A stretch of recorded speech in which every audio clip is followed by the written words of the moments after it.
Yo, welcome in everybody. Hello, hello, hello.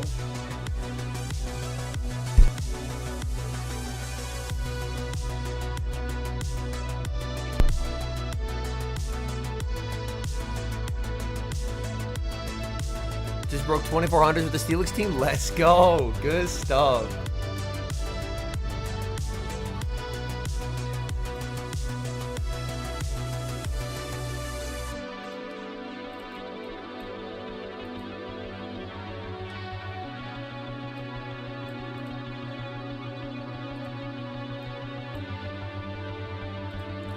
We are, of course, going to be covering the remnants of day one that we missed. And then we're going to be going towards day number 2. Doing our best to try and catch back up to live because we know there's going to be a whole lot of stalling. Also, fun fact, after I ended stream yesterday, it was a full 30 minutes before battles restarted. So it ended up being a really good thing that I ended stream when I did, because holy shit, a full half hour is madness.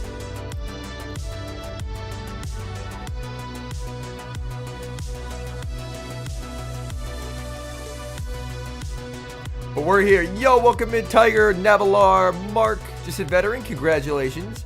The first match we'll be taking a look at is Zilus versus Shadow Mimikyu.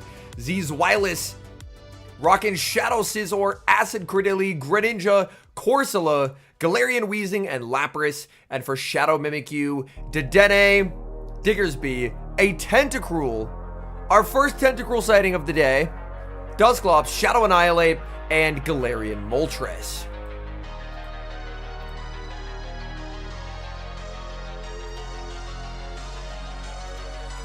So we should be in for a pretty good match today. I'm very much looking forward to it. Fellowship, Axen ended up winning that match. So Axen's day 2 winner side. Now we get to skip through all this stalling. We don't need this yapping. We just want battles. Yo, what up, Mage? Welcome in. What up, Liam? Hello. Oh, we got the game. Galarian Moltres against Shadow Scizor. Now, this matchup is always a bit uncomfortable because obviously Scizor's charge attacks are completely resisted. So as Scizor, you can choose to potentially soft lose zeros in exchange for farm, or you have to go down a shield but exit very low but boosted. So we will see the fly reach here by Shadow Mimikyu. Zilus going to opt for shielding and farming down. We'll be taking heavy Sucker Punch damage to do so, though. We're now going to see a pivot out into the Diggersby. Zilus farming up so much energy. There is a catch attempt onto the Lapras. Good patience from Shadow Mimikyu. Yeah, Left Zab. I ended stream when they, ended broadcast for, an hour yesterday due to the technical issues they're having on stream. So we're rewatching the little bit we missed, then we're getting into day 2. Ooh, Scorching Sands debuff. Very unfortunate for Zilus. Gonna opt for the harder hitting Ice Beam now. We will see the shield from Shadow Mimikyu. So Shadow Mimikyu really looking to invest in this Diggersby. This is still not close to Scorching Sands range. We'll need Scorching Sands plus a Fire Punch to pick up a knockout here. So gonna fire off the Scorching Sands. Very easy no shield for the Lapras. Lapras is gonna hang on, trying to get to the Fire Punch, but unable to get there as the Sparkling Aria is reached. Due to the debuff, this is fine. Diggersby can survive this if it wants to. So Diggersby is going to opt for the no shield. And now Diggersby looking to overfarm. Starting to get low, so we will see the Fire Punch reach. And for Zilus, he is going to let this go, and he can send in Corsola. Corsola, obviously, its worst meta matchup is Diggersby, but if the Diggersby's low, then suddenly the script is completely flipped, and it's very, very good for the Corsola. Because Corsola is taking no fastball pressure, very limited damage, and it can use this as an opportunity to get incredibly effective moves for everything else on Mimikyu's team.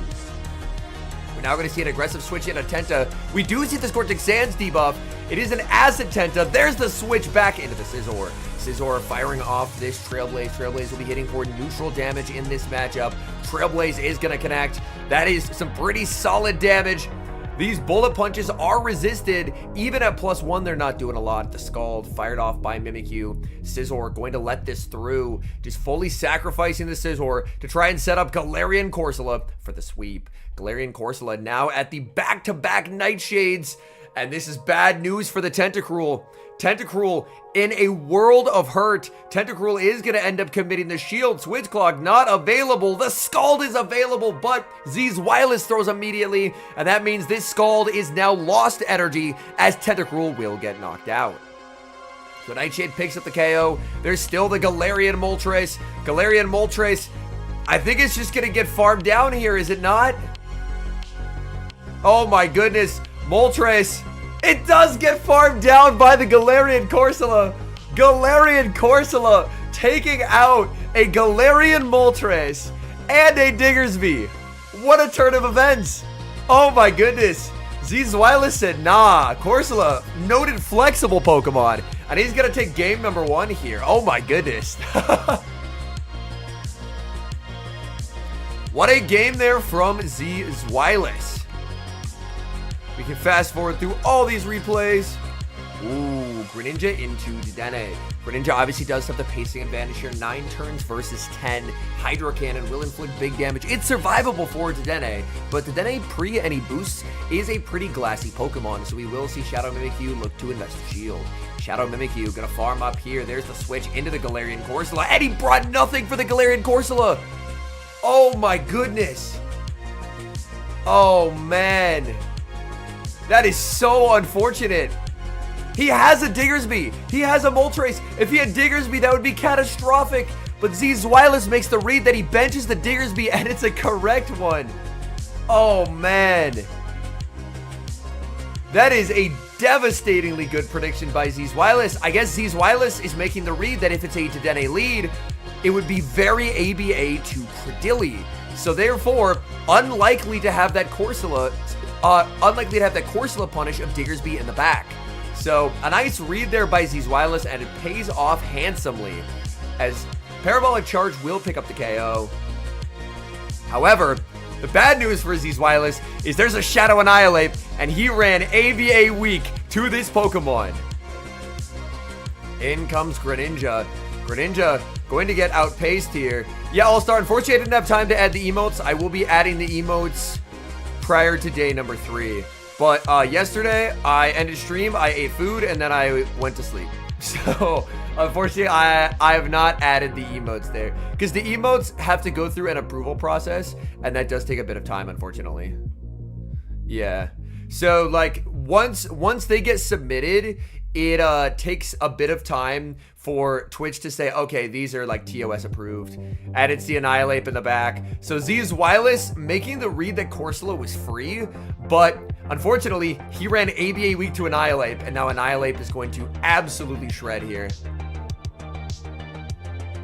It's a straight Rage Fist. Psywaves are super effective, but having been the Lapras in this matchup multiple times, you do not want to be the Lapras here. Lapras just going to get absolutely shredded by these counters.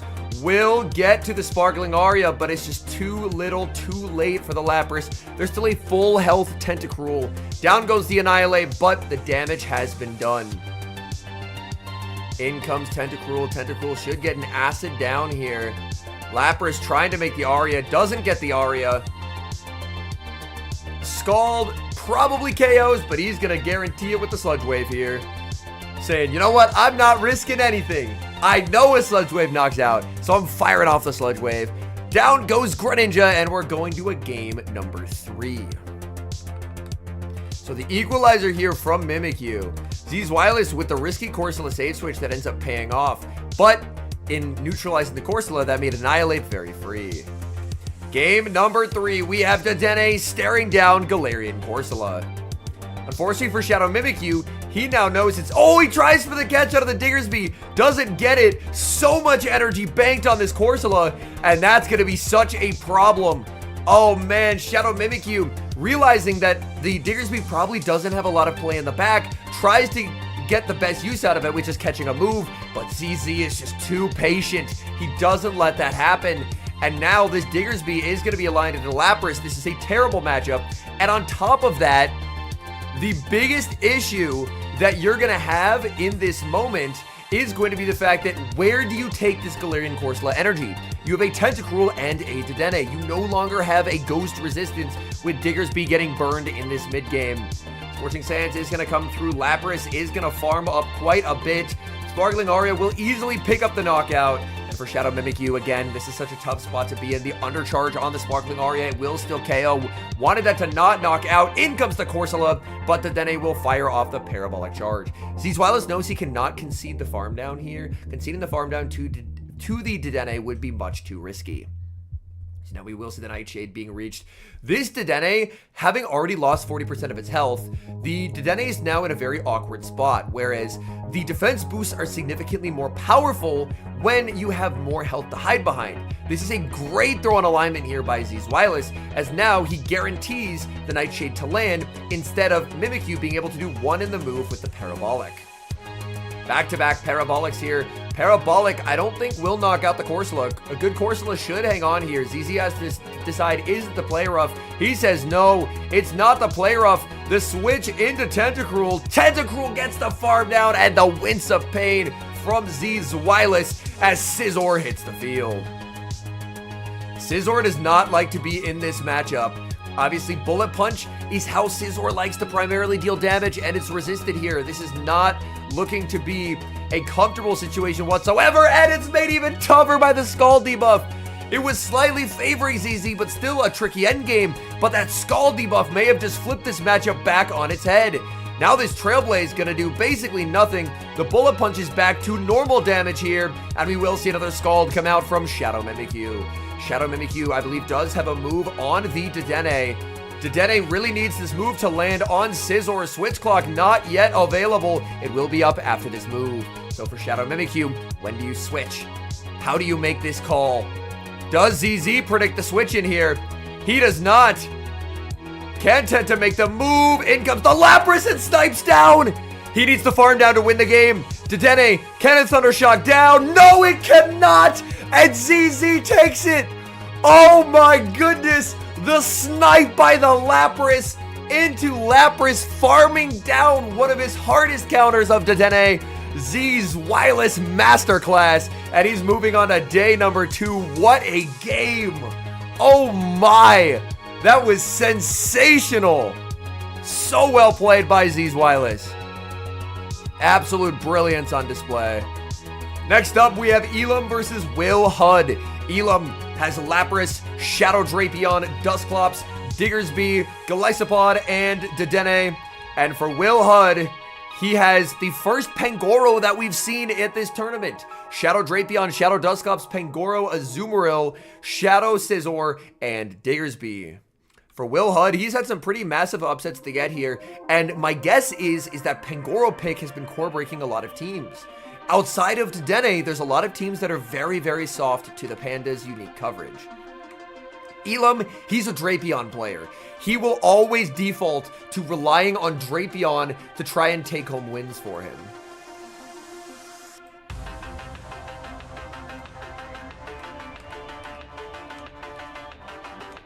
Yo, what up, Abram? Welcome in. Welcome in, subs. So I'm expecting a heavy dose of Drapion here from Elim. Diggersby into Drapion for Will. And as always, Elim is going to have his own Drapion in the back. We see the Pangoro and Azumarill backline. There's a catch attempt onto the Azumarill, and that's going to get punished with the Dedenne. Oh my goodness. I get the idea. It's a bait out. You're trying to lure out Dedenne to set up the Pangoro, but man, that Drapion energy is going to be such a nuisance to deal with. Like, that Drapion energy goes very, very far into Elim's team. Elim obviously does have Diggersby energy, which is still going to be pretty good as well.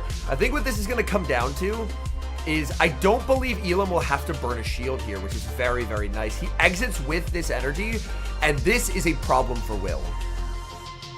This is a very big problem for Will, because he's able to outpace so severely here. He didn't have to burn a shield. He exits +2, and the Drapion energy that we were so worried about, he has to burn it right here, or the Parabolic comes through. The Parabolic's now going to come through. He didn't throw the Aqua Tail. He had it.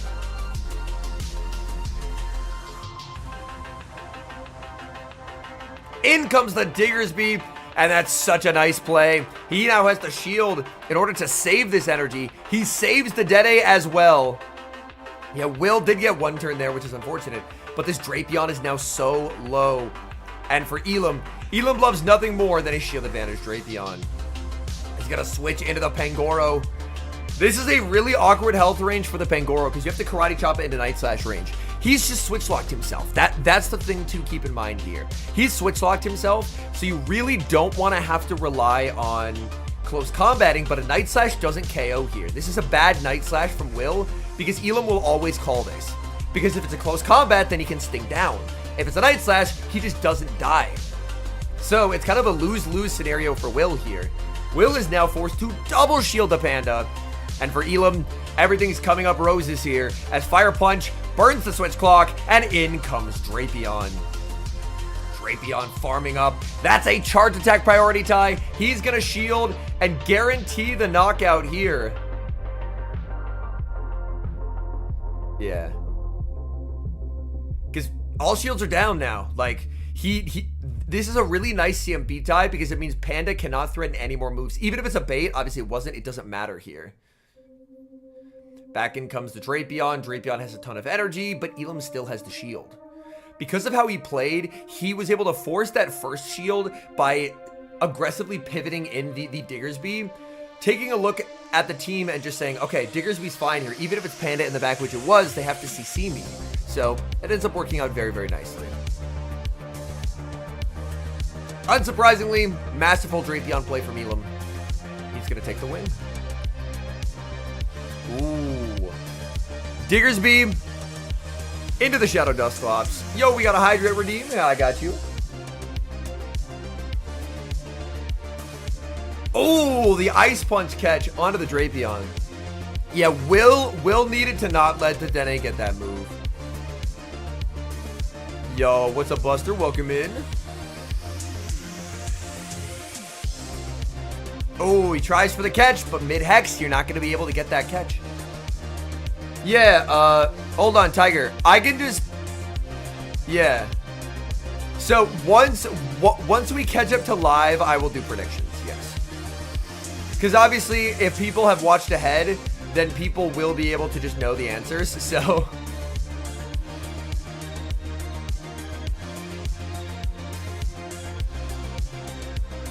Ooh, the shield. Does he just pivot Azu here?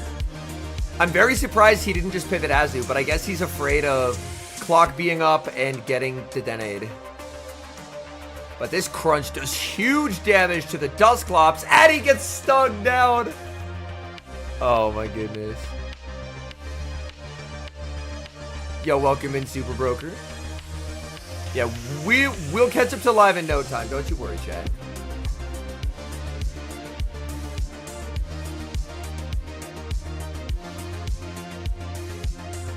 And yeah, this alignment is just so unfortunate. Hey, I appreciate that, Mark. I appreciate that. Yeah. Drapion wrestling away switch advantage. Like, the awkward thing for Will is Will knew it was a bait out. That's why he didn't bring in the Diggersby, because he was like, this is a bait out to set up Dedenne, but he just lost switch, and then now he just loses to the Dedenne anyway. So he made the line read, which is absolutely what he had to do, but it was just a really big problem for him because he couldn't keep switch advantage. In comes the Azumarill. There's the Dedenne, and you can see the shake of the head there. He's like, yeah, I knew this was back here, but I couldn't do anything about it. And now, one electric mouse gets to destroy the other mouse. Or I guess rabbit. I guess Azumarill's a rabbit. Either way, animal on animal violence here on the New Orleans stage.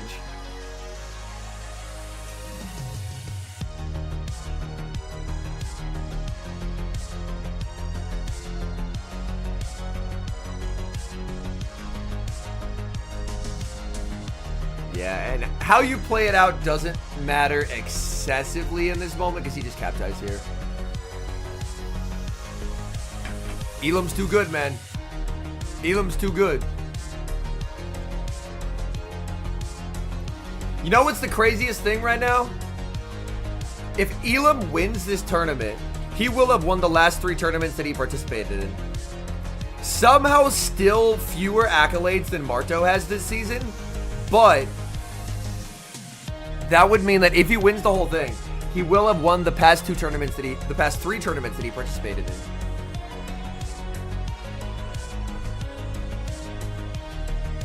All right, well done by Elim. Oh, Fareed versus Teddy Bear.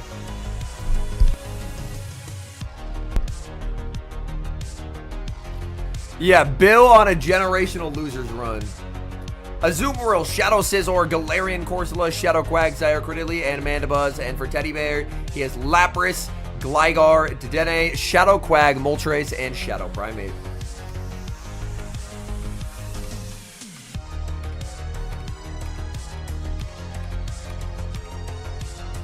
Oh, what a lead for Fareed. The save switch out of the Primate. Yo, Lodestar dropping 5 gifties. Oh, you are too kind. Thank you so much, man. Gifted to Mark, Andrew, Samarth, Fict, and David. If you just got a gift membership, don't forget to say thank you to Mr. Eric. And can we get some W's in chat for him, man? Thank you so much for supporting the content, man. Seriously, it means the world. What Pokemon is the most usage in this tournament? It's Diggersby. Galarian Corsola going to commit the shield here. Firing off this Nightshade. This energy goes everywhere into this line that Teddy Bear brought.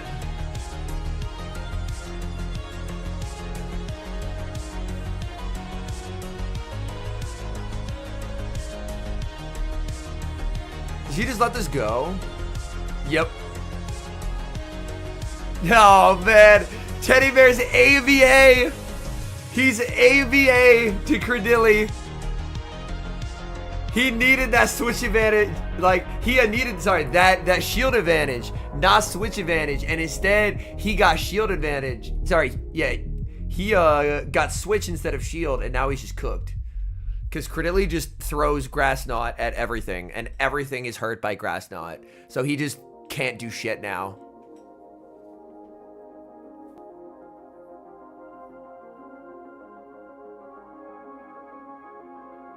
That's a cap tie. Fareed lets it go. Oh my goodness. You're a Tiger, that's funny.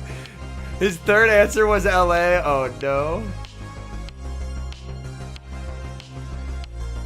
So, a great question, Damon. Also, welcome in. Thank you for the follow and for the hydrate redeem. So, the official term is charge attack priority, but the fan-made term was charge move priority. So it means the same thing. One's just the official term. So saying either is fine, but I am one of the casters for these events periodically, so I try and use more of the correct terminology.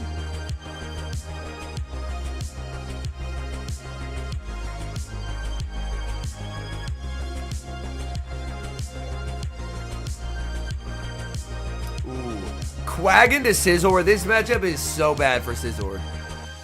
Scizor is actually atrocious in this matchup.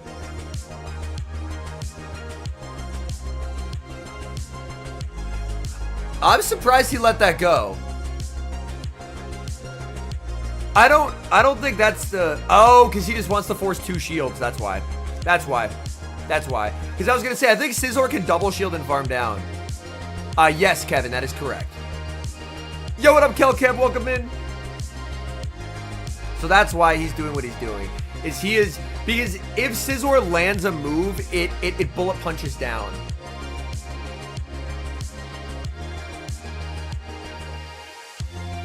Now he exits with energy. The alignment is set up for Fareed here. Was Teddy Bear denied there? Hold on. I think he was denied. He was denied. So we'll have to keep in mind if the Scizor makes a move on 1 HP. If the Scizor makes a move on 1 HP here. That's something to keep in mind here. Ooh, if that Sucker Punch KOs. And I think the Sucker Punch does KO. Okay, so if he loses, he can dispute that. He can dispute that if he loses.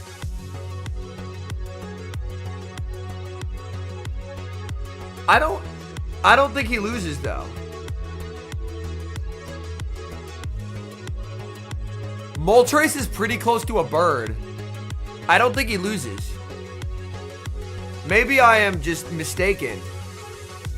I think Teddy Bear may have wanted to double Ice Beam, but we'll see.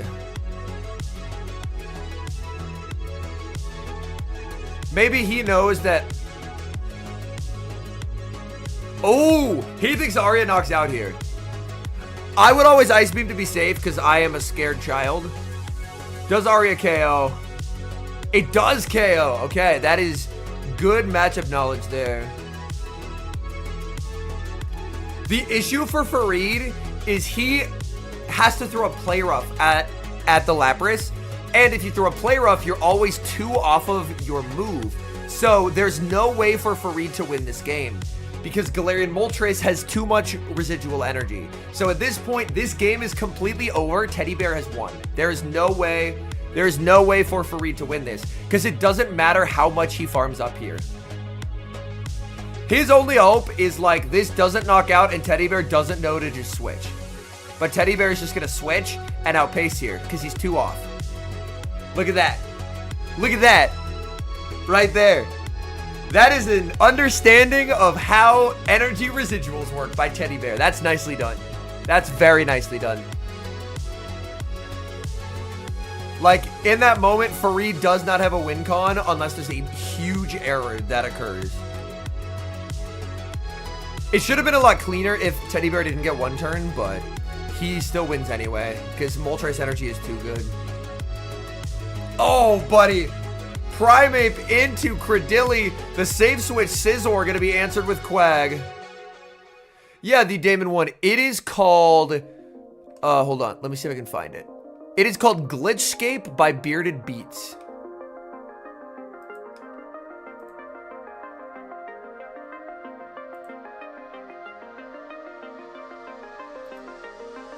Yeah, it is called Glitchscape. I believe it's on Spotify, but I just use it off of YouTube. Yeah, so it's probably... we are catching up with day 1 Zombie, yeah. So this is right at the end of day 1, and then we'll be watching all of day 2. Because they had like an hour break in the action because the stage Wi-Fi died. So we just said, fuck it. I'm gonna go get some food. It's in New Orleans, Timu.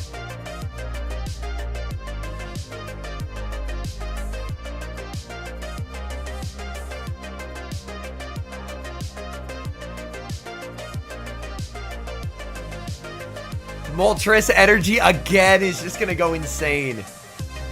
This is why I saw all these Mandibuzz. I was like, bro, where are the Moltres? Oh, Corsola just gets its life taken by Primeape right now. This is diabolical scenes. Do you guys want to see a Corsola disappear?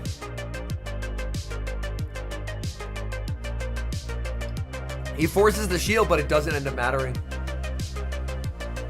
He's just getting nuked to shit by this Primeape. Throwing 2 in the move here is a really nice touch, because the Astonish that sneaks will not actually land.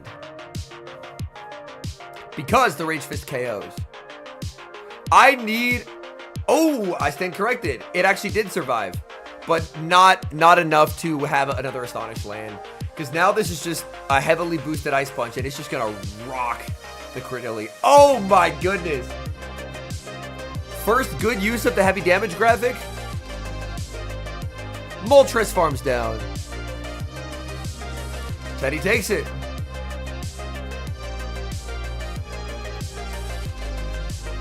Ashton Ash versus Corlash. Ash with Sableye, Dusclops,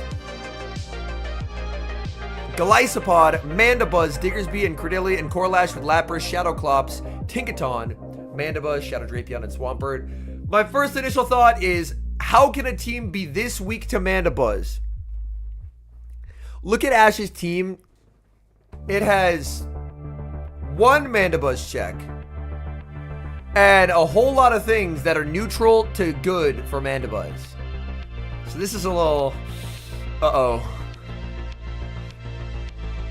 So if you're Corash, you're bringing Mandy every single game. But here's the thing. Corash won back-to-back tournaments in LATAM earlier this year. Ash has never won a tournament, but always goes like top 4 in these tournaments. Ash is so consistently strong in these tournaments.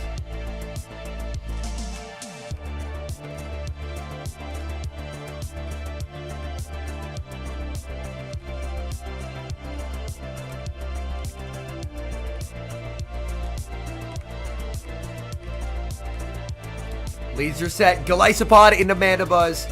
Very bad lead. The safe switch into Dusclops. Oh my goodness. The switch out into the Drapion. Oh man. This is so tough for Ash. Like, the fact that Ash's best answer to Mandy lead is switching in Clops. Like, he's so soft to this Mon. Ash shaking his head right now. This is tough. Mandy into Clops for him and back is good, though. Over 360, Emmy.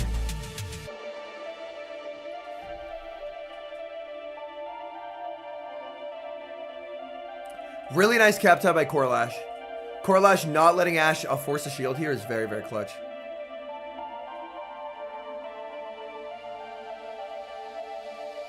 In comes Pod. Ooh!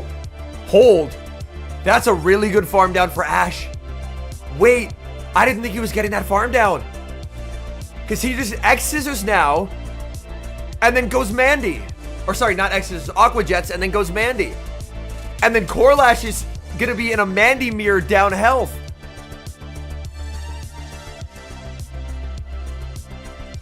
Uh-oh. Hold. That Fury Cutter farm down there was so incredibly clutch. Oh my goodness. Well, I mean, Aqua Tail's resisted. It does very little, so he tried to commit to the move that would actually do damage. But he just didn't get there. Fury Cutter's pretty sick. Corash is probably still fine.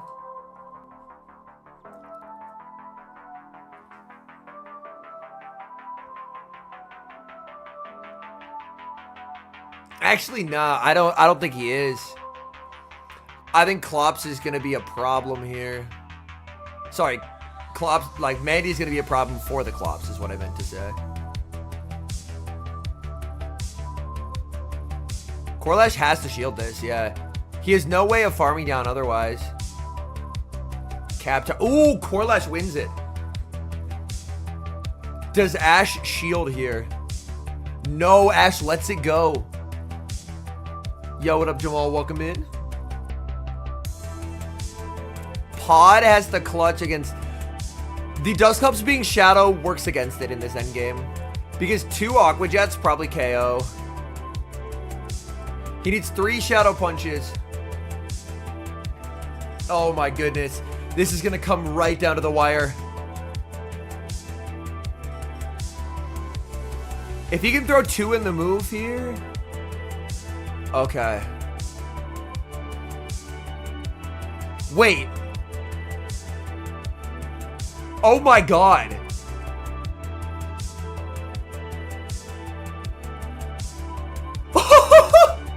He wins! No shot! He actually wins. He has the back-to-back here. Oh my... Dude. Ash, oh my goodness. Oh my goodness. What a game from Ash. Oh wow. That looked so cursed.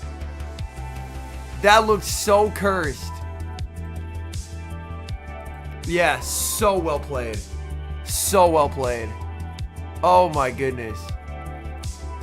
Absolutely sensational stuff from Ash.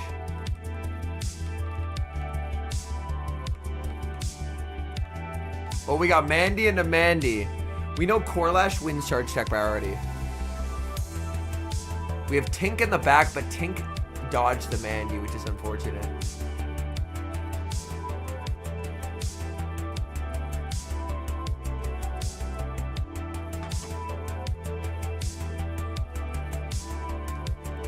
Going to fire off Aerial Ace here.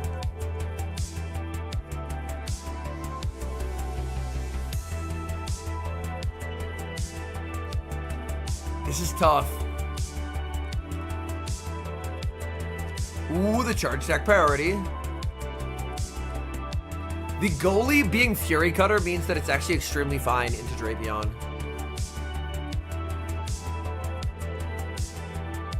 Otherwise, Drape would be a huge issue, but Drape is not an issue.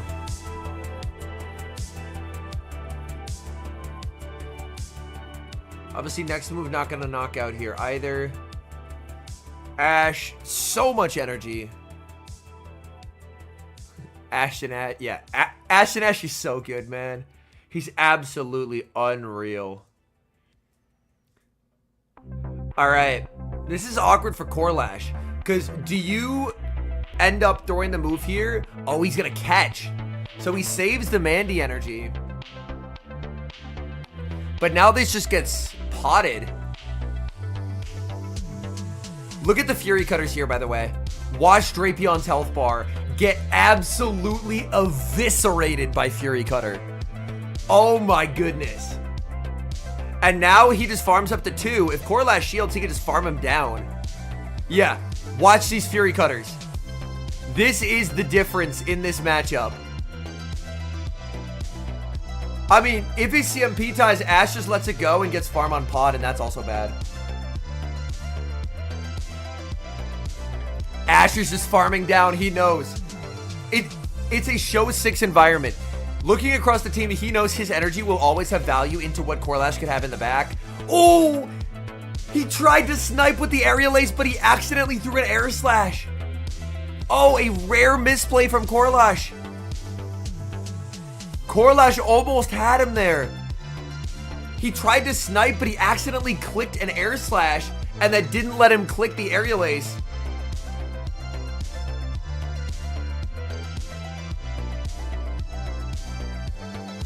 Oh, man. That's so unfortunate. That was Corash's way back in this game. Was sniping with the Mandy move. But unfortunately, he messed up. This forces the energy, and Tink's taken enough damage that Dusclops closes this game.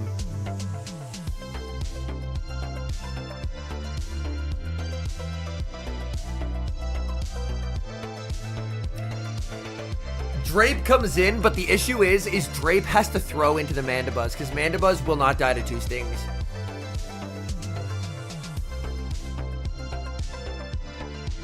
Simul KO. 2-0 for Ash, despite having no Mandy answer, is insane. Wow. Very well played. Very well played.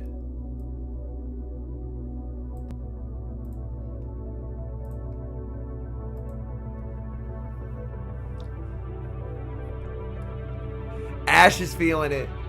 Ash is feeling it. I would love to see Ash take home this tournament win. Ash is so fucking good at this game. Ash is so fucking good at this game, man. The fact that he hasn't won a tournament is criminal. It's criminal.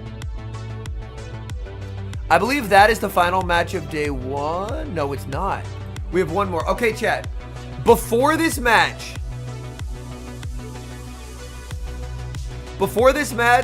I'm going to run and refill my water.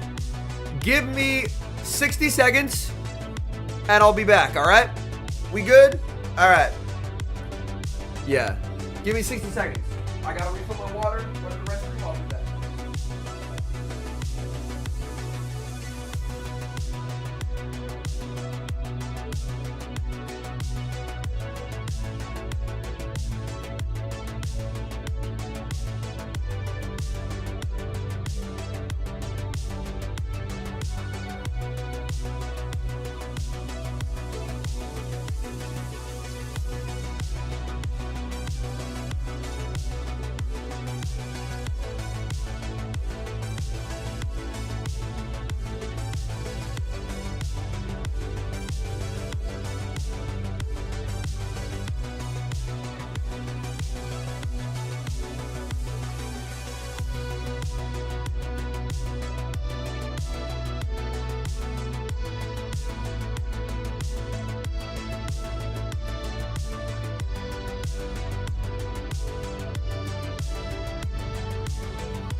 Okay, I'm back.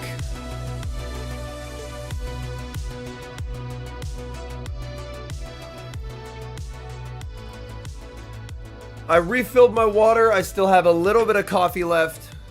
So we're going to have a nice little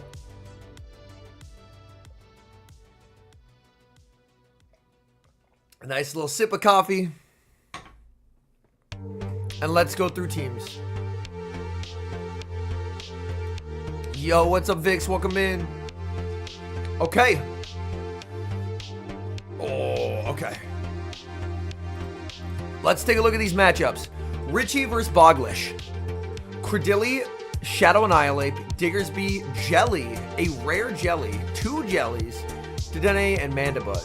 Oh, these teams are very similar. So these are the same teams, but Scizor instead of Annihilate. So when 5 of the 6 are the same, it's always a bit interesting.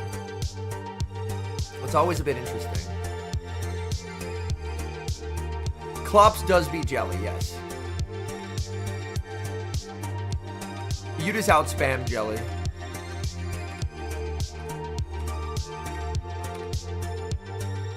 Ooh. Fun thing about this matchup is Jelly actually wins this now. Rock Tomb baiting. Oh no! Immediate Rock Tomb shield feels so bad. That feels so bad. Now you do no damage. Shadow Ball doesn't even 2-shot. Oh my goodness. He just fires off the Surf here just to get some damage, but due to the debuff, obviously it's not going to knock out. Whereas before, a Shadow Ball into a Surf would actually KO. And that's literally how you win zeros, but now with the debuff you can't. And you don't want a double shield, which means that you shielded the neutral move and the big move landed. In comes Scizor. Oh, he's able to save Dilly. Answered with the Diggersby. Acid feels so weird on Credilli. You need a Hydrate from Zombie? I'm doing my best to preserve my voice. I'm trying to be a little quieter today. I'm still obviously very hyped about the matchups, but I am trying to be quieter. He's just getting the bullet punch damage here. I think that's a decent Trailblaze because he wanted to put it in a range where he could knock out with a move from Credilli.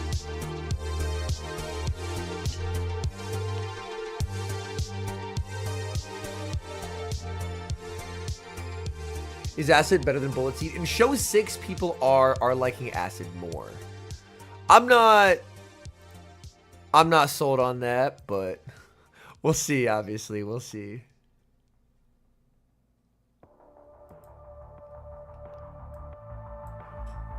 Axen to win? I would love to see Axen win.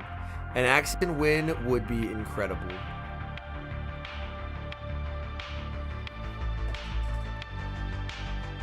Oh, what a catch. Oh, no. Well, it was already over. It's now super over. It's now super over. Oh, no. You didn't have to do him like that. Yeah, Richie is so locked in. Yeah, we just need Axen to summon Portland for him. Kelkev says it's Credover. It is, in fact, Credover. Dang, man.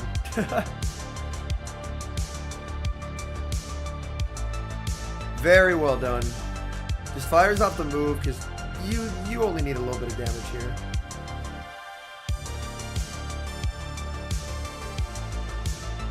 And then Diggersby. Oh, that was Bopper, Tiger. What's up, in Trinity? Welcome in.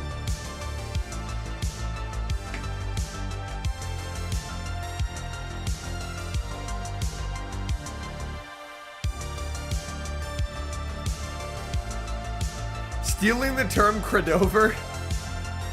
You're welcome. Alright, game 1 to Richie. Same teams, but Annihilate instead of Scizor puts Richie in such a good spot. Because Annihilate destroys Scizor.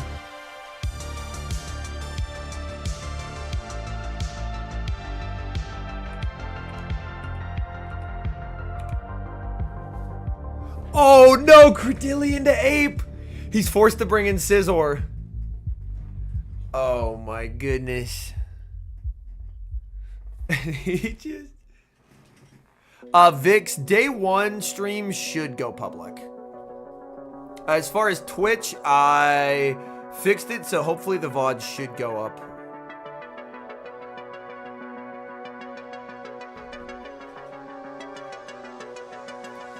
Does he get 4 bullet punches here? No, he only gets 3. That's unfortunate. I mean, he will get the air slash down with Mandy though, so he will be in a pretty nice position. Yep, easy air slash down. Oh, that is Snarl, chat. That is Snarl. That's a really unfortunate choice when Mandy is such high in usage.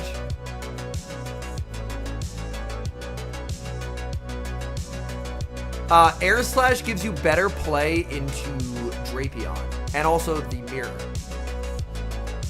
But yeah, this is so over.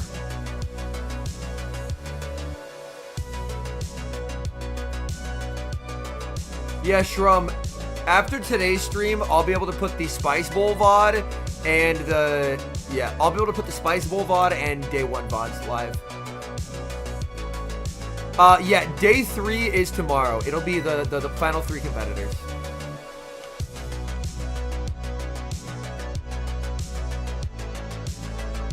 Yeah, we are seeing the difference in the teams be very, very painful here.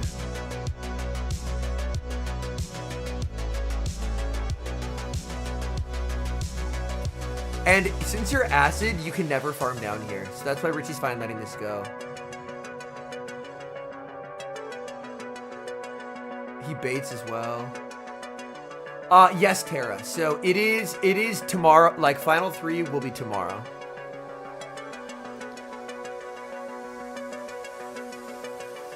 Rock tombs, but it won't save them.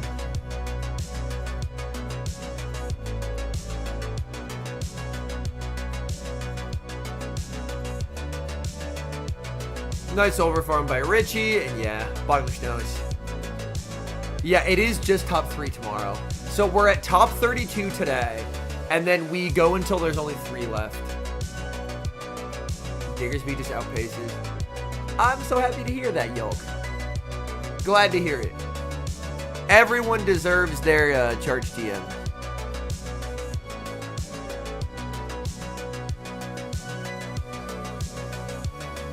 There we go. Well played by Richie. I'm still a bullet seat truther, but for show 6, I get it. All right, so that is all of day 1. That's all of day 1 done. Now we move to day number 2. First up, we have Discord server member Toad. So, a member of the community running Shadow Sableye, Lapras, Shadow Jumpluff, Diggersby, Shadow Drapion, and Tinkaton, and Twostel with Shadow Drapion, Dedenne, Diggersby, Shadow Annihilate, Shadow Dusclops, and Credillion.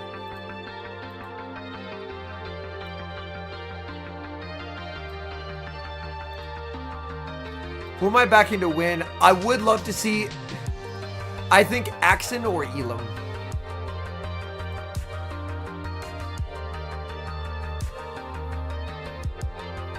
I think Axen or Elim. First thoughts are that Tink is incredible here. Like, Tink, the 2 matchups it doesn't want is Diggersby and Dedenne. But outside of that, it's very good into the other ones. Yeah, Ash versus Axen being paired is criminal. Worlds is in August. Meatballs. Oh, Diggersby into Shadow Drapion. Oh, man. This is really tough because obviously Tink is so good in back, but Diggersby is so useless in back. Like, there's nothing Diggersby can do here.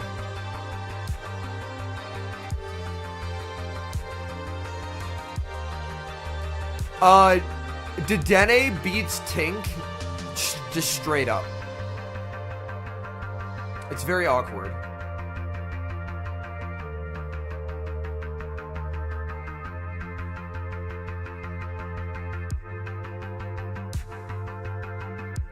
Catches on to Diggersby, which is nice, but the issue is he's getting fully countered down by the Annihilate now. Like, the Annihilate's gonna absolutely pop off.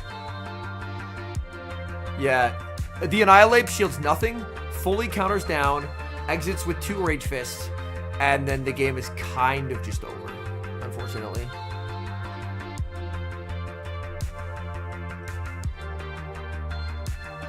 Are they getting Pikachu Parabolic Charge? I mean, a Pikachu clone already has it.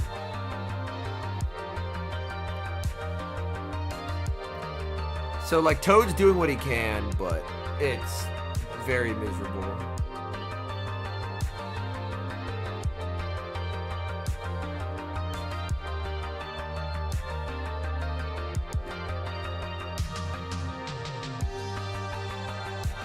Yeah, because you have to burn the final shield here. Yeah, that Annihilate was just a huge problem. Twostel lagged and missed a counter there. Let's rewind and watch this back. Oh, I believe only 2 counters land. Whereas 3 Fairy Winds go through. Yeah, Twostel lags and misses a counter there. So we'll have to keep in mind. I mean, he's up 2 shields, so he wins anyway. But it's something to keep in mind. I think Sable's risky, because, like, Diggersby, Dedenne, like... you want a Grass Knot here? Ooh, tries for a catch. He's gonna fire off a Bulldoze.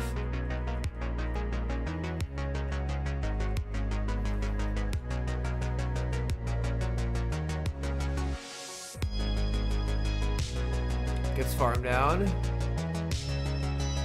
Why are we Rock Tombing? Grass Knot KOs. Yo, Oka, thank you so much for the follow. Appreciate you. Yeah, that just doesn't KO now.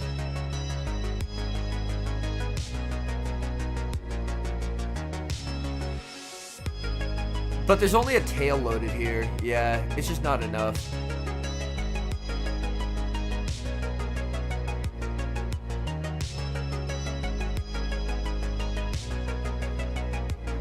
Yeah, if opposing Annihilates get popular, then attack weight's the way to go. Because losing the Annihilate Mirror means you lose the game.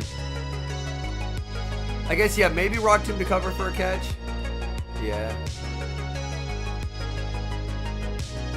Ooh, Tink into Dilly. Save swap Diggersby. He has to play Rough and Mirror here because he just doesn't have an answer to this.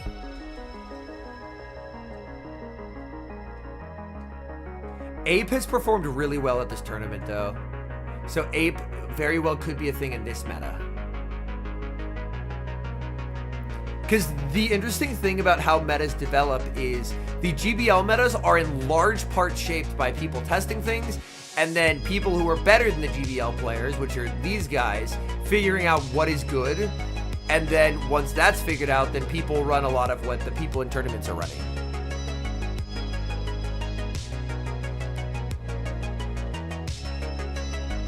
That's how we ended up learning a lot of what was good in previous metas. Was good players dominating in tournaments.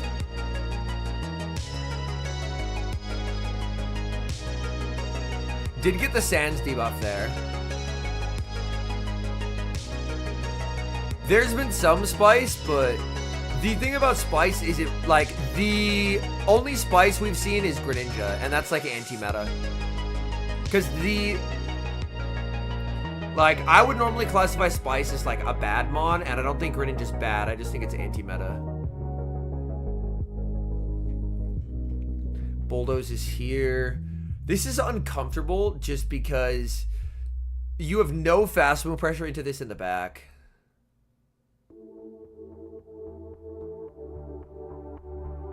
The thing is, 6 Shadows has been attempted before Alpha, but if you know 6 Shadows are being brought, it's a very easy strategy to counter. Which is unfortunate, because it's very fun to watch. But Show 6 is very different from GBL, whereas if you know they have 6 shadows, you can just run bulky stuff and then just kind of win no matter what. Ooh, unfortunate miscount there from Toad. Because if you're into triple shadows, you can just always play to the fact that you can take a hit and they can't take a hit, which makes it really, really awkward. I will not be a commentator at Worlds, Sai, but I will be at Worlds as a featured content creator.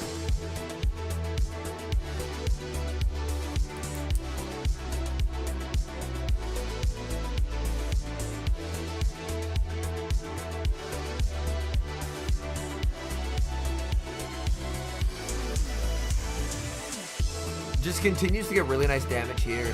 I don't think Acid can farm down here. It can't. Yeah, that forces Twostel to throw. And Toad is a guaranteed win condition by just banking the move and then switching. Yep, GG, 1-1.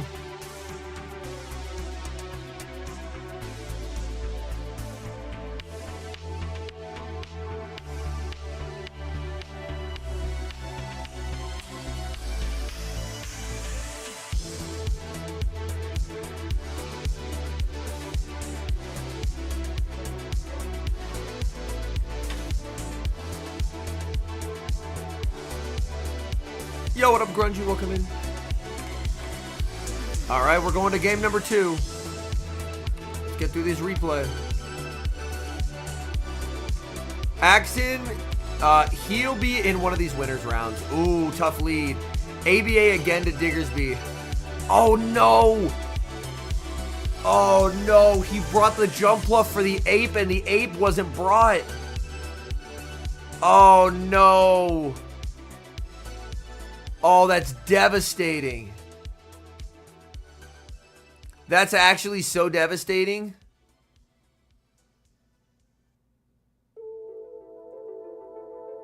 Oh my goodness, that's tragic. He tried to make a line call that he would just bring Ape again and just RPS it, but that's why making line calls can sometimes backfire because Twostel instead just played neutral. Like, Tink is very good into the back line here, but I think Critterly is going to be a bridge too far. Show 6 has a ton of mind games to it, yeah. It is the same game, but there's so much more to it than Go Battle League. Well, that's how he beats it right there. He pivots back out. Like, Tink will get to double doze, but he will get 2 Aqua Tails here. He baited it out and he saved the Diggersby, which is what he had to do. Yeah, he will get double doze, which is good. So he won't have to take the 3rd Aqua Tail. Because he can just farm up to the double doze, and double doze just knocks out. Oh, no! No, no, no, no, no, no, no, no, no. Oh, no. Oh, a misplay there. He's shaking his head. He knows. He knows that's not play rough range. He had the double doze. Yeah. I mean, either way, it was pretty cooked. Because there's still a Critterly with a shield that's unbeatable.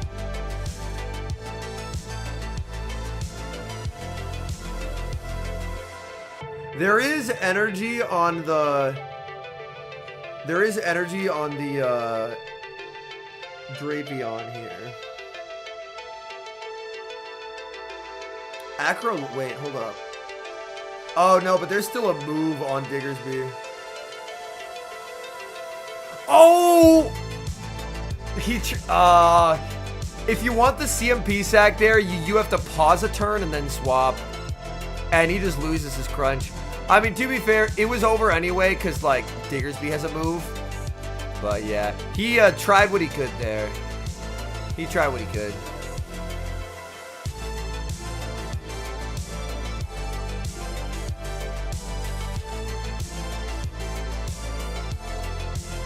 Get to skip a long-ass interview. This next match is a rematch of the EUIC Finals. If you remember the European International back in February. It was Pato versus ZZ, and Pato was crowned EUIC champion. Now, Pato's running Shadow Marowak, Credilli, Azumarill, Shadow Scizor, Mandibuzz, and the Greninja. And for Zilus, he's running the Credilli, Shadow Scizor, the Corsola, a Galarian Weezing, the Greninja as well, and the Lapras. So we have dueling Greninjas here. We do have a Corsola on the side of ZZ. And 2 Scizors. Oh, Scizor into Dilly. The safe switch into Ninja. Ninja actually pretty safe into this team. Its energy does go everywhere. So Kaiju, we are about an hour behind live. So we will catch back up. So these battles happened like an hour or 2 ago. But we'll catch back up to live very quickly because we are skipping through all the stalling in between the matches. Night Slash gets the shield, gets the boost. Oh my goodness. But I don't think boosted Scizor farms down here. Oh, the boost from Ninja.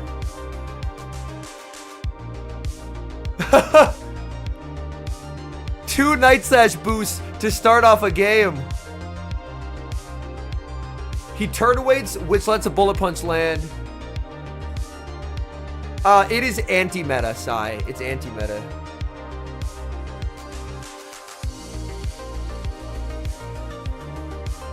I mean, this is just an easy alignment win for Pato here. Yeah, because he just pivots Dilly, and ZZ has to stay in. Because Greninja is just dead meat and back.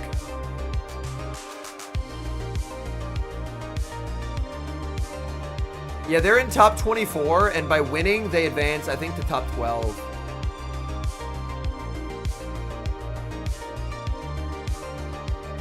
Nah, because Greninja isn't like a commonly used mon. It just beats the good stuff.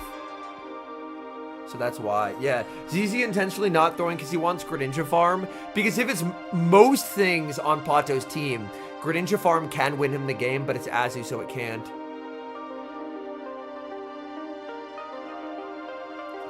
He says one win down. And he waits the clock. And ZZ nods.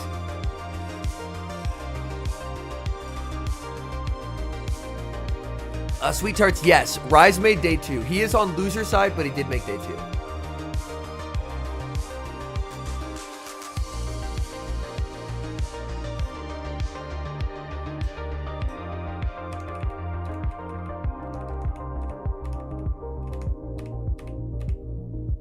Ooh, Scizor into Greninja once again. Let's take a look at the back lines here. We have Galarian Weezing and Greninja in the back, and Marowak and the Credilli. This is an interesting one. Obviously, Credilli's matchup into the Weezing is so much better because of... Yeah, it is just so much better because of Acid. Because you actually have real fastball pressure there.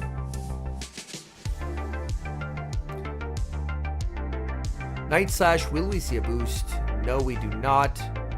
But Pato, because he didn't want to throw an alignment, is forced to go down a shield here.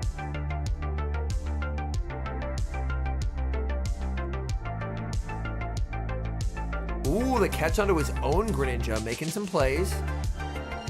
But the important thing is he's able to save the Scizor. And Scizor is just so neutral. Out comes Ninja. I really, like, I will say, I have my grievances with this meta. Seeing Greninja cook,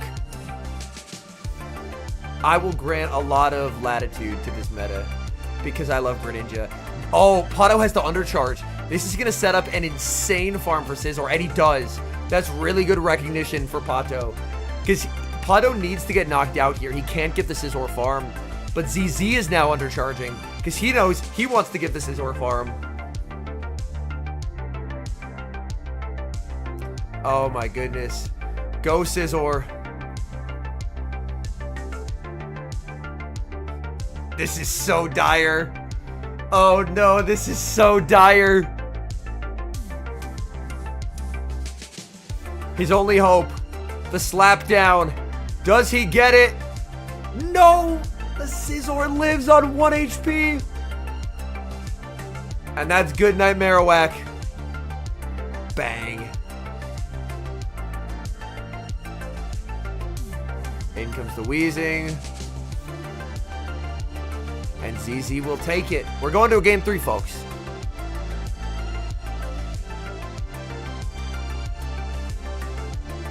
He is Swing Sludge.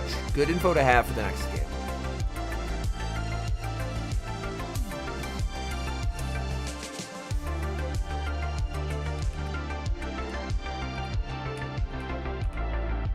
Oh, Marowak and a Wheezing. A disastrous lead. The save switch into Shadow Scizor.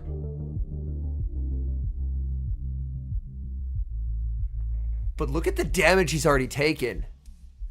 Like, these bullet punches are not bullet punching compared to what the mud slaps are doing.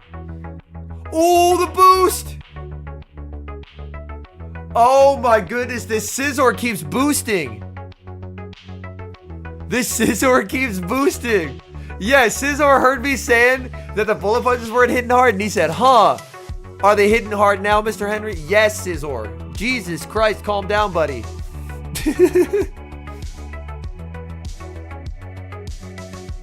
In comes the Marowak. Marowak just gets to fire off Bone Club at this Credilli. Oh my goodness, the Scizor. The Scizor. Oh, AVA to Scizor will be punished, chat. AVA to Scizor will be punished. In comes the Wheezing. Oh no. And he doesn't have Overheat. We know he has Swing and Sludge. Scizor now back to normal attack, undoing the Rock Tomb. And look at the bullet punches, man. Jesus Christ.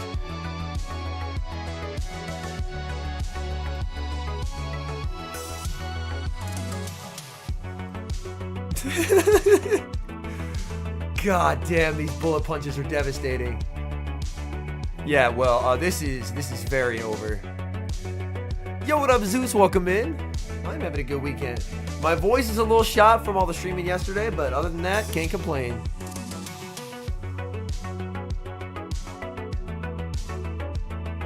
And he's just gonna bubble him down and take it.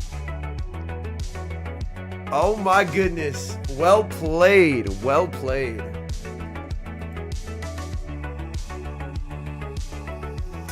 Next battle, Rockhaven versus Richie. Alright, chat. I'm gonna run to the restroom again because I've been mainlining water and coffee. So give me like 60 seconds and I'll be right back, okay?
Yo, Lone Star with the 2. Appreciate that, man.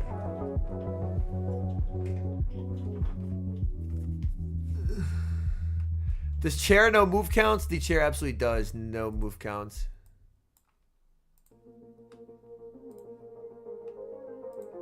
Okay, but yeah, we are so back. Let me get my chair situated.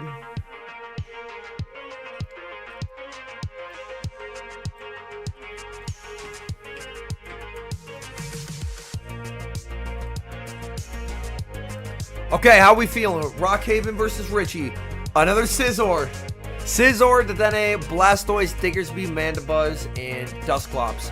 For Richie, we have Credilli. What are you listening to on the headset? The background music. Credilli, Shadow Annihilate, Diggersby, Jellicent, Own Dedenne, and Mandibuzz. So we should be in for a pretty good match. Scizor, I think, like, Scizor was my call to, like, eat at this tournament, and it has been eating. People did not respect it in team building, and they're getting punished for that fact. Mandy does do quite well here, though. Because obviously Mandy can live a move. And most Mons cannot live a move from Scizor. No catch attempt from Rockhaven, just going to stay in here. Aerial Ace will still do a lot of damage. It definitely hurts.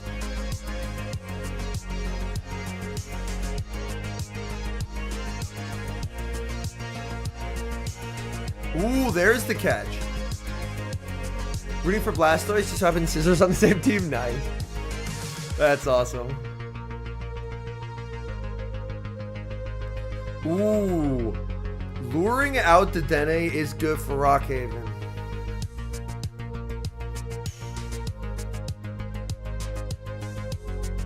He obviously has Mandy in the back.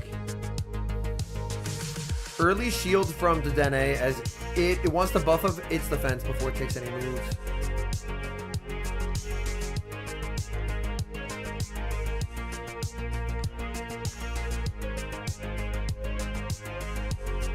That neck crack right there just changed my life for the better. Holy shit.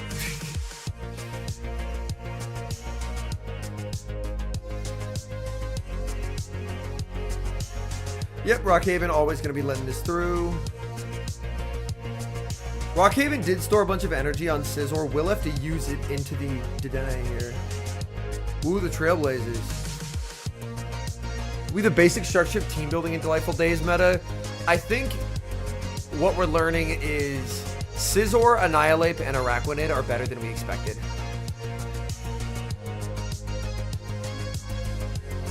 I think the biggest surprise is Annihilate. Ooh, he's going to get this farm down barring DRE. No DRE.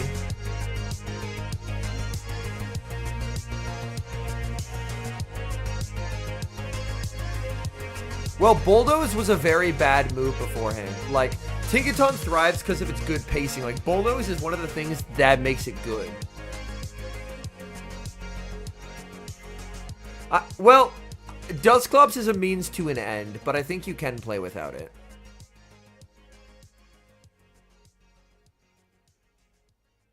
Yeah, Tink was originally supposed to get Brutal Swing. Brutal Swing would have been very, very cool.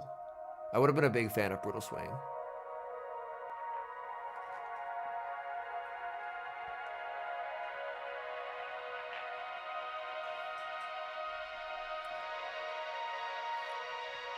Annihilate is meta because a lot of teams are unprepared for it. Ooh, the Simul switch. That's a really nice Simul swap there for Richie because it forces the energy from the Scizor. Oh my god. This is going to come right down to the wire. 3 Fire Punches won't knock out here.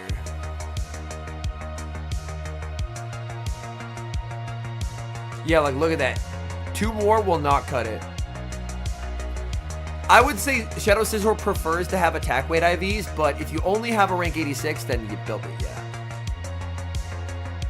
He can one in the move, but it won't KO. He needs this plus 2. He needs this move plus 2 quick attacks to kill. Rockhaven thinks that he loses this. I don't think he does.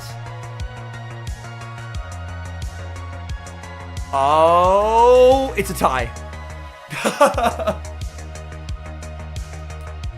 Normal Scizor is usable in Fossil Cup. I wouldn't say it's usable in... Yo, Pandy Research, thank you so much for the follow. Welcome in. I wouldn't say it's usable for... Yeah, I wouldn't say it's usable for Open Grid League. So we just play game 1 again.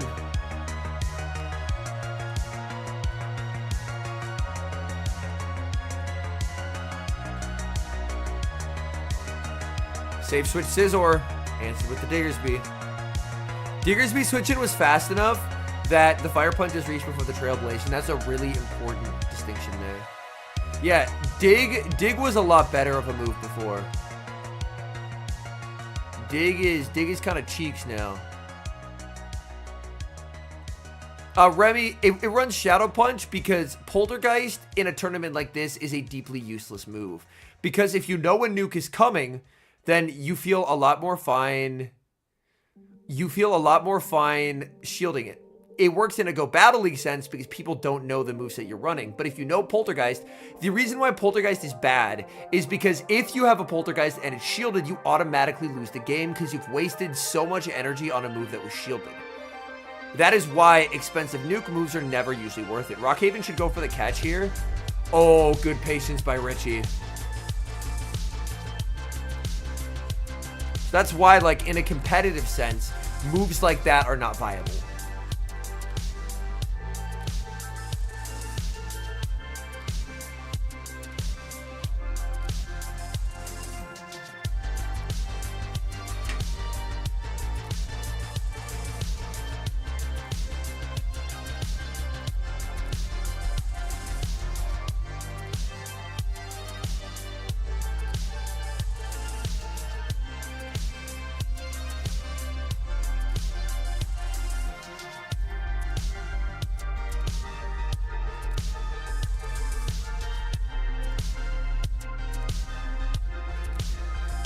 I think Dragon Tail should just be strictly nerfed. Make Dragon Tail unusable. Ooh, Rockhaven threw there predicting the Diggersby attempt at a combo. That's unfortunate. Rockhaven didn't throw to eliminate the Critterly there. He threw anticipating Diggersby would snipe with its Fire Punch, but it didn't. So he over-predicted there.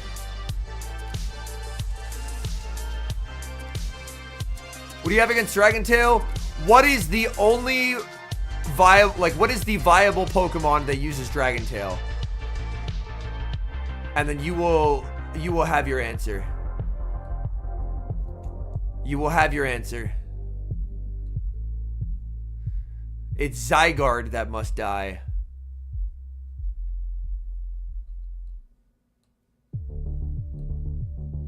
Zygarde must die.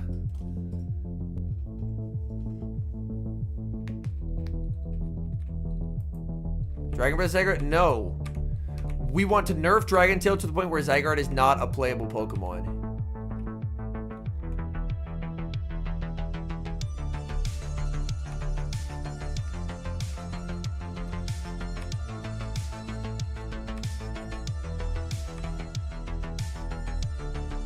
Yeah, but Guzzlord doesn't really see a lot of Great League play right now anyway.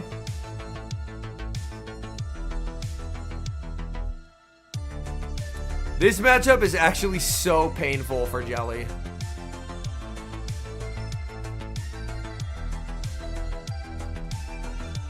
Like, I'm someone who took the time to walk the routes. I have a Zygarde. Nerf that shit.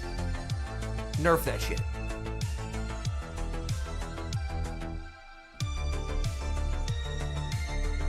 Nerf Dragon Tail's energy generation. Ooh, the Shadow Punch catch on a Diggersby. Let Richie cook. He messed up his bait, but let him cook. He's fighting back.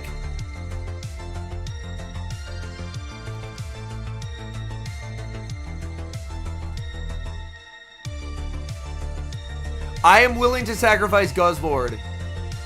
I am willing to sacrifice Guzzlord for Zygarde to die. Give me Ultra League back. Give me Ultra League back. I'm willing to sacrifice Guzzlord in exchange for his Zygarde dying a death. I love Guzzlord. I would sacrifice it in a heartbeat for Zygarde to die. Absolutely. Well, the thing is, Zygarde doesn't even run Crunch anymore. It runs Bulldoze Outrage. Oh, the second catch from Richie. The second catch from Richie. Dude, Richie's cooking right now.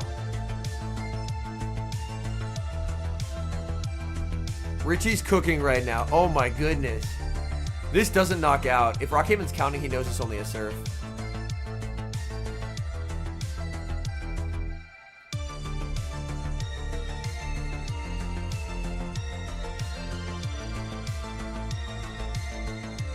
Yeah, Silver, it's specifically about Ultra.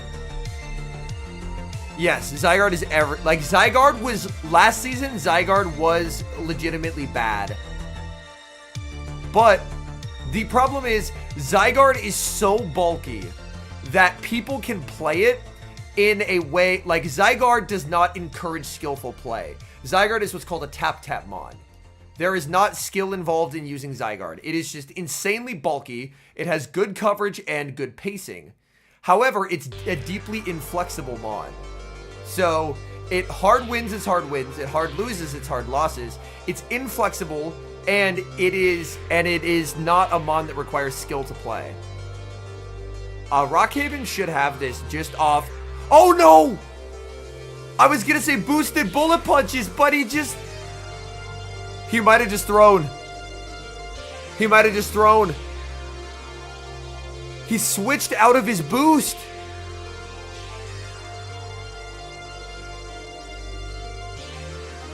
He switched out of his boost.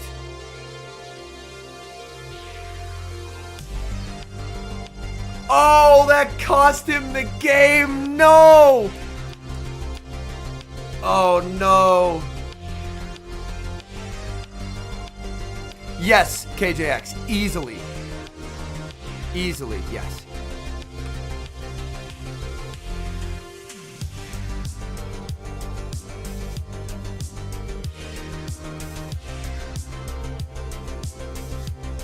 Septile versus Teddy Bear. Alright. Lapras into Quag.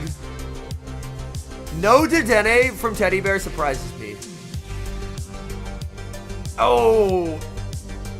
Sep letting him catch is really unfortunate. You just stay, though. You just have to stay.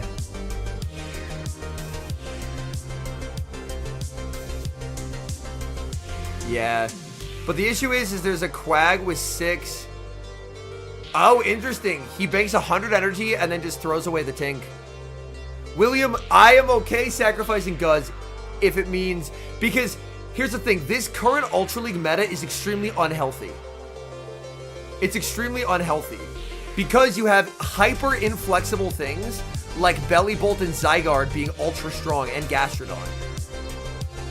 So, the way to make the meta healthier is you have to kill the things that are inflexible. Last Ultra League meta was one of the best Ultra League metas we've ever had because everything was very flexible. You had Lapras, Drapion, Cobalion, all of which had play into each other. So, Ultra games were more so decided. Like, last season's meta is like the best example of like the better player almost always won. That is not the case this season. This season, it's whoever gets the alignment wins, and that's a bad meta because it means that people can play unskillfully and still take wins. Yeah. It was like last season's open metas were some of the best ones ever because alignment didn't matter. You could just run neutral stuff and outplay everyone. Well, we are talking about the Ultra League, goofiest. We're talking about the Ultra League. Zacian Crowned isn't played in the Ultra League. Ooh, that was a 50-50 call. Sep gets it right.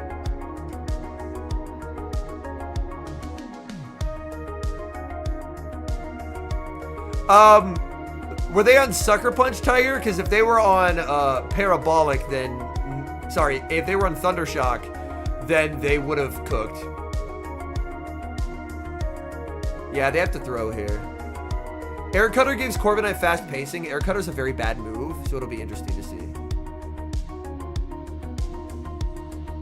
Thundershock mostly. What are they doing?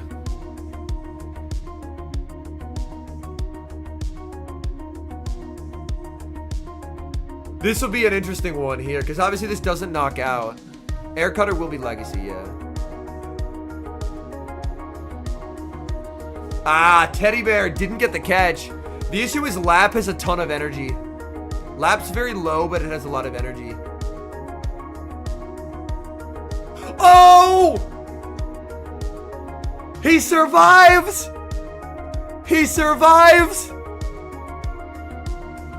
Oh my goodness! Septile Ice survives. What a catch! What a catch! When it mattered most, back against the wall.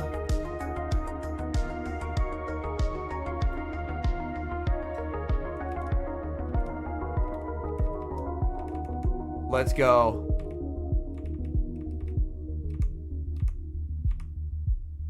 All right, Tink into Quag. Tink wins zeros here. Aura farming for real? Yes, absolutely aura farming.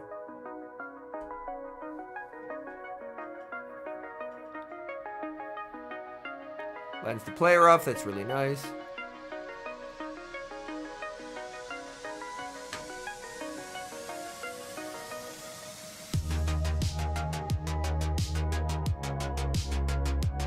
Yo, what up, Acorn? Welcome in.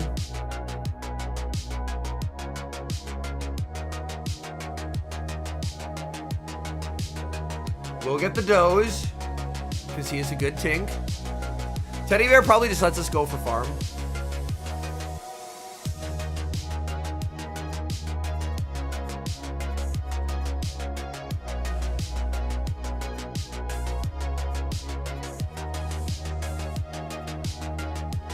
Gets Primate head start. In comes Lapras. Holy lag there on Septile's part.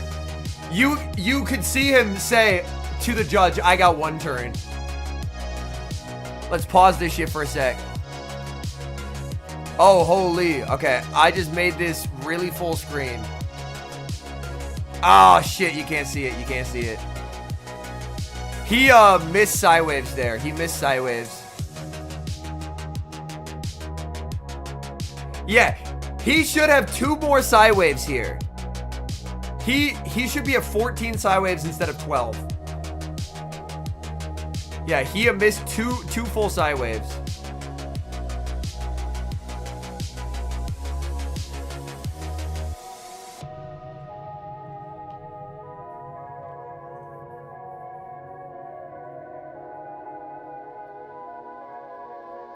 Yeah, he got 2 turn bring in there.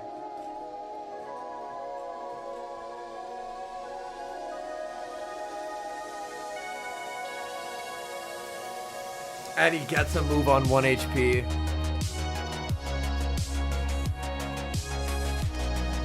Yeah, Tiger, we have, let me look. 321 people on YouTube and 54 on Twitch.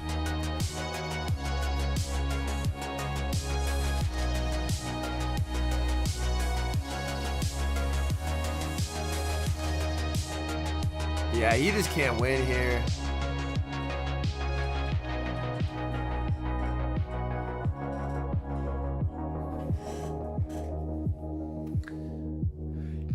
The one thing I'll say, this is a match that I have watched, and I'm very frustrated by it because I know, because this is like the match that I watched, so this is not my first time watching it. They review it and they deem no rematch. Like, the argument against a rematch is that Teddy could have just, after he threw this, switched into the Lapras. But there's no guarantee that he would have done that. So to me, I think that should have been a rematch. They don't end up ruling a rematch, which I think is a terrible decision. Obviously, I'm biased. I like Septile a lot. He's my boy. But they rule no rematch. Because, like, he absolutely, like, it's not a question of did he miss 2 turns. Sorry, yeah, two Psywaves. But if his win con involves him changing how he played, then I think that's gray enough area. So yeah, he's not given a rematch. Players cannot be given reviews. Like, players are not allowed to see the thing. Yeah, Ape would, like, the argument is that he would have just switched after throwing the move. But still. Oh, and now he gets RPS'd by Dedenne. Oh my god. Oh, Jesus. Fuck. The RPS Lord Dedenne is here. Bulldoze baits. And he calls it. Oh, fuck.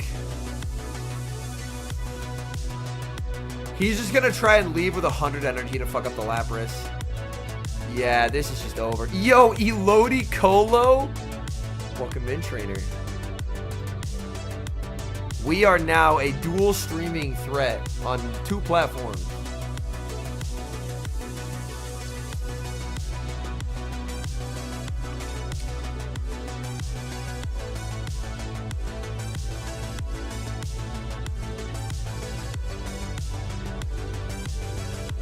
Why not following? Ah, he tries for the Stone Edge catch too. Yeah, it's just over.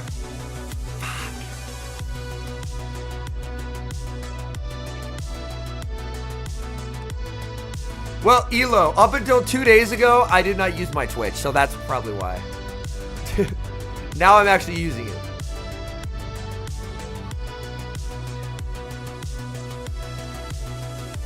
Yeah. And Sep's just frustrated. Ah, that's tragic. Because now Dedenne just does Dedenne things. Yeah. That's annoying because I believe that he should have had a rematch of game 2. And then it would be 1-1 after this loss instead of a 2-1 loss. But a rematch wasn't granted, so...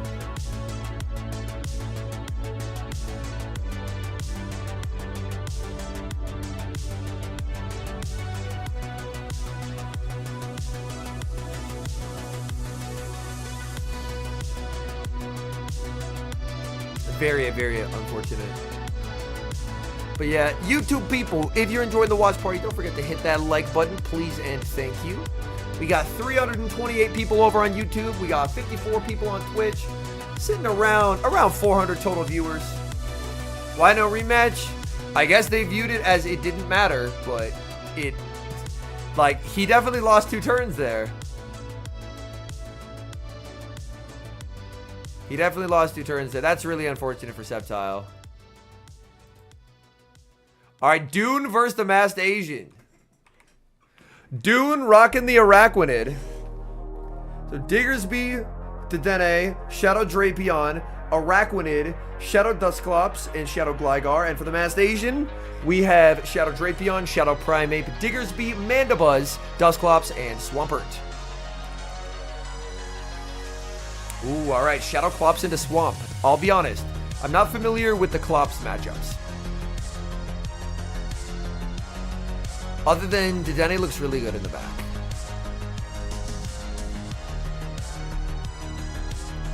Slap will go in September, Rusty. I'm pretty confident of that fact.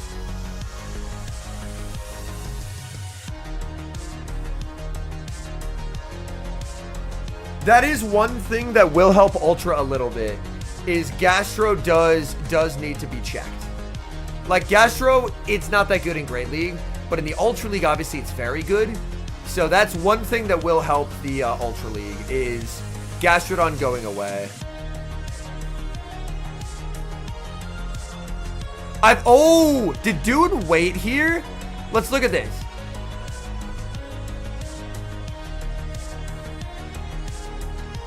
Because I don't know what happened. It looked like it was 1 turn, but then he ended up getting his sneak.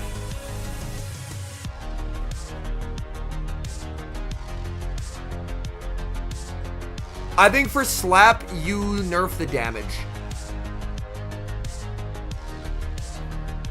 But yeah, this is just Dedenne into Ape in the back.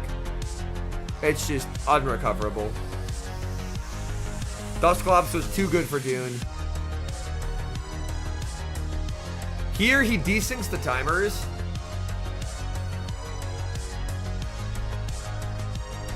Well, next season, Goofiest, they are probably going to be nerfing everything to the ground. Do you guys remember...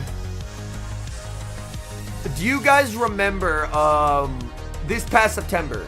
Gligar nerf, Altaria nerf, everything good was nerfed. I imagine they'll do something very similar. Where, like, everything that's good will get nerfed into the ground, and then they'll build a new meta. Like, Slap was buffed in September, so we've had a full year of Slap being OP.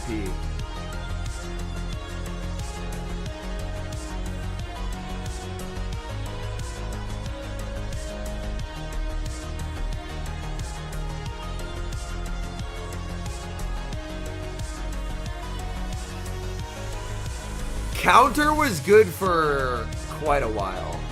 Yeah, obviously we had Vigoroth nerf too. Like, they checked a lot of things. Ends up switching into the Diggersby. Still fires off the Ice Punch though. So, a nice read there. But yeah, this is just farm for farm, farm, farm.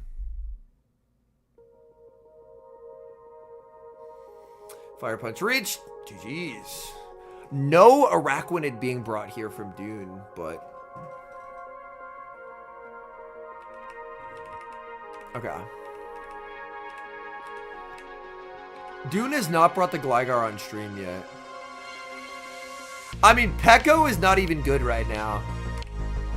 Like, Pekko in a Dedenne environment loses to Dedenne and loses to all the shit trying to RPS Dedenne. Ooh, Swamp into Drape. Much better lead this time. Oh, there's going to be the Clop safe switch. That's going to be answered here. Ooh, the Shadow Punch catch onto the Mandy. The biggest nerfed Mon, Vigoroth. Never has something had all three moves nerfed in unison before. So...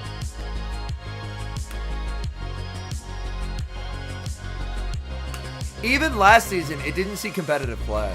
But yeah, Vigoroth got a triple simultaneous nerf. Well, Apex, if Mudslap can't just farm things down anymore, it would hurt it a lot.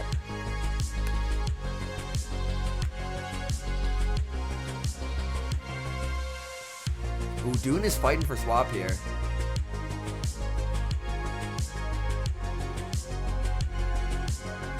There's no way he ever hexes down. Holy is Dark Pulse slow. Holy is Dark Pulse slow. Uh-oh. Did he flip this? Oh my god. Dark Pulse and Air Slash is a horrible combination. Ooh. He goes for the snipe, but this gives up switch advantage. Oh, he's gonna get so fucking Araquanid in here. Oh no. Yeah, I think the choice of Dark Pulse is really biting him in this matchup. Air Slash is for... so Air Slash is for the Mirror and for Drapion.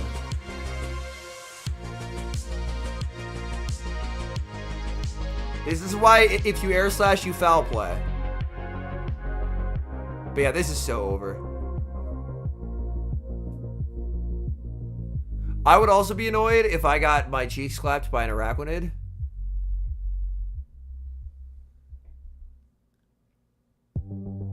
Now this is the moment in a Go Battle League match when I would hit a fun little button. Few may know this. They put a fun little button at the northwestern corner of the screen. It's a really exciting... there's the Crunch debuff. There's this fun button at the northwest corner of the screen. If you click it, really cool things happen.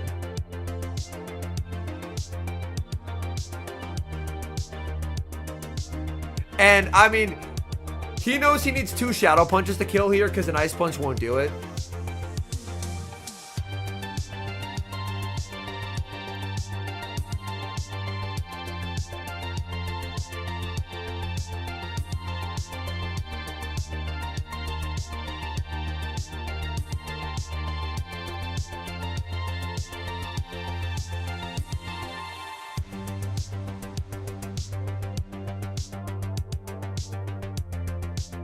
Yeah, this is just so doomed, unfortunately.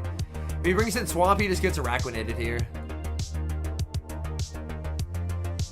Ooh, that's so well done by Dune there. Dune didn't throw a fast move. Dune didn't throw a fast move.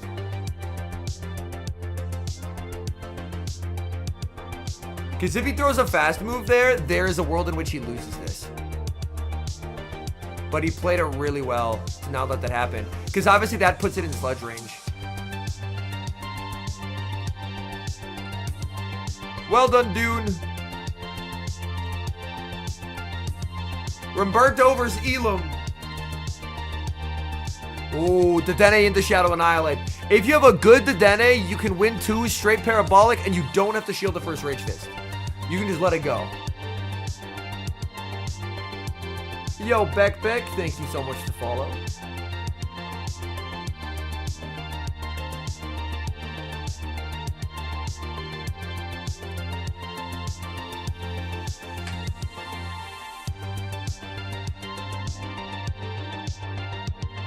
Honestly, even Umbreon isn't particularly strong. So as far as PvP goes, I would say there's no current evolutions that are worth evolving.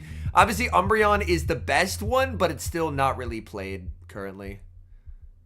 Yeah, nice Drapion pivot there because you're just double strong into Dilly in the back. I am not getting the switch to you, no.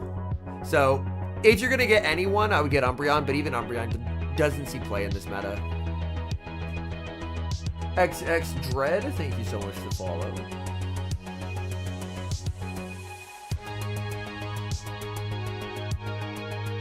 But yeah, Klopp's masterclass in the back for sure.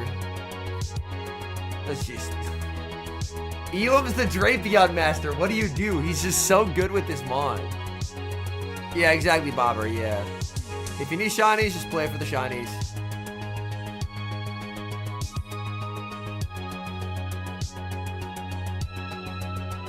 Umbreon meet all of the bug types.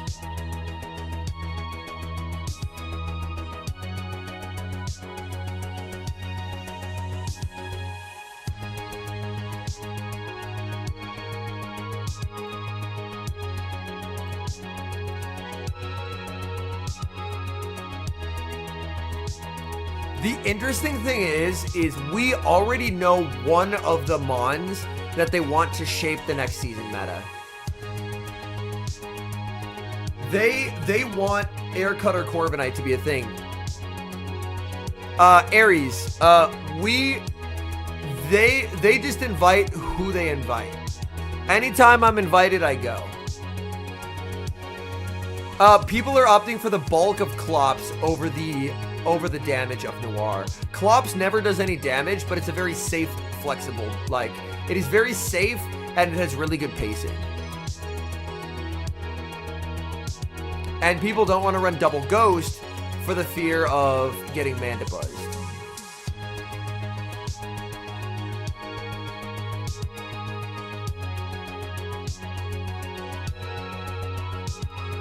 I mean, Astonish also has Hex. Not saying Hex is very, as far as the Great League, I think it wants Astonish, but... The funny thing is, I know Mudslap and Astonish are clones. I would nerf Mudslap. I would not nerf Astonish. I think Astonish is fine. Yeah. I think Astonish, even though they're the same move, it's very funny how one of the moves is a problem and the other move isn't. Astonish is just okay. Shadow Claw get nerfed? I don't think so, no.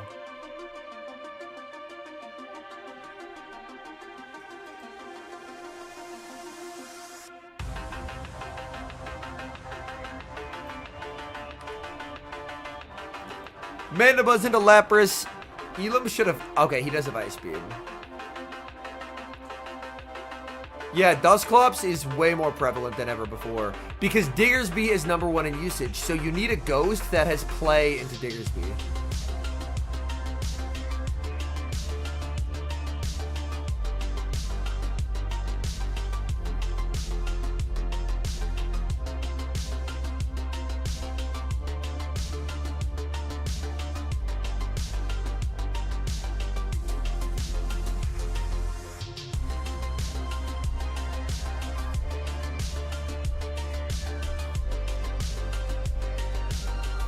KJX, I would argue that one-turn moves take more skill to use than anything with higher turn duration.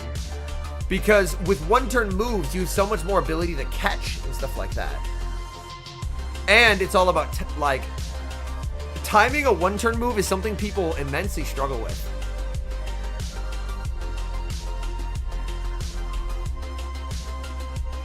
Yeah, Astonish and Mudslap are the exact same move, yes.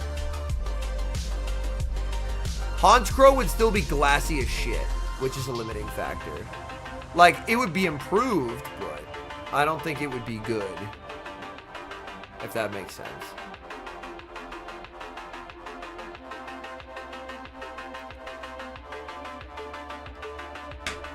Then you just end up collapsing here because you... Oh, interesting. Goes Drape.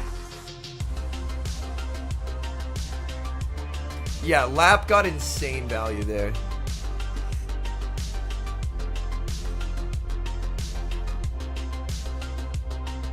Yo, Gecko, thank you so much for supporting the content, man. I appreciate you. Get that spray going. We're almost to 1,400 followers on Twitch. Let's go. When I started my stream on Thursday, we were below 1,000, so that's almost 400 followers. Let's go.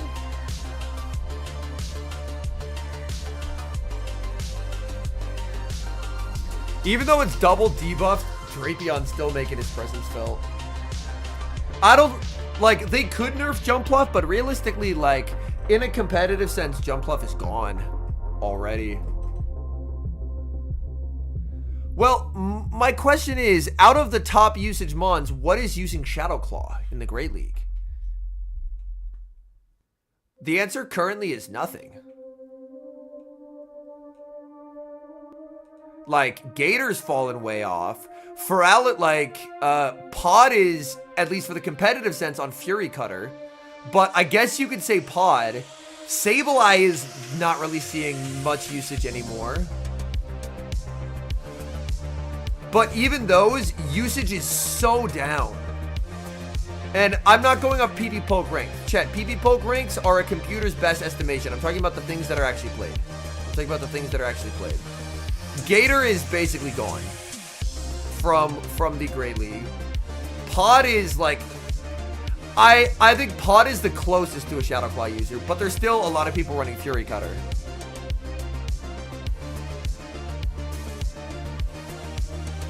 Alright, RGR versus Alpha Feeb. Shadow Clops, Primeape, Diggersby, Jump Bluff, Shadow Drapion, Blastoise. For RGR, we have Shadow Drapion, Diggersby, Talonflame, Azu, Shadow Dusclops, and Tedenne.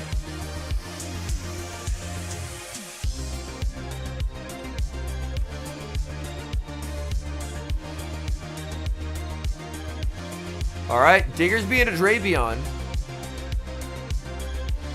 Yeah, Blastoise is uncounterable on the safe swap. Basically. It's forcing a shield from everything.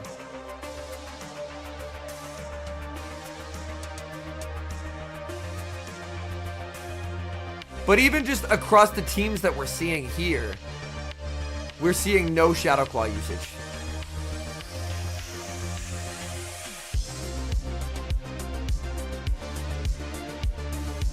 Actually gets a crunch debuff.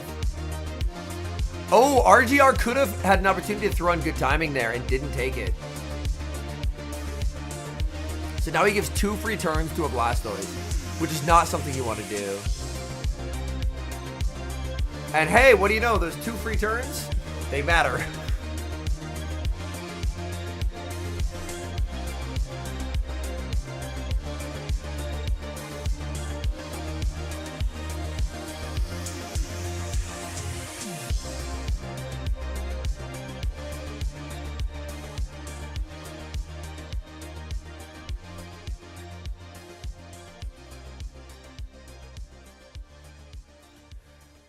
The shield from Diggersby.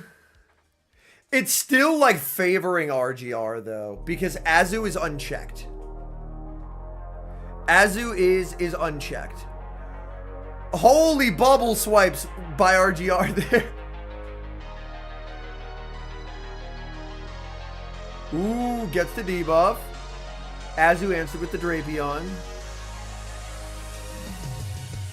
Yeah, he is one of Galax's locals.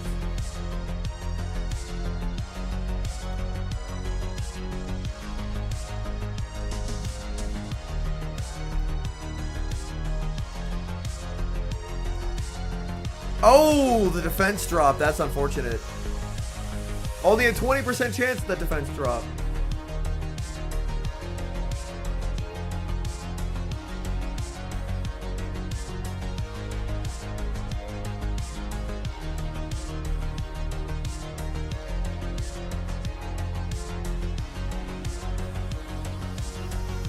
He shields to keep the move. Oh god, this comes down to debuffs. This should be a game that RGR wins. But if Feeb wins the debuff fight, he wins the game. Oh no! Oh my goodness. Oh my goodness. Now that does nothing. And that's how the game is lost. Also, the fact that there was a crunch debuff as well means that the Azu is, I think, in Fire Punch range.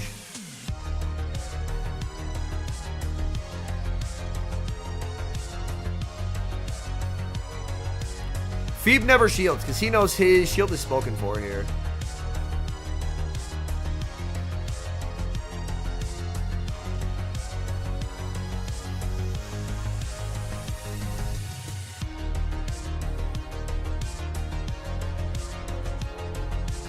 Feeb's at 2, so he has to undertap here. Yeah. It comes down to, is it Fire Punch range? And I think the answer is yes.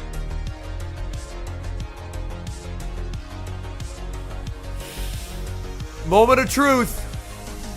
Kobe.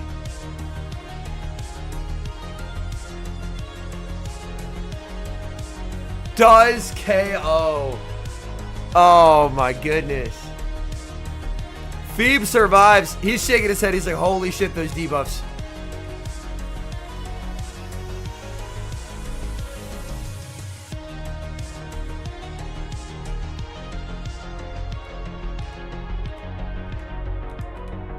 Alright, here we go.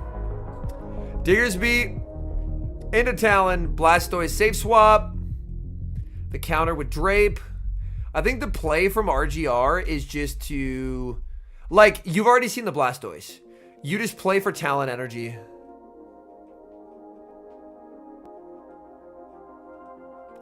Nah, Fortress hasn't really been used. People have been opting for Scizor instead.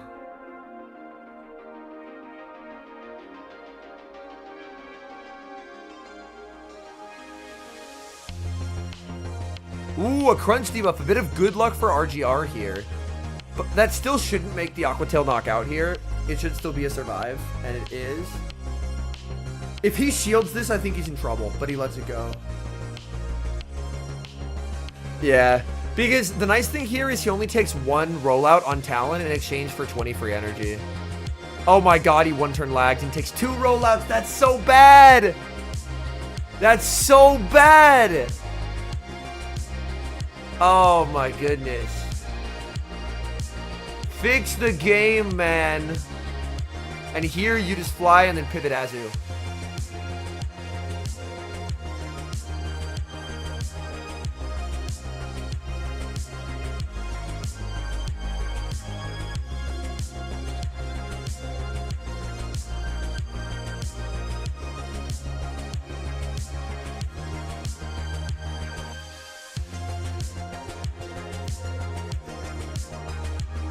Yo, what up, graphics? Welcome in. Yo, Liam with the hydrate redeem. Thank you so much. He should still be okay. I just talked to RGR and said you're gonna watch this again. All right. Well, I'm watching it back. I need to know from RGR. Did he learn his bubble swiping technique from Galax? Because the only other person I know Who does these insane bubbles is Galax Bolton. And I love Galax.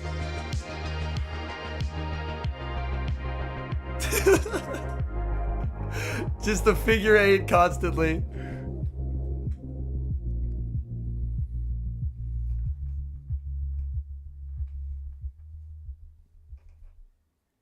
Feeb risks alignment here. But RGR has it. Because even if this Sans debuffs, you're still KOing with a Brave Bird. And you still have Azu. His melting 6-pack of Screen Protectors a week. Oh no. Yo, Clennon, thank you so much for the follow. I think he's swiping a figure 8, chat. I think he's swiping a figure 8.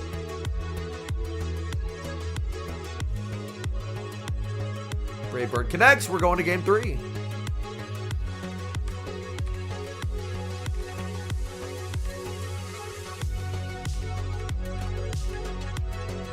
Yo, what's up, Clennon? Welcome in, trainer.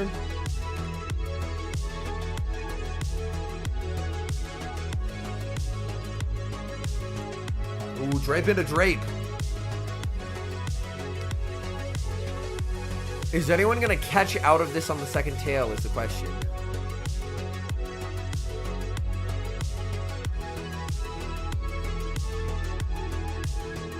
Enjoying day 2 so far? Very much so. Yo, we got Matt Beer in the house.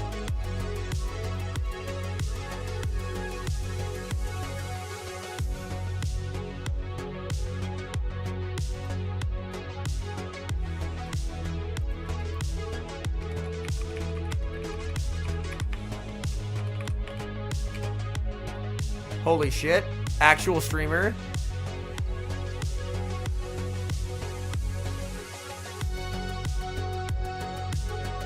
All right, gets the farm down here. This will be interesting. Like, what do you bring in here? He brings in the Diggersby. Ooh, the Fire Punch catch. That's nice. Drape energy always goes far. Drape energy always goes far.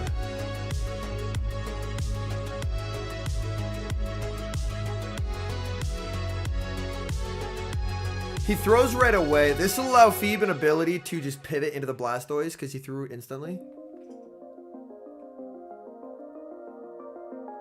Gets the debuff. So a bit of good luck, but it doesn't impact the game. RGR will know it's the one-turn switch and throw instantly. Really nice recognition there.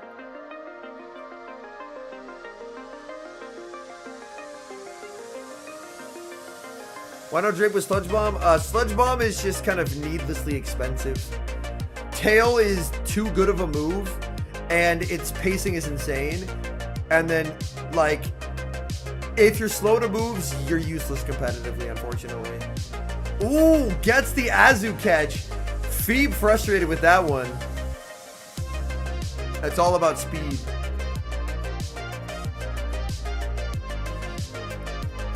This scenario is kind of shit though, because Feeb will get the Skull Bash.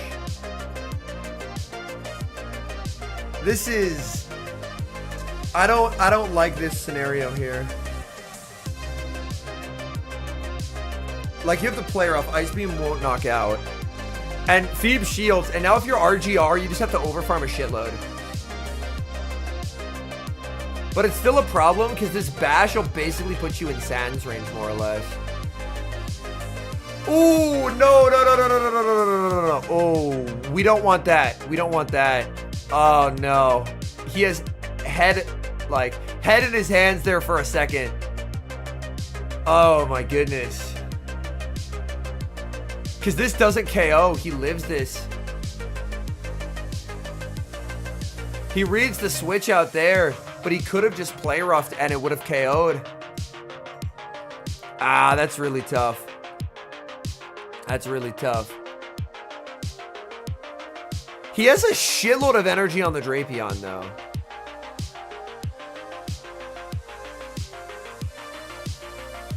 I think if Feeb farms properly, Feeb wins this. Question mark? Yeah.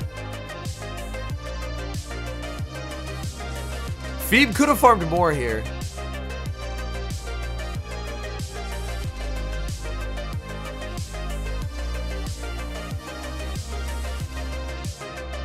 Oh, Feeb threw. Feeb threw. Oh, he waits the turn. Oh, no. And the game didn't update. Fuck, man. Oh, that's painful. That's painful. It looked like he paused there. Nah, that visuals are not disputable. Ah, that's unfortunate. All right, Axen versus Ash. This will be a good matchup.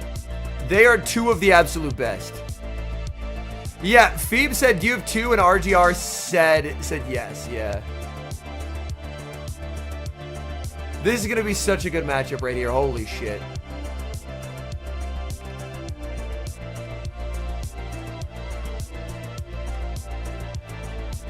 Oh yeah, this is the Portland Finals rematch, isn't it?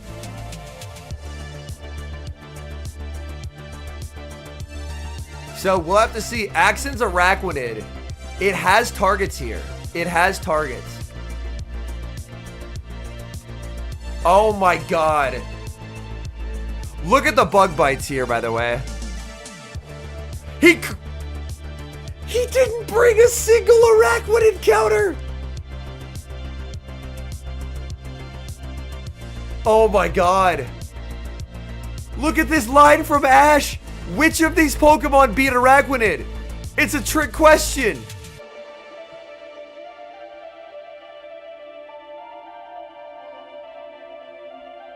Like, I think Crenilli can win zeros, but if Axen wants the degen for swap, he definitely can.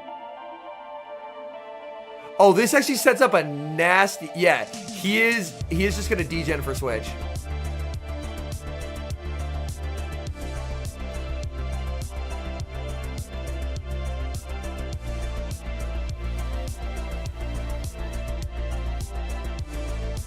Axen is -2 here on his spider.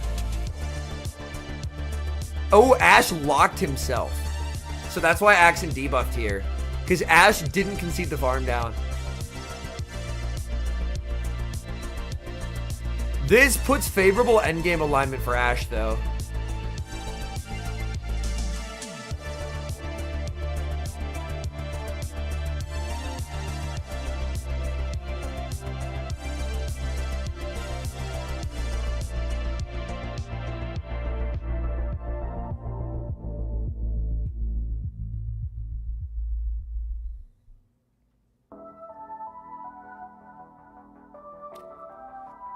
Does get the Arya. Arya doesn't knock out here on a Glyspod. Glyspod can hang on. Not super well, but does hang on. Banks the move, goes Diggersby, and that's just game. Yeah. All right, game 1 to Ashton Ash. Very well played. Like, there's a move banked on Pod. Your up energy, Diggersby versus Drape. It is very much over.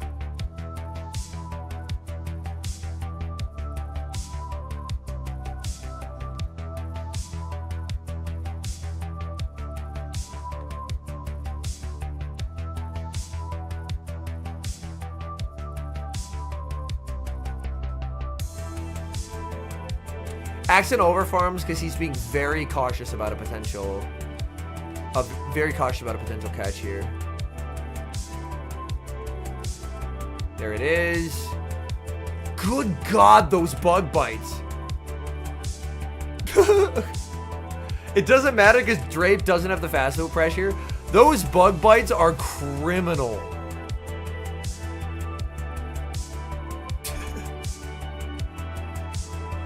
Those bug bites are criminal. Oh my goodness.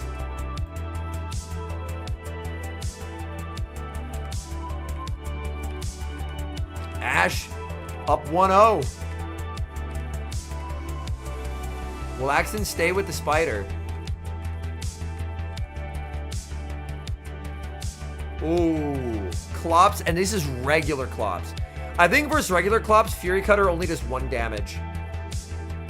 I want to say versus the Shadow that might be different, but I'll have to double check here. Dusclops, Scully. Yeah, Fury Cutter does 1 damage. Against the Shadow, Fury Cutter does 2. Yo, look at me! Remembering things I'm supposed to remember. Let's go. Shout out to me. What a handsome recollection that was.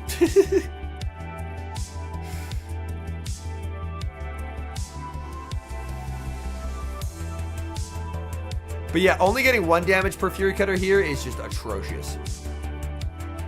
It's so unfortunate.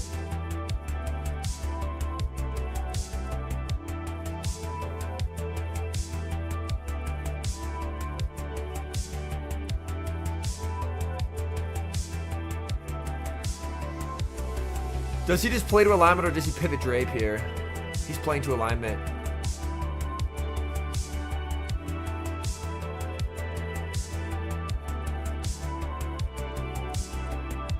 Goes for gem. Shielding this would go a long way for Axen. Oh, he lets it get interesting. I guess there is limited fast food pressure, huh?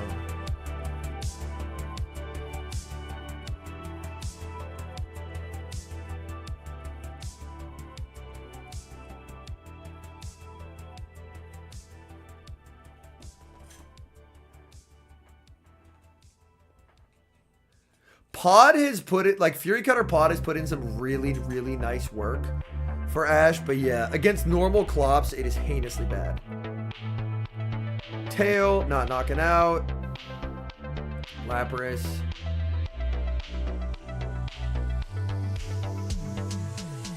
This is looking suspect. This is looking very suspect. I just think this is just over, right? I mean, you call this because this is the guaranteed rock tomb.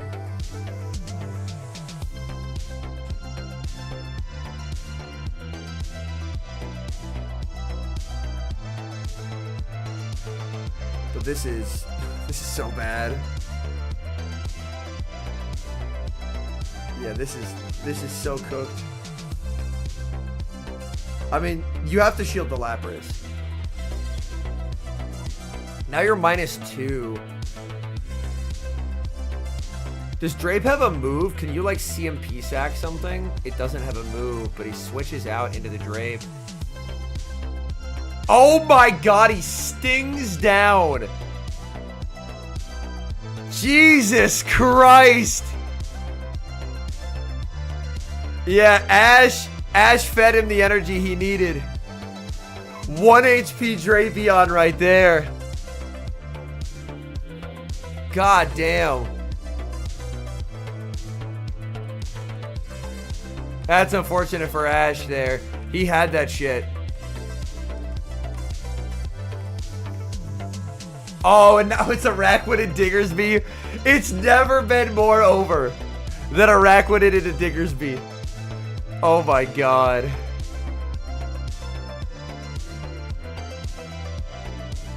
No, John. The Twitch drop for here gives you a Skiddo research and 10 charge TMs. The Twitch drop on the official stream gives you an elite charge TM and a Mandibuzz.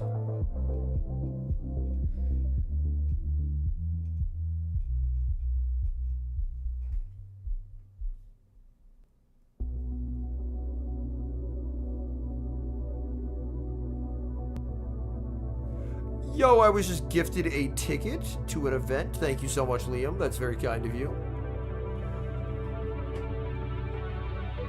All right, Captai here.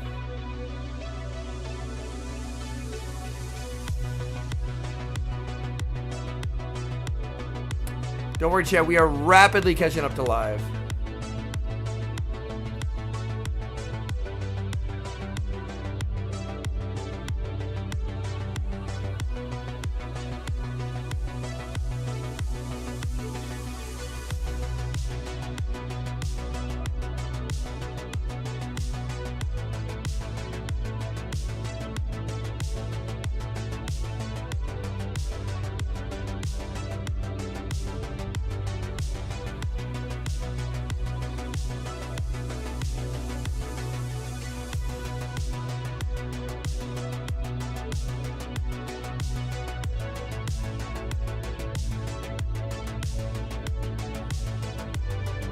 Alright, Crunch. Very nice damage there. Will get farmed all the way down, but you just have Clops for this. You just have Clops for this.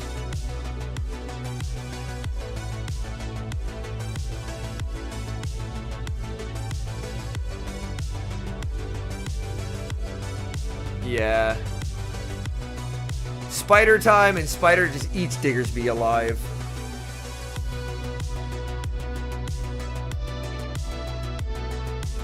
Yo, Neo with the follow. Thank you so much, trainer. Welcome in.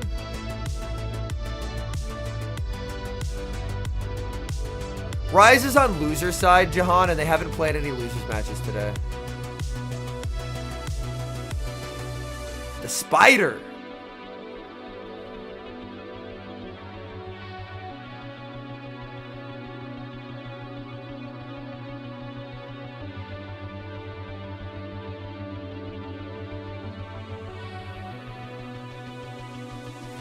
This poor Diggersby, man. This poor Diggersby. This is savagery. And he just switches in and ice punches. My goodness.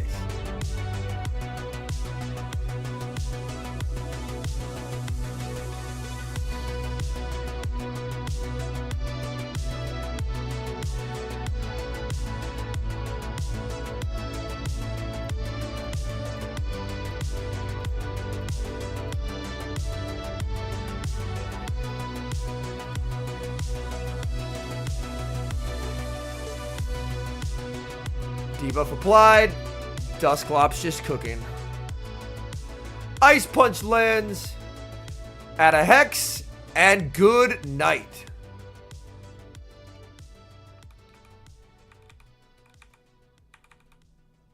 I mean, even if he Grass Knots, he just can't get through the Araquanid.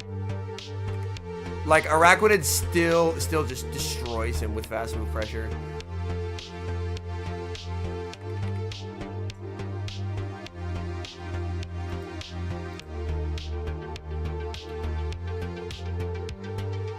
All right, I'm gonna go refill my water, chat, so bear with me here. I'm gonna refill my water. Give me 2 minutes, and I will be back.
All right, we're so back.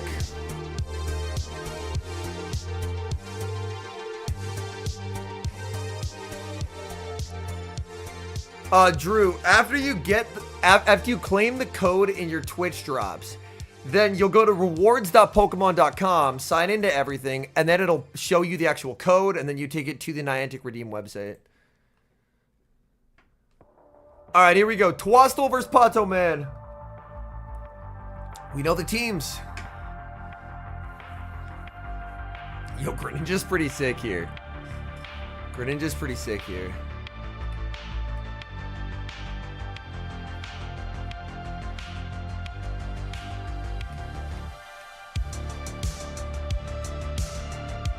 Ooh, Azu into Shadow Clops. Interesting.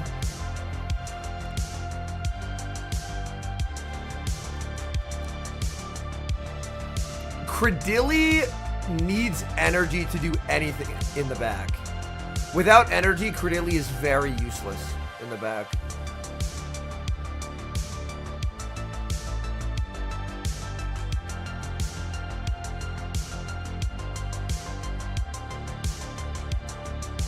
Claude doesn't really get played anymore, Goofiest, at a competitive level, so. Let's go, Neo. Alright, sounds good, Nix. Have a good one. Ice Beam lands. He knows double Ice Beam will KO. And here he won't go for the Captai, he'll just overfarm. Aleatorio, Hydrate, got you.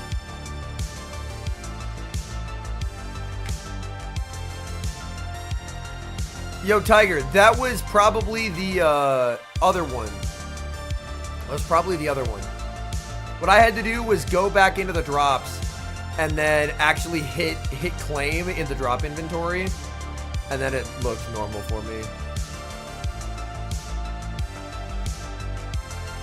No, it was the NAIC one. Oh, what the hell? I might try going back in there and see if you can claim it again. Laugh out loud says, yoink, I stole your code. Uh-oh. He is going to Grass Knot here. We do see the shield come out from Pato.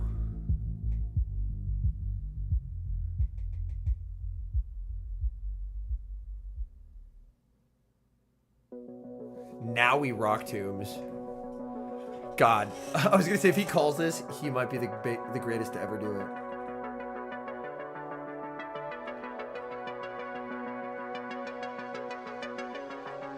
Does this knock out?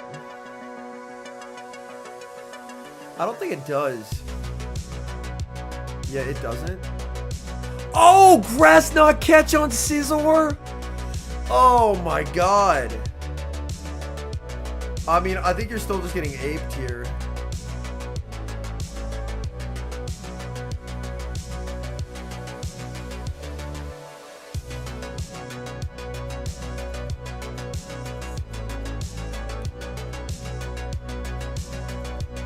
Gets the boost. Marowak has a move, but I think it dies to an Ice Punch, no? Does it?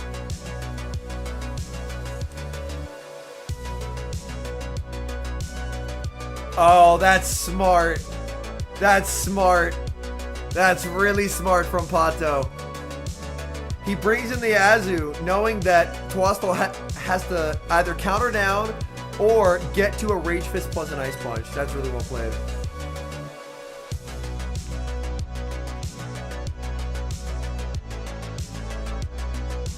Azu into Credilli.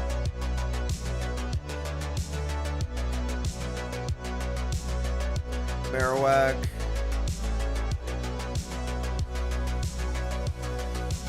Ooh, doesn't call it. Now he just clopses him, right? There's the switch into the clops. He threw one in the switch, so he would be lined up and he would get his sneak again. Yo, Mage, thank you so much for the follow.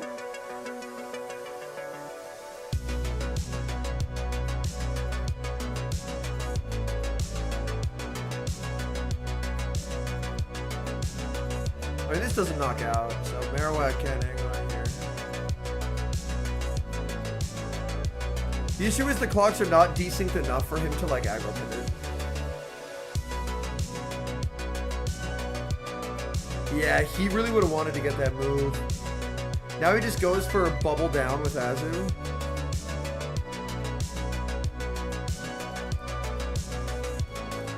But this is Ape into Scizor again, so this is just a win for Twostel. We go 1-1 here for sure.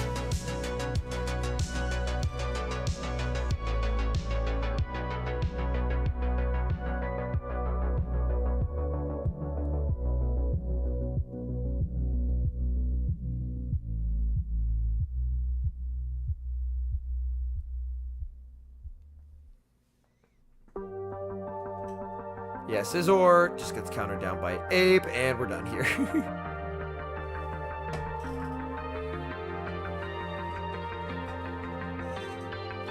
I think the issue is Ape is just gonna get too much value here. Maybe I'm mistaken though.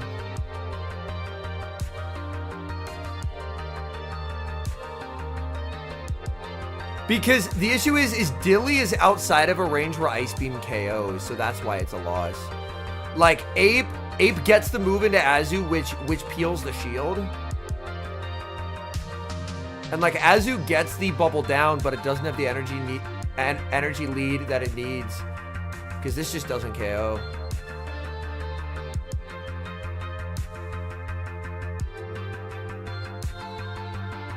Yeah.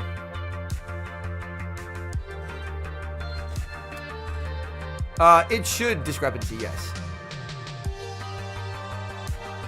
Yo, what's up, Richie? Welcome in. Alright, we're going to game 3. Scizor has bet on Ape twice, and Patos won one of those games, so he has to feel pretty good about this. Ooh, Mandy into Clops. Tough. Yeah, Azu just does no damage. With the amount that I play this game, there's certain times when I am, I wouldn't say cursed with but like, I have really like I know decently well enough damage ranges to where a close end game, I can just be like, it's not close. And it a little bit ruins the like, will they, won't they excitement of it, but I was just like, yeah.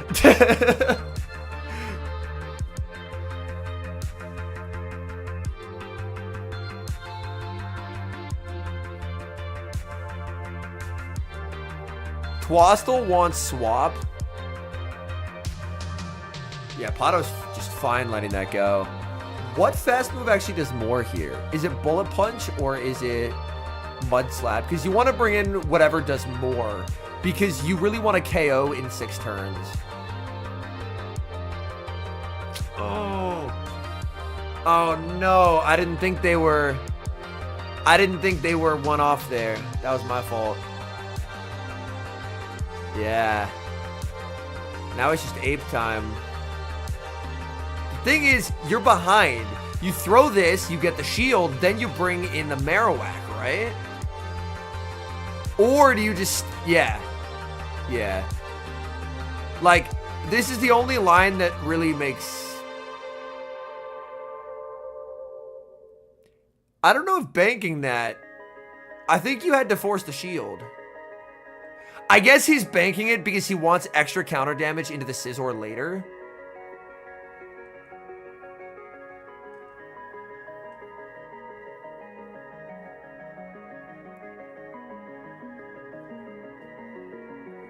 Marowak will get a very healthy overfarm here. Nice cap tie. He's now at the back-to-back. I think Twostel's play here. Oh, Twostel's move didn't show up, question mark? I mean, Rage Fist doesn't KO anyway. He only had a Rage Fist. So it kind of doesn't matter. Yeah. For some reason in my head, I thought he had an Ice Punch, but he did not have an Ice Punch. He only had a Rage Fist, and Rage Fist just doesn't KO there. That's Acid, unfortunately, cooking him in that moment, because he doesn't have the fast move pressure into the Marowak.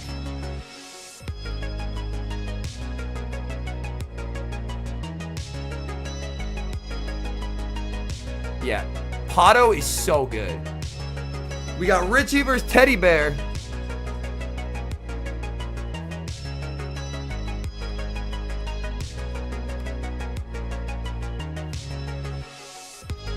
Richie versus Teddy Bear. This would be a good one. I'm very excited.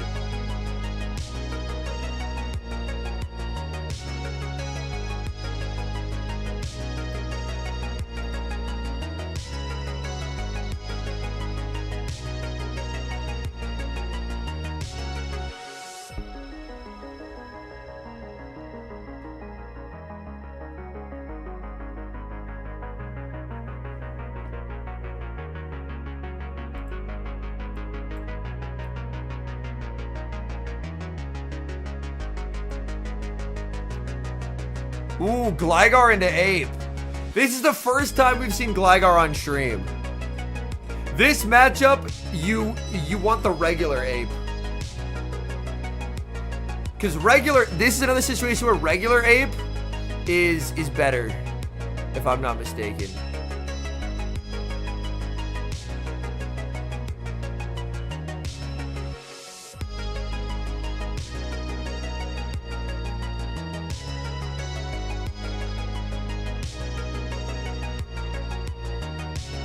Oh, it's regular Gligar, so same thing. Gotcha.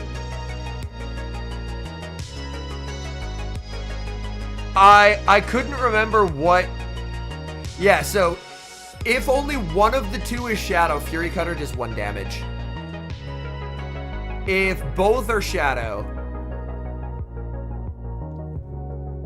If both are Shadow, that is when it's a problem. Because this shit just doesn't KO. Because the Fury Cutter's only done 1 damage. Gotcha. Thank you for the clarification there. Catch on a Quag. But this is a certified Jellicent energy moment right here. Jelly energy gonna be delicious.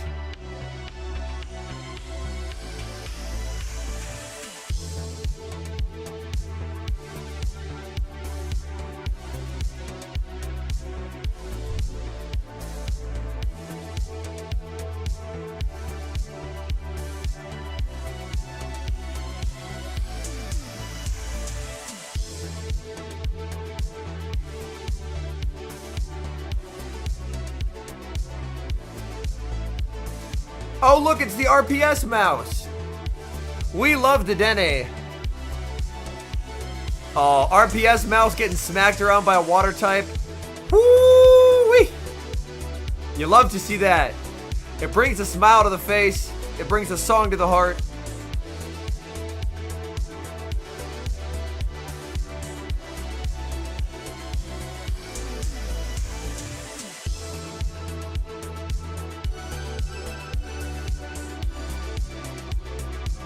Oh no, Gligar energy. Woo, I'm so scared. Not the Gligar energy.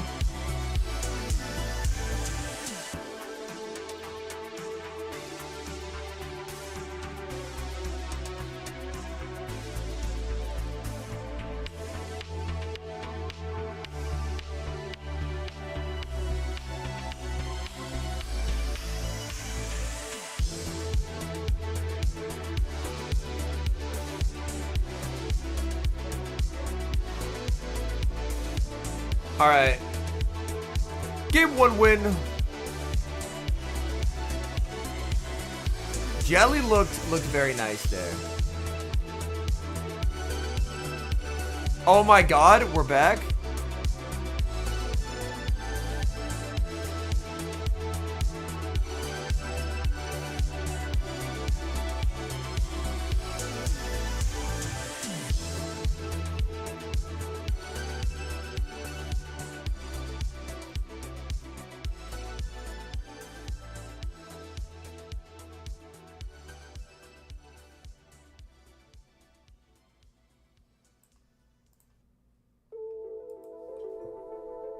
Look at these 1 damage Fury Cutters.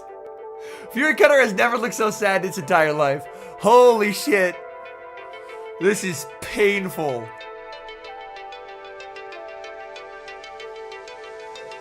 Look at these Fury Cutters. Ice Punch, bang, good night. Molt Energy would go crazy here.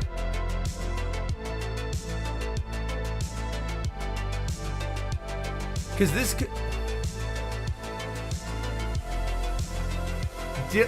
He has to make the reading go dig here. And he's not going to. Yeah, he goes Dilly. Yeah, 1478 is a despicable IV Moltres. Does get the shield call right. But does Teddy get the catch? Oh, he doesn't, GG. He goes over 100, but he knows, yeah. It's just cooked. Yeah, Teddy lets it go because his only win con is Richie being bad. And he just clicks Rock Tomb. Yep, and he knows. And then the easiest thing to do is just pivot now into the Diggersby. And yeah, Teddy knows. Because when he's in the Diggersby matchup, you force him to Brave Bird. Well played by Richie. Got the shield call right on the Brave Bird, and like Teddy had to make an impossible catch, so.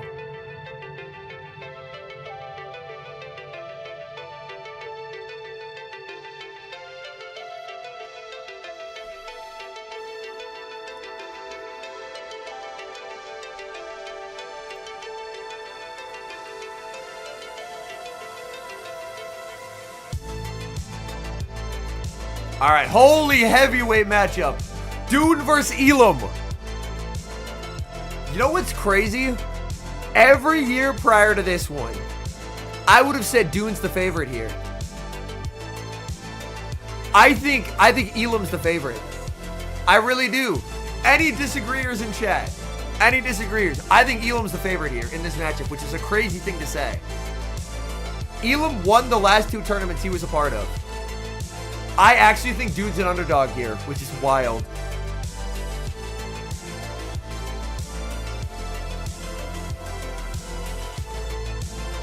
Diggersby, Dedenne, Shadow Drapion, Shadow Gligar, Shadow Dusclops, and Araquanid for Dune. And for Elim, Lapras, Shadow Drapion, Dusclops, Diggersby, Fury Cutter, Golisopod, and Dedenne. Oh no, it's Araquanid into the mouse! Oh, that's so bad. The save switch in a Drapion answered with Lapras. Oh my goodness. This is a matchup where you miss the 30% chance at a crunch debuff. Because if you get a crunch debuff, your second crunch can actually KO here. If not, then Lapras is just taking zeros.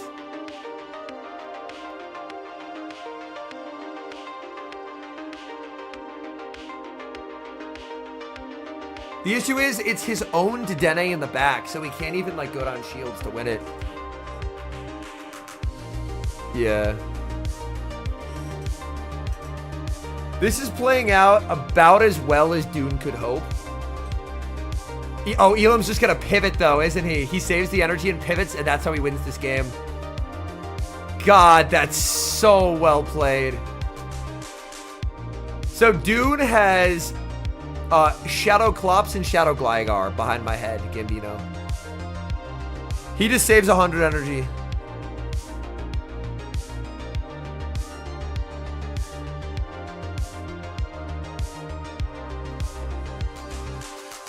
Like, that's just so well played. Gets the crunch. Because this Lapras energy just goes crazy.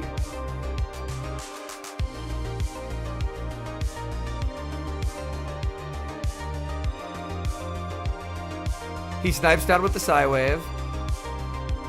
And it's Dedenne, and he just forces both shields, and the game's over. That's so well played. He knew his energy was useless, and he's the... And not only is he incredibly good at over-farming, but he's so good at making his energy be useful.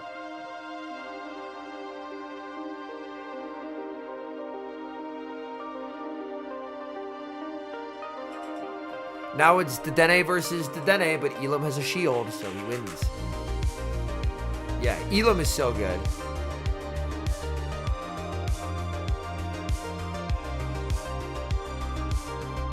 Yeah, the Psywave sniping there was really nice. Play rough lands. And it doesn't matter what Dune throws at this point. Because Elim just always shields because he knows the play rough KOs. Too much health has been lost.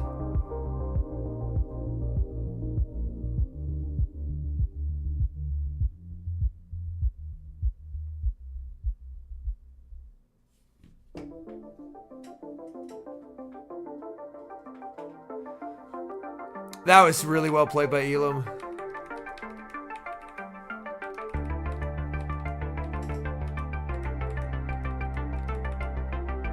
Oh, it's the mouse! falls into the spider again.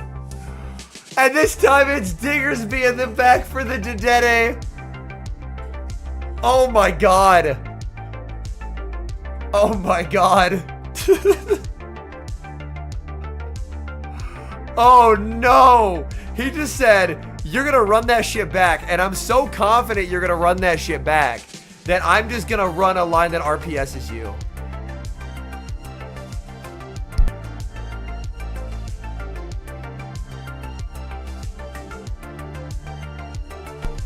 He does need switch though, because he ran the line to RPS. We do see the crunch debuff. But yeah, what do you do as Dune now, man? What's the prize for this? For an IC, I think it's, is it 5K or 10K? It is some fat stacks of money.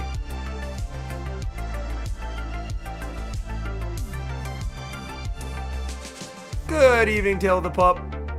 And yeah, unable to flip switch. GG's.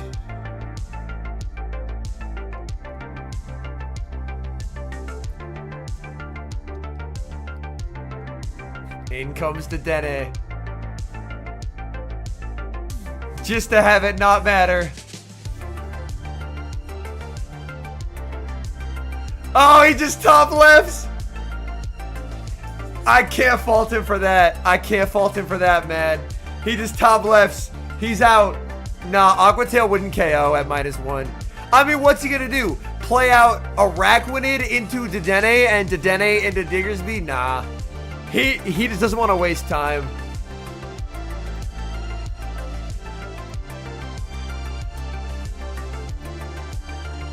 Axen versus Feeb.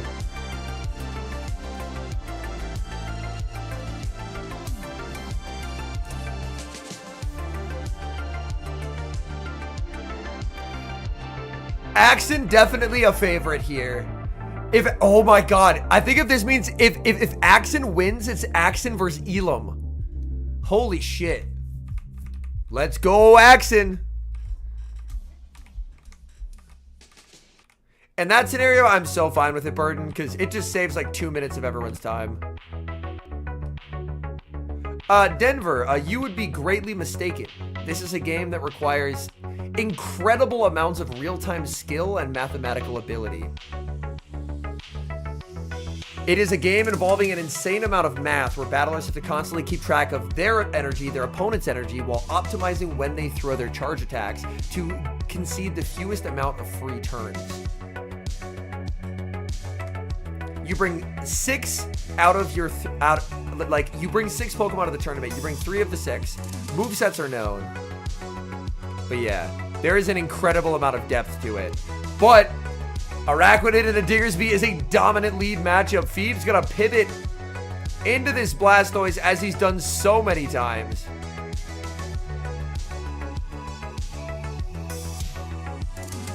He catches, but Feeb baited. Feeb baited.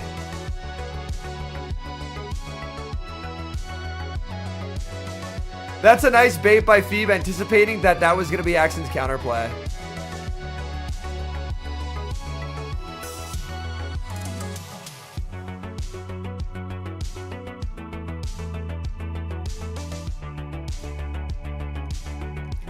Dune lost Toxic, yes.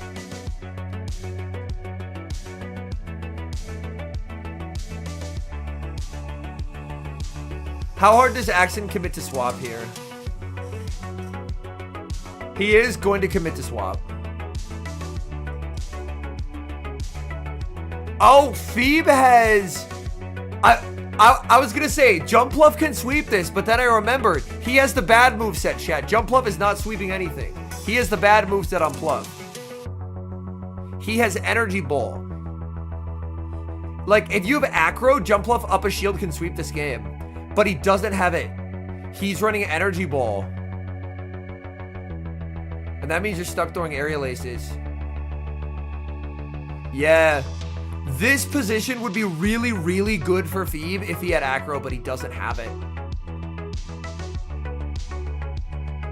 This is a good alignment throw by Axen. If your opponent's going to let you get super effective damage, you take it. A farm down can never occur, so Feeb just has to throw a fire punch at some point.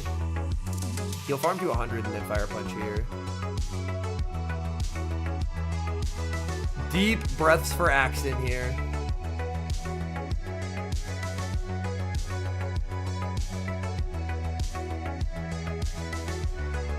Oh, he bubble beams him.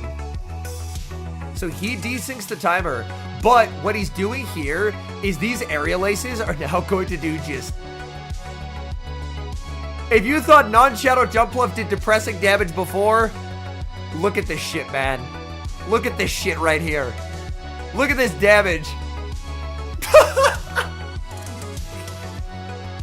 Oh my god. Jump bluff. Jump bluff, no.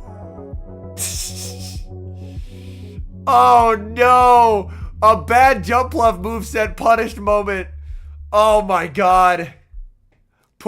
Even with energy ball, you lose to Dedenne, man. It's not a Dedenne counter. Araquanid's on double water, yes.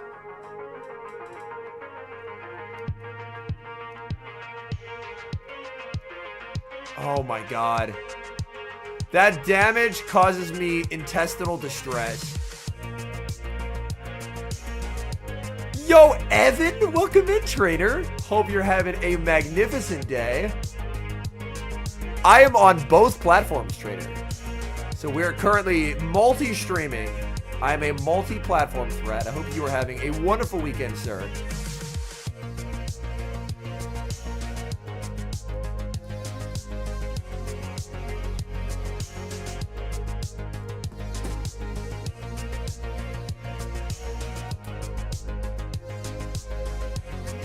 Throwing right before here is nice because Bubble Beam does actually knock out here. How long have you been gone? This is my third day being on Twitch. Oh, it didn't KO. That was a 1 HP survive. Evan Beep Near texted me. Should I go home with him? Of course. Gets the water pulse here. Yeah, you don't get penalized for top lefting. But yeah, this is over. He just shields.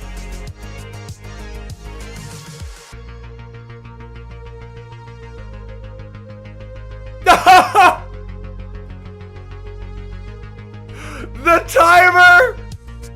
Oh my god! The timer! That's so funny! I mean, Drape had a tail, so like it didn't matter. Drape had a move, chat. Drape had a move.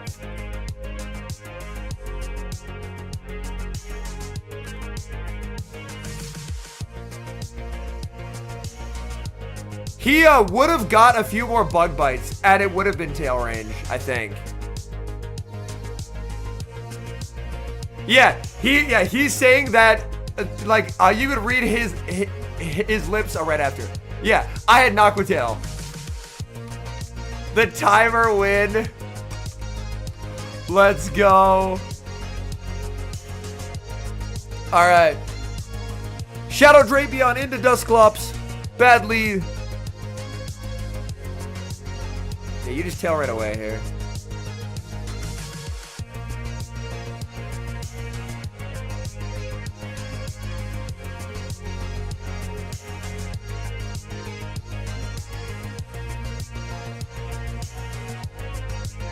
Ooh, I'm gonna pause this for a second. Breaking news from the losers bracket. The games are progressing. Firestar, member of the community, moderator of this channel. A monkey, I'm actually not sure, to be honest. Defeated Hedonis 2-1 and RGR 2-0. By winning 2 times in the losers bracket, Firestar has secured enough points to qualify for the World Championships in Anaheim. He needed a really good finish at NAIC, and with both of those wins, he has now bubbled into enough points to qualify for Worlds. Let's go, Firestar. All right, back to the action. Back to the action.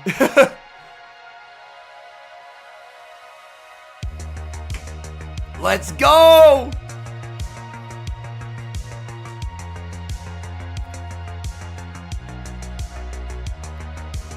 Nice catch on Blastoise there, but he did just lock the Blastoise.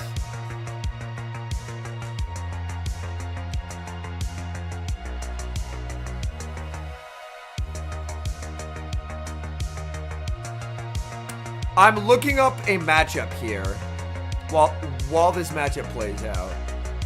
He goes oh no! Oh my god! The Skull Bash catch! No! You can't treat him like that! You can't treat him like that! Oh my god, Axen is a bad man! Oh my god! Call every police department! I don't care about the jurisdiction! Holy shit! Yo!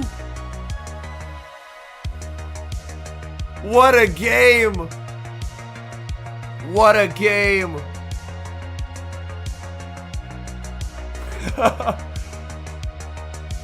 He's locked in, but he erased the energy. Lapra's energy just devours Feeb now. That is Feeb's issue. Ice Punch doesn't KO here, but it gets him low enough that he can farm down.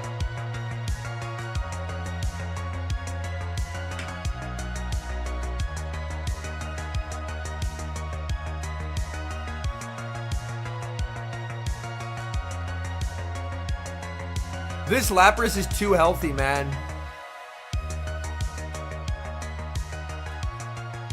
Ever wonder what Skull Bash was for, chat? This exact moment. This exact moment. Oh, that's unfortunate, Liam. That is unfortunate. So that meant that the RGR Firestar matchup was probably, if either one of them wins, either one is Worlds. Does he have any more locals he can do? Yeah, and he just lets us go and wins with Clops.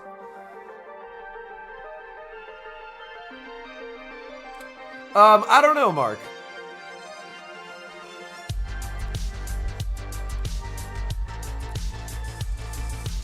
I'm genuinely unsure. But it's very early. Probably first 50 people in the world to hit that. And this is a certified Clops pacing moment.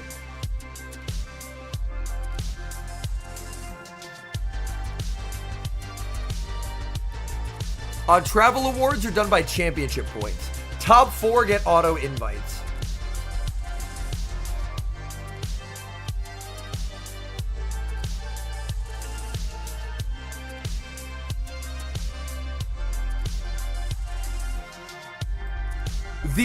The issue is, chat, is every single person on winner's side already has an auto invite. Because it's Pato and Richie, Elim and Axen, and they've all won tournaments this year. And auto invites don't cascade, which means that guaranteed 2 of the top 4 auto invites are going to go nowhere. Which is a little unfortunate. The reason why auto invites matter is for the United States. The top 75 in championship points qualify for Worlds.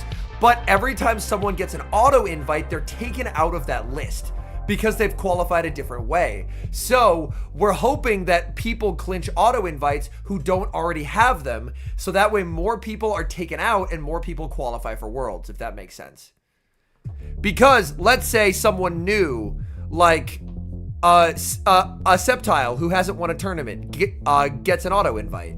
Then in that case, Septile would, then Septile would be removed from that top 75 list, and whoever is 76th would now get an invite instead of bubbling out. All right, for a trip to day 3, it's Pato versus Richie.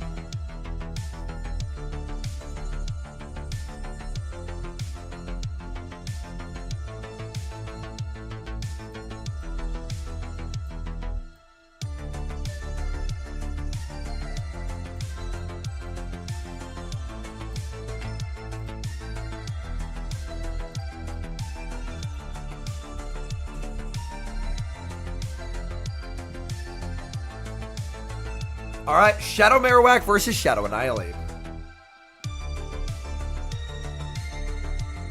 Annihilate can eventually brute force its way through with Rage Fist, but you take more damage than you deal to start with, which is uncomfortable.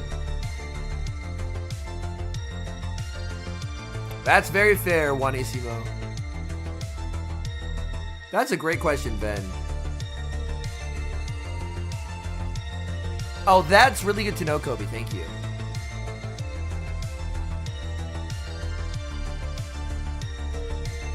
But yeah, if Ape wants to, it can just degen counter down and take swap.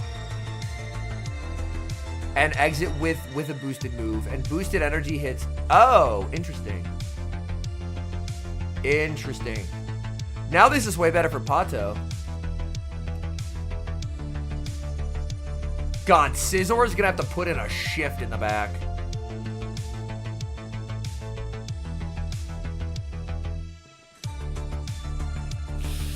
That's a lot of damage taken, but Scizor honestly needs the energy lead here. Wait, being up 2 means you fuck Diggersby. Oh my god. Richie gets 1 turn, but it's not going to matter.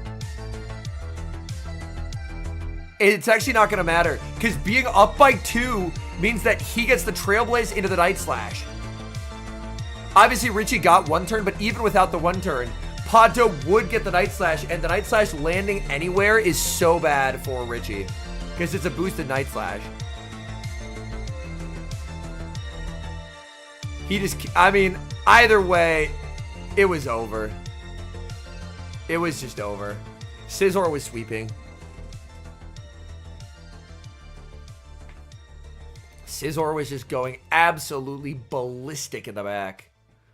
Look at those bullet punches. Oh my god. Scizor taking a life in game number 1.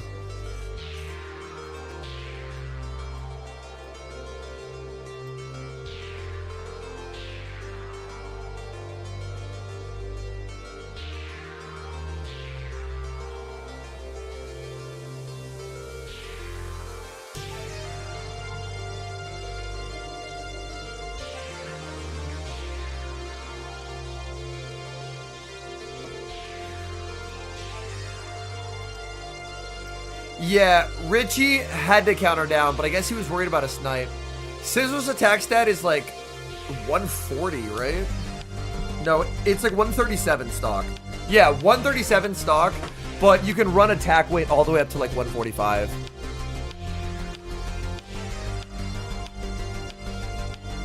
We are almost caught up to live. We are about an hour behind live.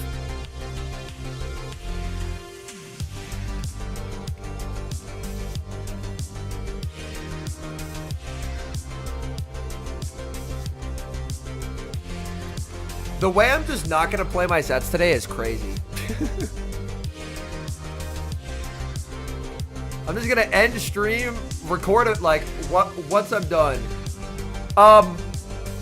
Most of Losers Round 1 will not be streamed, but a few games will. Okay, Jelly into Azu, obviously dominant lead win. In comes Scizor, answered with the Diggersby. He was fast enough on the switch though, so we'll get the Fire Punch before the Trailblaze. He throws the Night Slash here just to deny the turn, but Richie's going to let it go. Barring a boost, he's so fine. Yeah.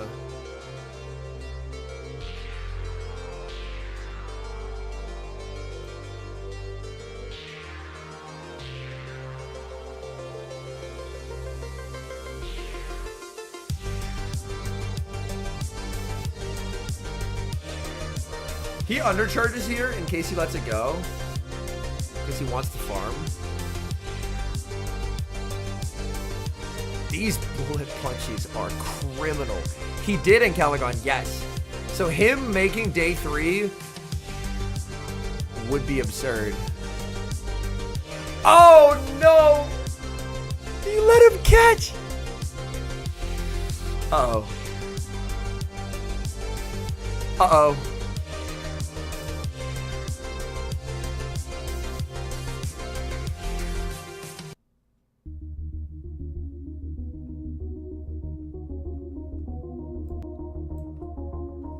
Saving that Scizor is Criminal activity. Criminal activity. Scizor had to do it to him, unfortunately. But yeah, this is just jealous and energy management right here. I mean, jealous and energy management is literally the easiest way to win an unholy amount of games in the Fossil Cup. Oh!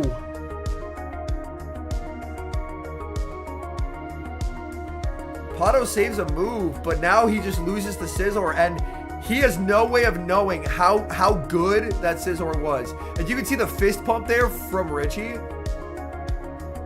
Richie's gonna undercharge because Scizor's locked.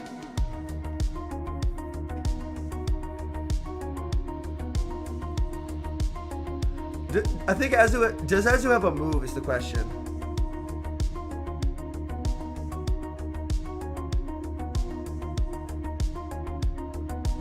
And you can throw the ball here on alignment because Acid is slightly slower than Bullet Seed.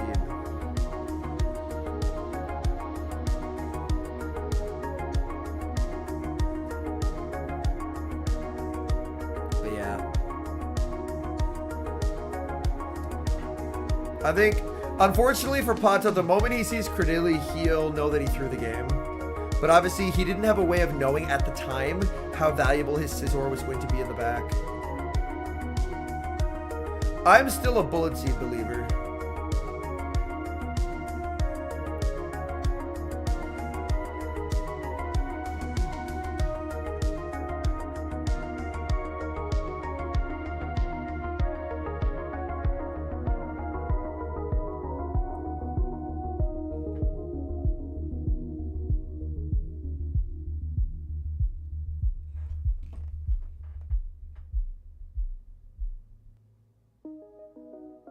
Yep. Azu energy, not today. Grass knot doesn't matter. Crudilly. Winner take all game number 3 coming up here, folks. It's gonna be a fun one. It's gonna be a fun one. Pato versus Richie for a spot in day 3. Their day will be over mad early to whoever wins this. Get this replay out of my face. Pato's leaned in. He's locked in. Game number 3. Scizor into the Mandibuzz. Take a look in back here. Oh man, Azu doesn't have a lot of play. Marowak can cook.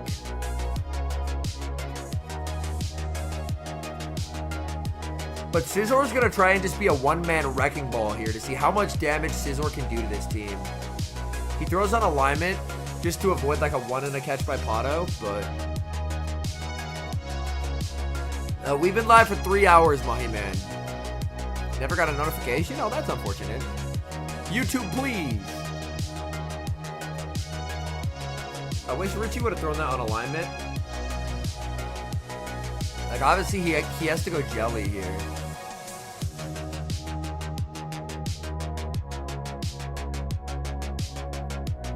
Because there's never a world in which you acid this down, but you can't hex down either without 2 moves being reached. Ooh, interesting timing here from Pato. Does he save this and go, oh my god, he saves it reading what's in back. Oh my god. He's just otherworldly. He's just otherworldly. He knows it's Credilli. So he knows if he just saves Scizor. And Scizor is... Oh my god.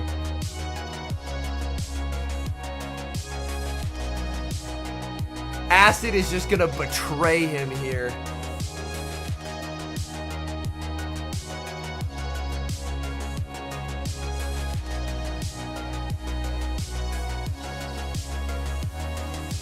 Pato stops tapping.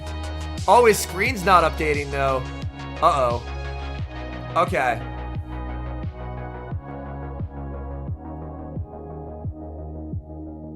Yeah. He is going to shield. He is going to shield and just farm this down. And Richie would love to get out, but he can't. He can still live a Hex here. Oh, he banks the energy. And yeah, Pato has it. He knows. He knows he's done it. He won EUIC.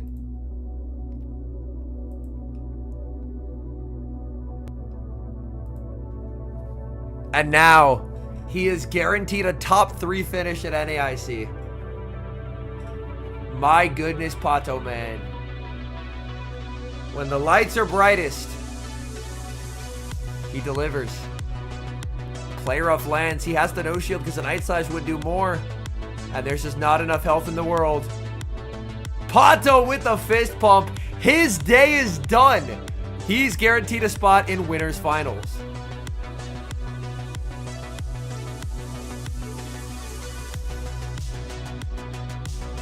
Next up, Elim versus Axen.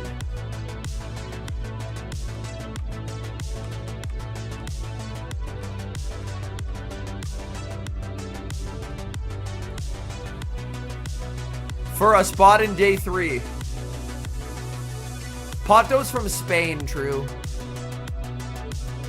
I believe you want max bulk to now. I believe you want max bulk on clubs.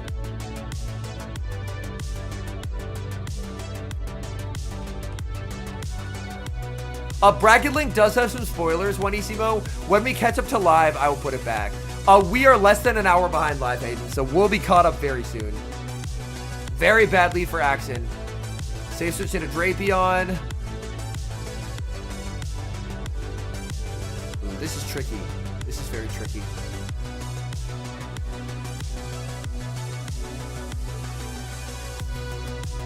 Yeah. Crunch debuff chance being reduced is felt so acutely on Drapion.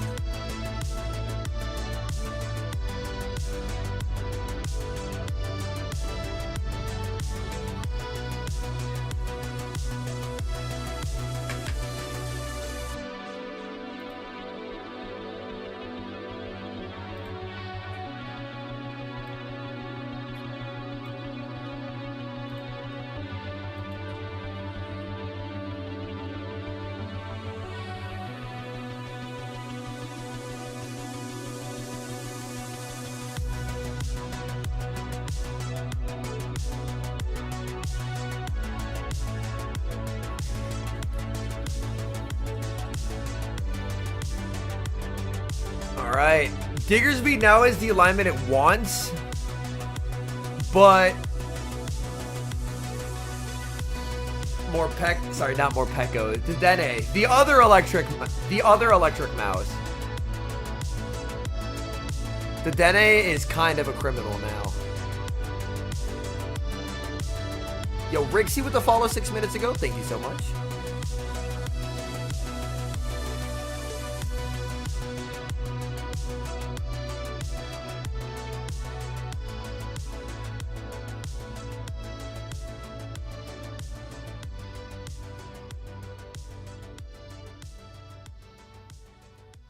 Lapras. Yeah.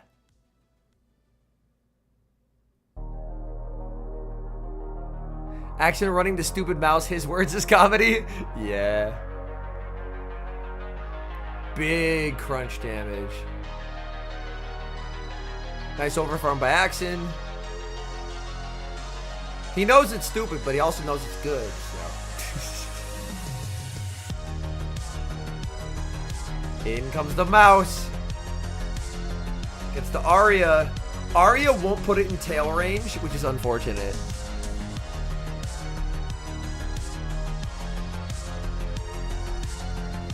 Yeah, this doesn't knock out is the issue.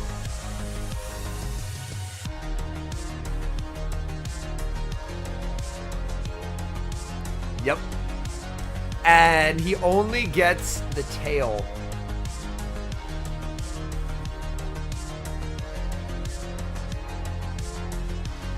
I think Axen actually threw. Hold on. Let's go back to this switch in. Yeah. He didn't switch instantly. He didn't switch instantly. If he switches instantly there and then throws the sting, obviously it opens himself up to a catch, but he ends up getting outpaced because he's just shy on Drapion energy. It's tough because if you play it differently, it's a lot easier for Elim to catch, but he did need the energy to outpace. Yeah, that's unfortunate. Like, it's a really uncomfortable endgame to play your way out of.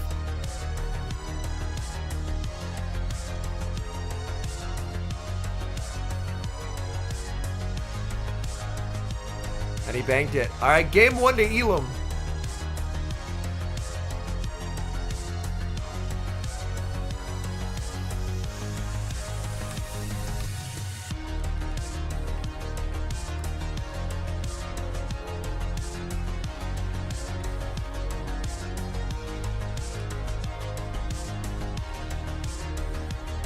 Ooh, Dedenne into Dedenne. Oh my god, it's a true mirror. It's a true mirror.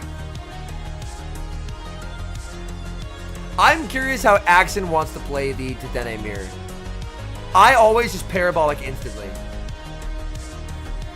He's gonna build up to the play rough in parabolic.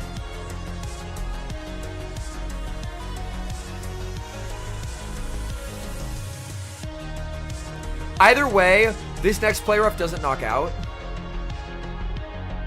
It's Axen who wins cap. He has the worst Dedenne. I imagine we'll see a simul swap into the Drapions because play rough will not KO either Dedenne and both will want an energy advantage. So I assume we'll see a simul swap into the Drapions after this happens. Yep, there it is. There it is. Okay.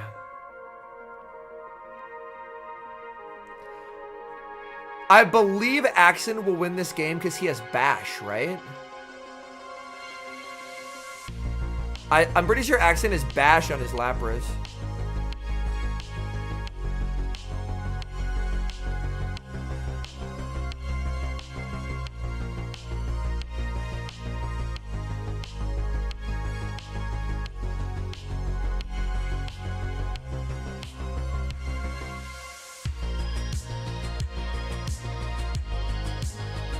Alright, this is an interesting game here.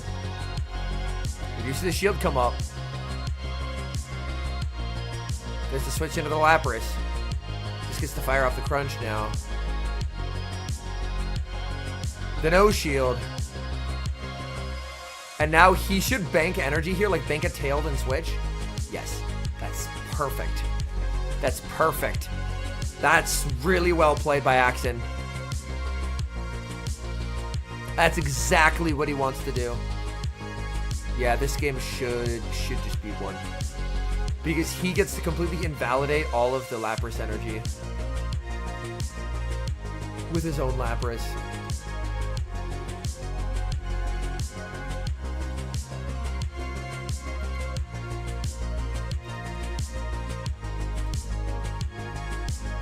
He just gets the Bash. Elim no shields. Because Arya will not KO, but a Bash will. Elim sends in the Drapion. He throws there. Elim's counting always so precise. But Axen knows that he can just shield and take the win. So he will.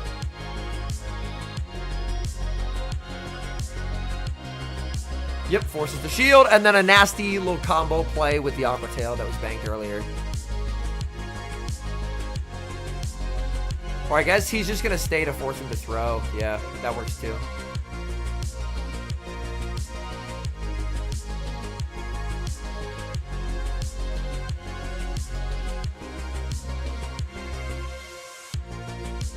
All right, we're going to game 3, folks.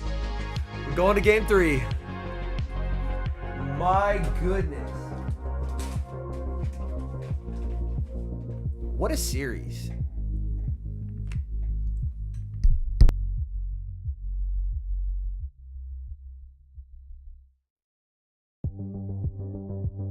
What a fucking series. Oh my god.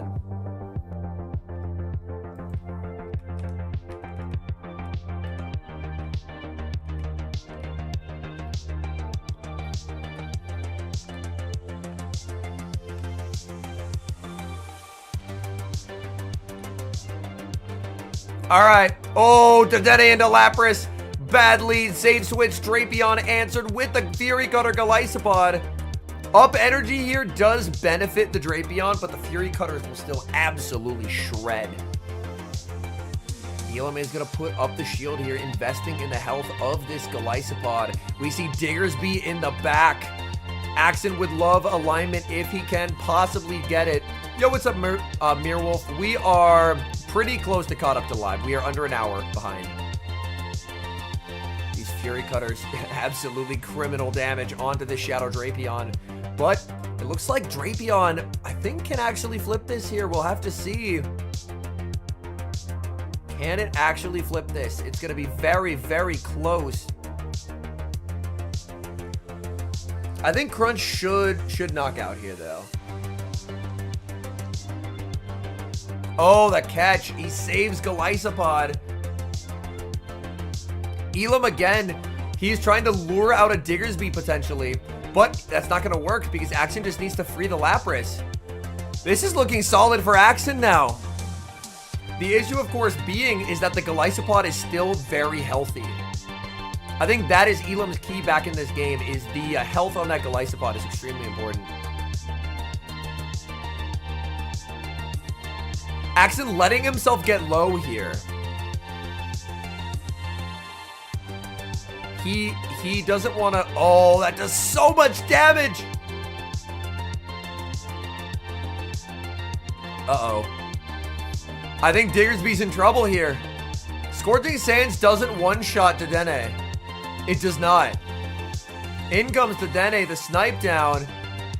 In comes the Diggersby, answered with the Galisopod. Galisopod farming up. Oh, the catch! The issue is it's still not Fire Punch range.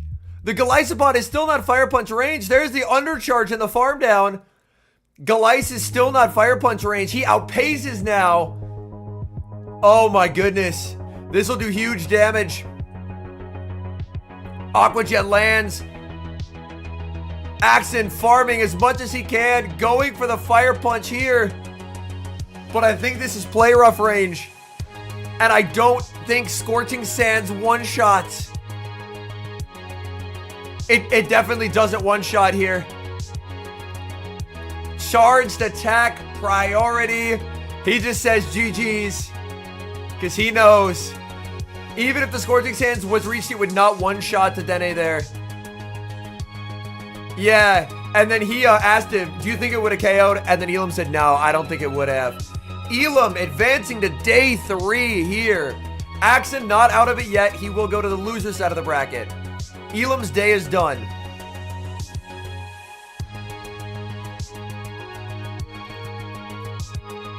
Losers bracket update. We're going to see Battle Bill versus They Love Jai on stream. Firestar beat Hedonis and then beat RGR. Shadow Mimikyu defeated Teddy GM. Lyle defeated Beach.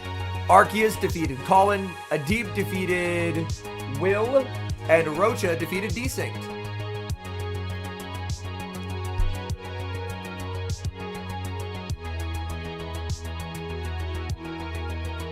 And Axen and Richie are all the way over in losers round 6.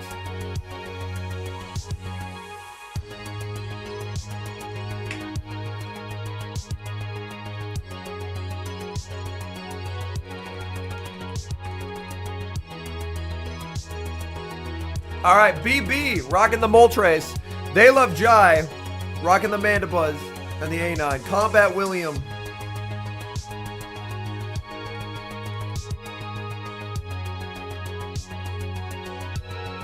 Okay, good lead forward to Dedenne, staring down Drapion. He brought the A9. A9 has never looked more useless in the back, bro.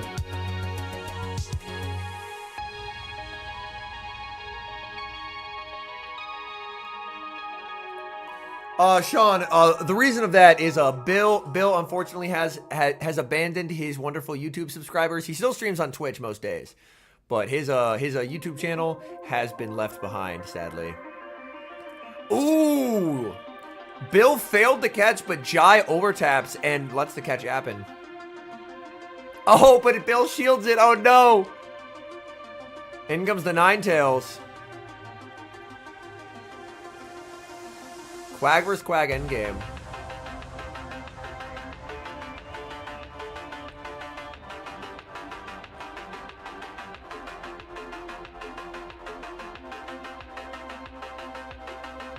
Yo, thank you, Ted. He's gonna full send a gleam here, ripping it right at him. Does get shielded.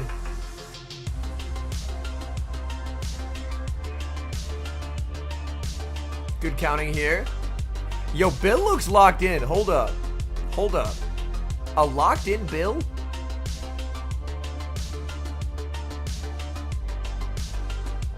A locked in Bill. Pause champ. Yo, Quag farm? Oh, going for a Dedenne farm. Interesting. I guess he gets a play rough into the Quag. One turn for Jai. That's unfortunate. Be careful giving Bill compliments because they will be clipped. Yo, that's funny as hell.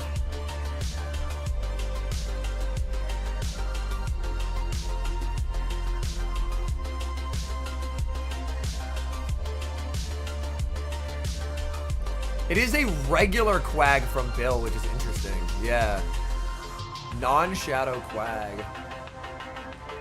Does Glycibot beat for Alligator? Yes.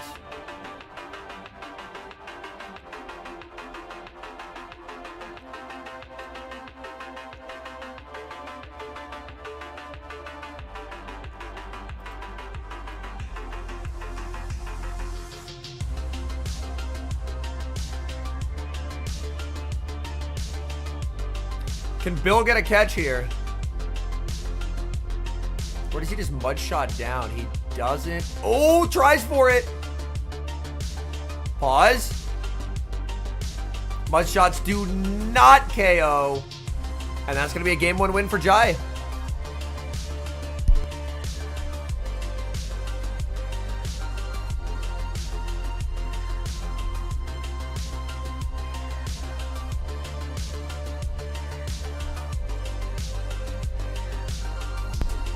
Axen lost, Kaiju. Axen lost. All the matches we saw up to this point were winner's side. So if you won, you moved on. If you lost, you weren't out of the tournament. We're now loser side. Anyone who loses is out.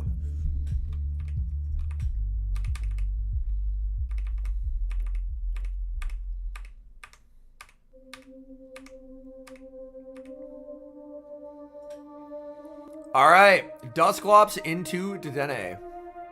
We see the A9 again being brought.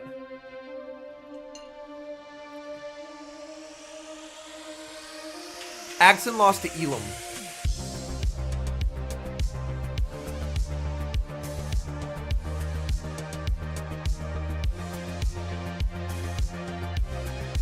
So Elim and Pato are 2 of the top 3 finishers.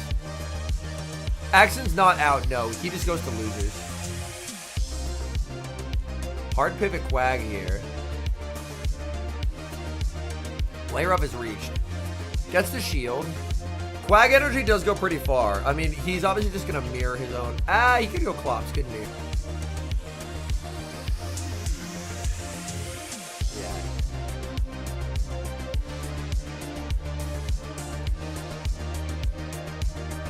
Shield's up. Gets the shield call right. Someone said Axen lost to Jonkus. Jonkus does not compete, Mean Bean. Jonkus does not compete.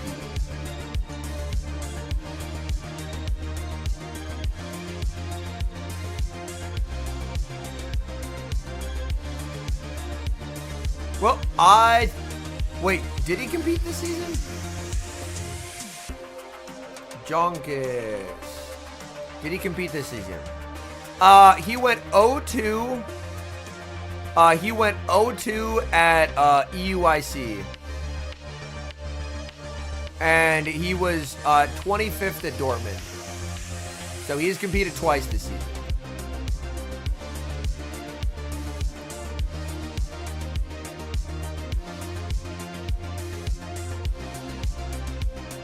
Ooh, just opting for the Aqua Tail here, just wanting the chip damage.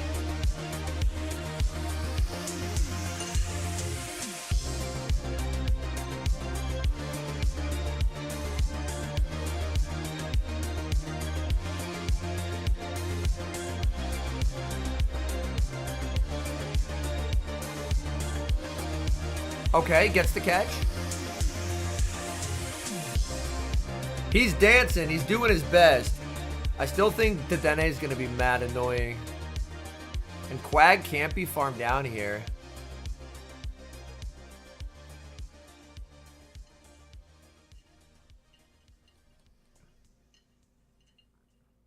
That was like 2021, Matthias? I'm trying to remember. Ooh, does get a catch. Does get a catch. Hold up.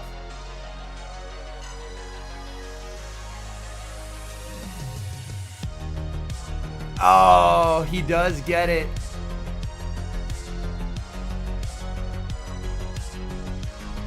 Jai's gonna have a Weather Ball, but Weather Ball won't KO. He needs the Gleam and he can't get it. Yeah, this doesn't KO.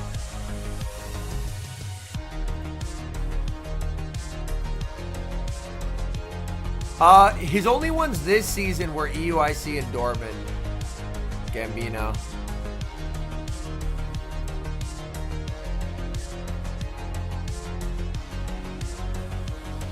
Alright, Bill gets the equalizer there. Match under review. I mean, Bill got denied there. Looks like the match result stood.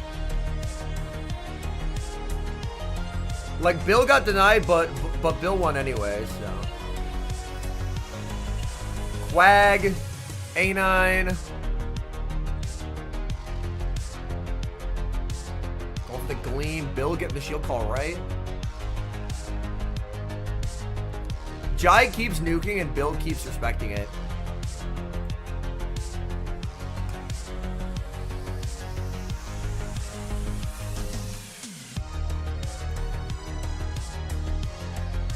I think there was a Bill bait, judging by energy residuals. He tries to catch, doesn't let him. Bill's playing well.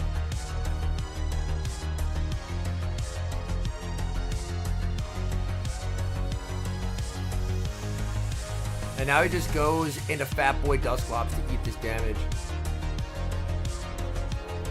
He's bringing the A9 because it's his favorite Mon, but the A9 is not putting in work for him.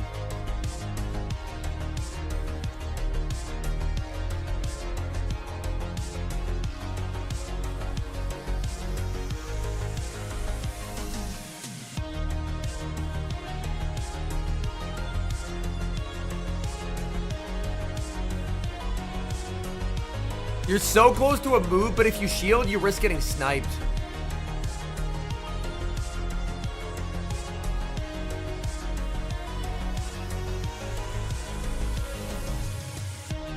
And this isn't punch range either. Yeah, this is very much just like Bill's down a shield, but there's never been a game more over than this.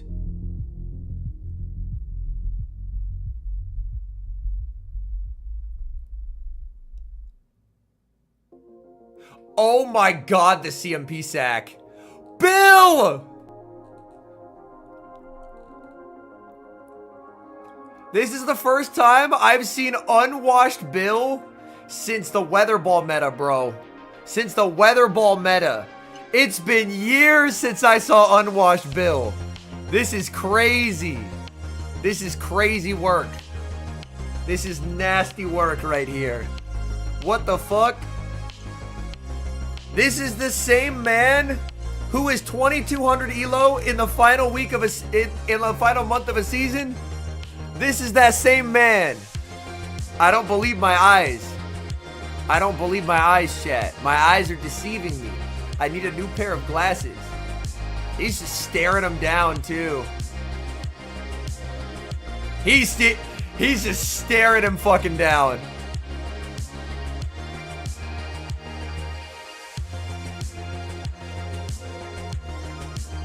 Another match under review? What is under review?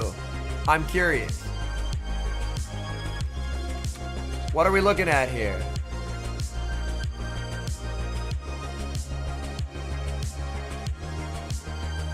Oh, he got one turn and he... Oh, that's why. That's why.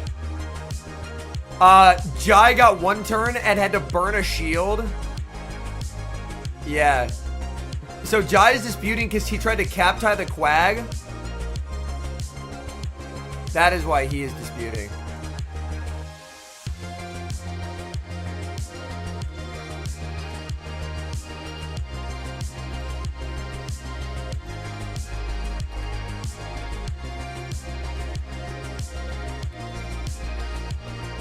What it comes down to is if he cap tied, can he win without that? Because obviously he lagged.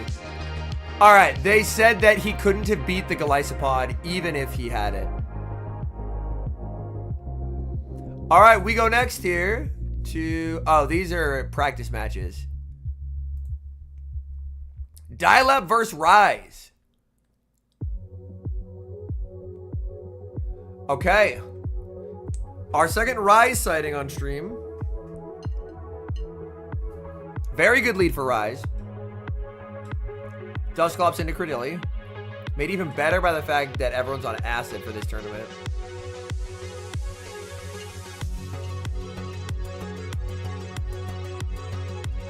Yeah, Dialab actually ditched the Blastoise. Instead, he has Dilly, Tink, Shadow Clops, Moltres, Shadow Drapion, Shadow Annihilate. Yes, Jai's out of the tournament.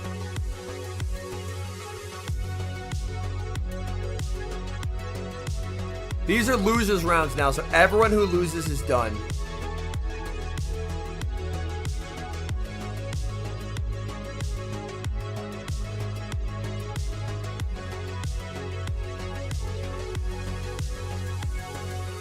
$2020, yeah.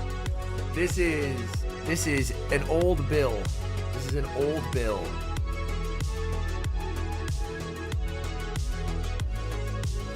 All right, Primate answered with Tink here. And he has his own Tink in the back. And it's going to be against Klops. Kaye.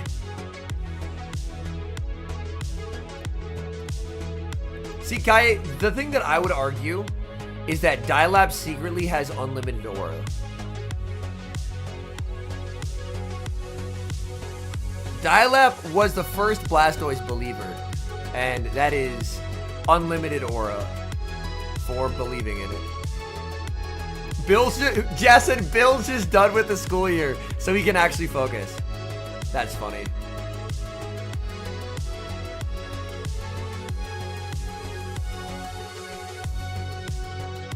Yeah, Dialab kind of has to just let that go. Can you acid this down?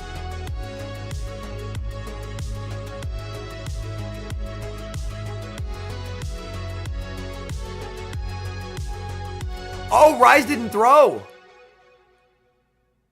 Oh, shit.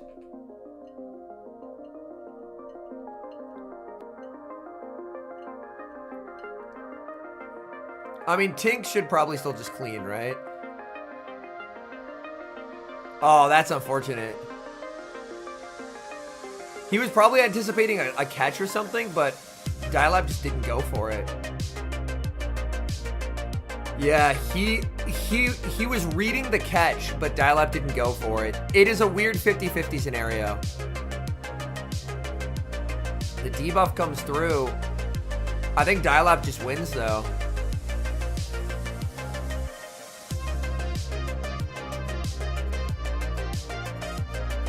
Yeah, Dialab just wins. because the Hex will go through.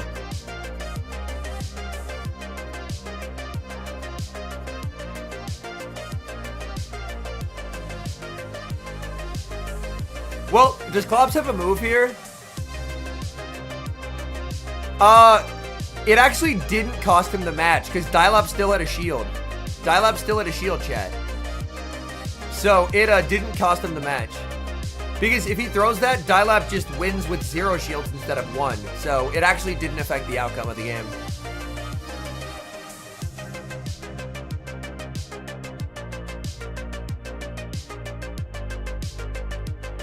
Yeah, so that is not a throw by any means. Because if you think about it, the move is just accounted for by a shield, and he won with a shield, so it didn't have an outcome. Dialab was just winning anyway. Abe threw 3 chops, if I'm not mistaken. Let's look here. Wait, did it? What the fuck happened here? He never tapped on the move. If you look, his tapping was never on the move. Yeah, his tapping was always just on fast moves there. Like, we can go back to here. Playback speed, 0.25.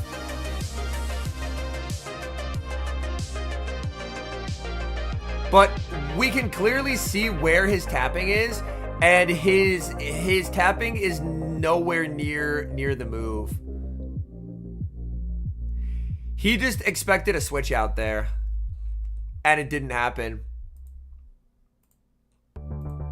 Which is fair. He made a read, and sometimes reads don't work out. But even if it happened, like, Dialab still wins because Dialab won with a shield. So even if he throws it, it doesn't impact the outcome. Okay. Prime Imp into Tink.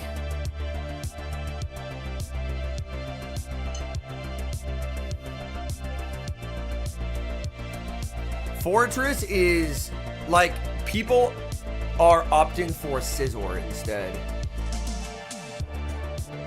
Fortress is a very strong Pokemon, but the meta is developing in a very hostile manner to it. Shadow is better, Nick.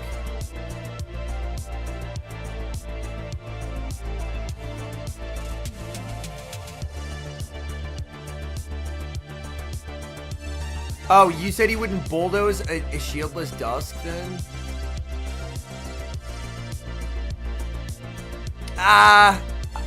Maybe I'd have to watch it back, yeah.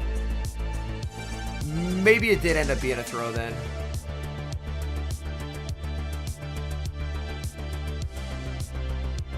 Yo, Zepheezy with the hydrate, got you.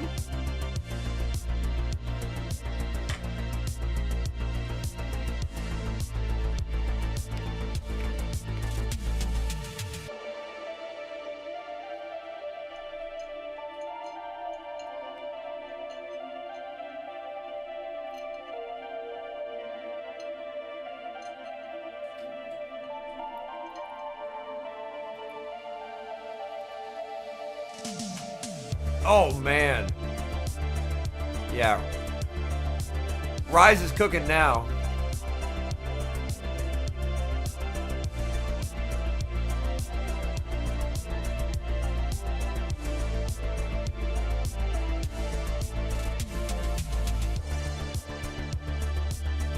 Doesn't let him get that move. Yeah, we're done. Yo, this Drapion Pokemon is good. I wonder if anyone's ever used it before, Kappa.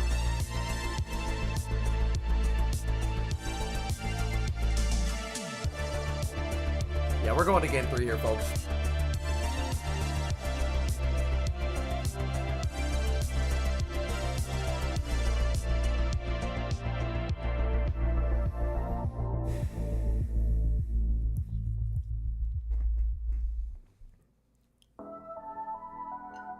Very good bounce back game here. He just shows him he has it. Banks the move for the Klops. I want the Pacers to win. A Shea ring would do disastrous things to the sport of basketball.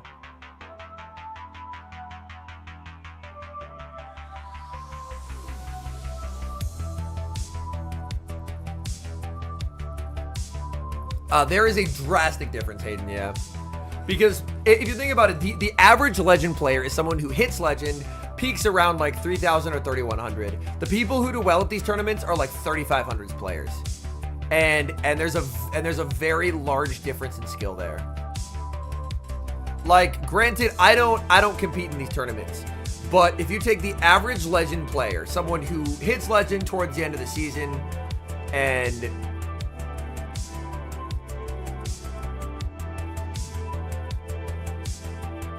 wait, I looked away for a second. What happened? Did he lose this? The game was over. What happened? Oh no. I was yapping about other shit. I was like, this game is dumb, bro. Oh no. Oh man, yeah. He just didn't throw his bulldoze. Oh, that sucks.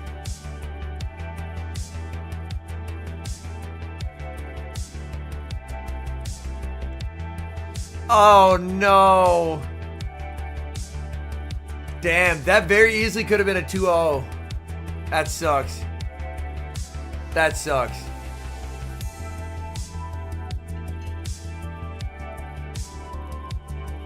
Damn. Unfortunate.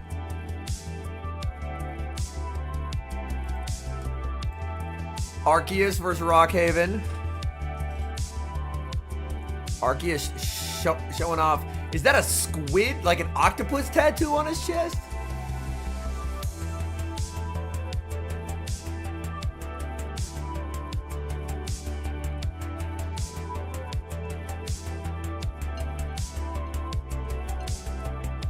I can't even remember what. Oh yeah, we were talking about the average like 3,500 versus the average like Legend player. Yeah, there is a very, very large difference there.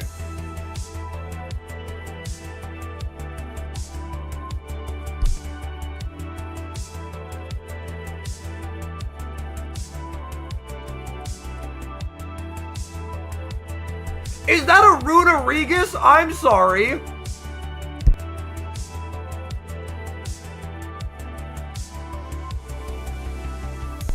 What the fuck is a Rodriguez doing on my screen? Hello? Jesus Christ, man. How did I miss Rodriguez jump scare out of nowhere? Why are we playing to cap ties we do not win, Marcus? Marcus thought he was catching on 4.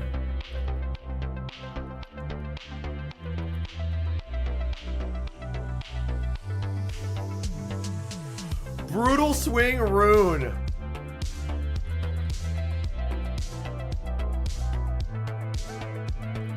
Is he just bank a move and Bibit here? Yep. Oh my god. I believe this is what we would call a good game.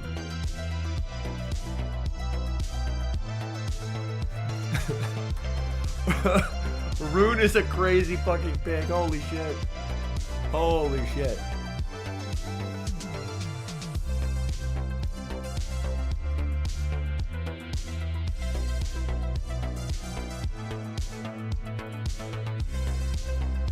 Someone asked earlier for spice. This is the spiciest thing we've seen. A fucking Rodriguez.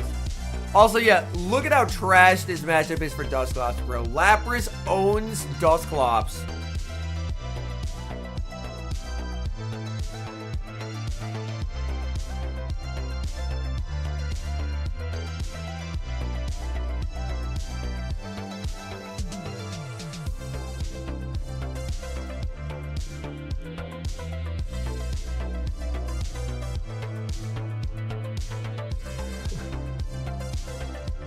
And now it's just perma debuff for the remainder of the game.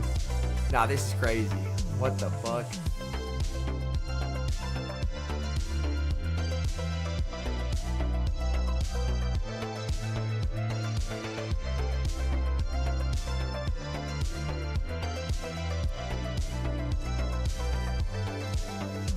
That miscount there is rough, but considering he's -1 already, it was already over.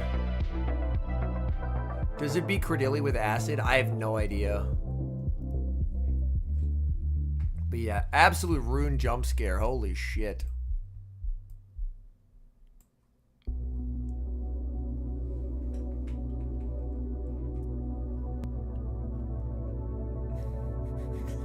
Yeah, Rune is clapping cheeks right now. This is crazy business.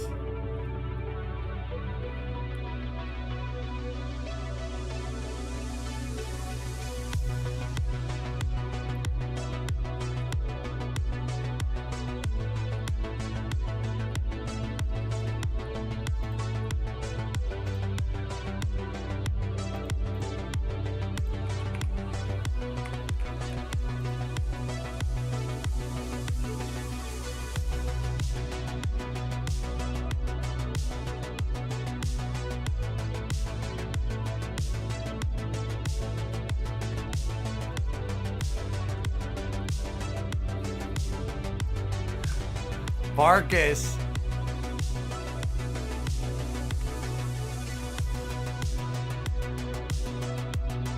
Yeah. Rune took a life there. Rune took a life. Oh my god, Blastoise into Ape. Rune in the back. Yo, welcome in, Dr. Stillman.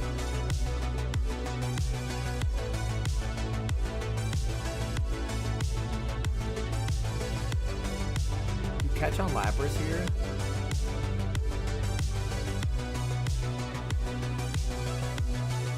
I feel like catching on Lapras opens up too many doors to setting up Scizor.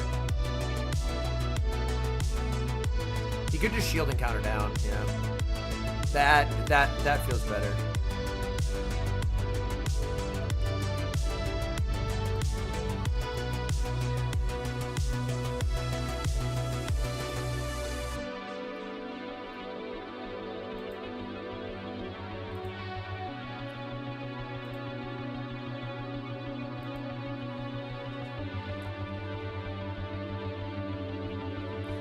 And yeah, this matchup, has there ever been a worse neutral matchup than Lapras into Dusclops for the Dusclops? I think the answer is no. I think this is the worst neutral matchup of all time.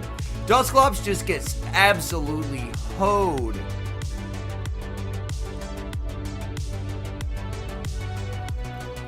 Yeah, I will be probably multi-streaming on both platforms going forward.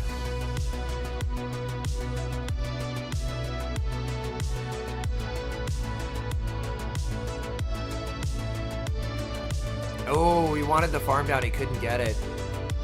He shields. Uh-oh. Scizor time.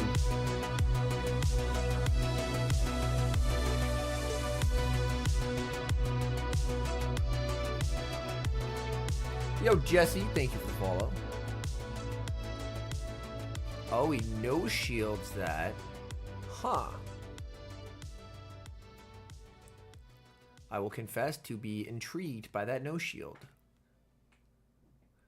Does he not just lose with 2 shields up? No. Because Annihilate just punches the shit out of him. He does get the move here.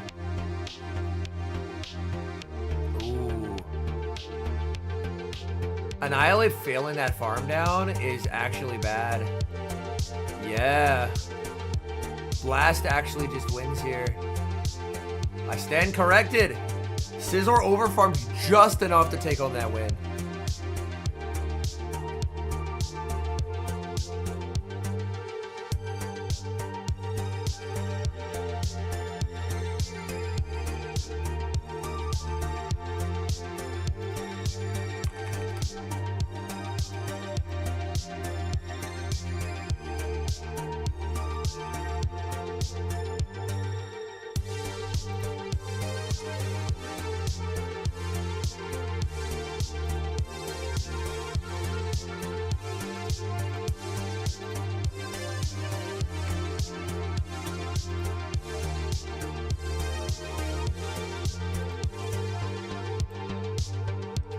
Yeah, K-Pine didn't day 2, unfortunately.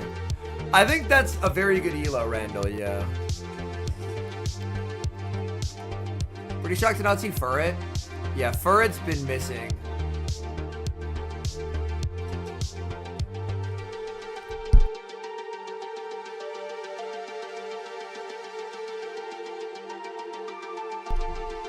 Damn.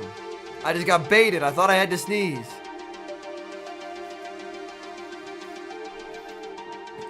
Rune into Mandibuzz. He should get the tomb before Mandy gets the move, right? Oh my god, he gets the catch and just saves the energy. Nice. I received some very complimentary stuff from people who tried the Fossil Cup team that I recommended. Like a dude tagged me on Twitter being like, yo, Henry, my elo shot the fuck up and I'm 2400 now. And I was just like, hell yeah, brother, let's go. Azare did not go to NAIC, no. Yo, DJ, thank you for the follow.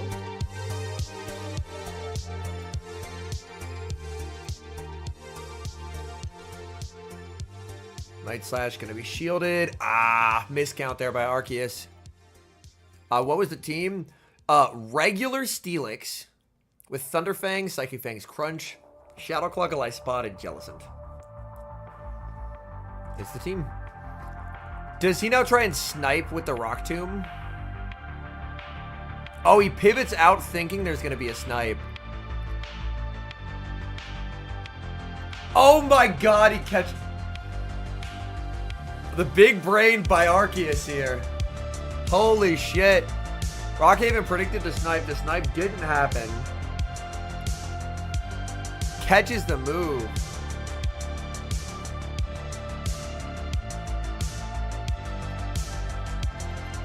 Yo, the air quality here is so bad, by the way. Holy.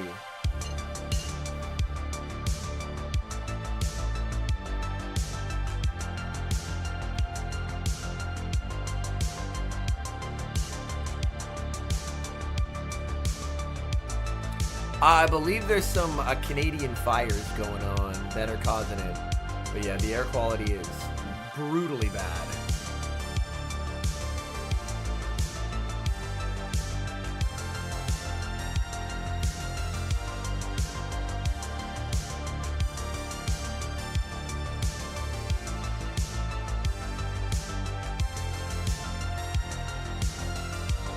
Yo, what up, Wind? Welcome in.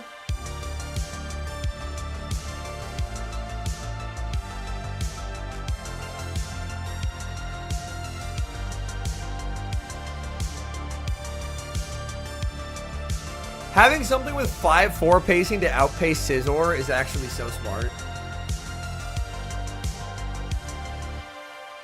That's actually so fucking smart.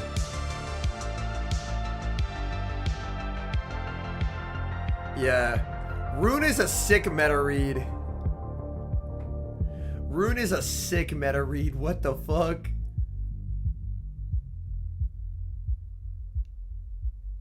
Gives him the free hex, but it doesn't matter because all he wants is the damage. Yo, what's up, the Damon 1?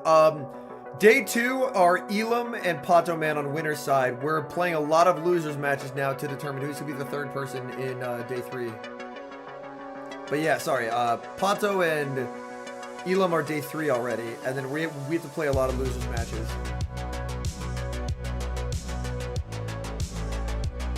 Yeah, very well played by Arceus here. The spiciest mon is the Runerigus that was just on our screen. That just took the win.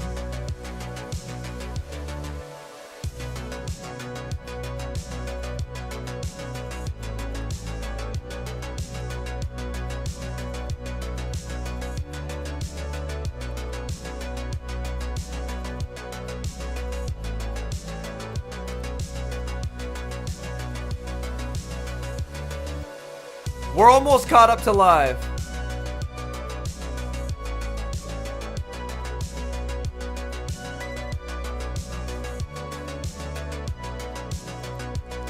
All right, ZZ versus Toad.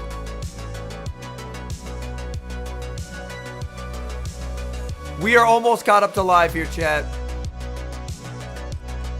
Shadow Sableye, Lapras, Shadow Jumpluff, Diggersby, Tinkaton, Shadow Drapion, and for ZZ, we have Shadow Scizor, we have Greninja, we have a okay, there we go. Lapras, Galarian Weezing, Corsola, and Credilli.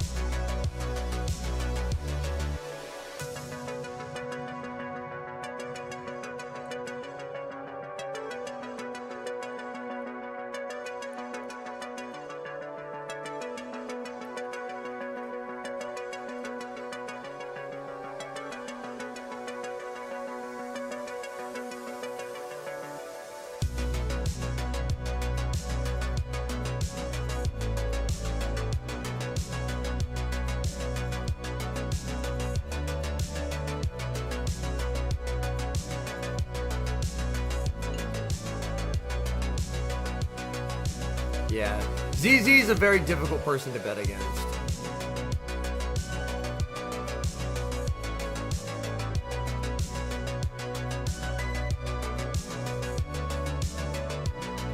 Acid does help in this matchup, if I'm not mistaken. This matchup is one of the reasons why people run Acid. It is all ages together, Hayden.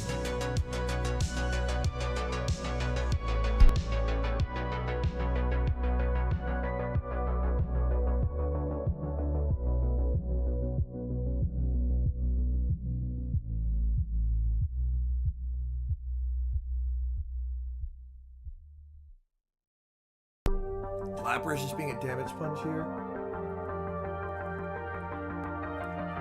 Ooh, the snipe down with Scizor. Uh-oh. Uh-oh. Scizor energy about to go crazy here.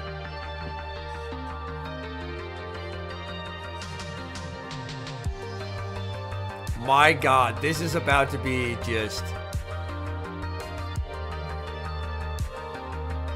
PvP plays. There are not age divisions for Go.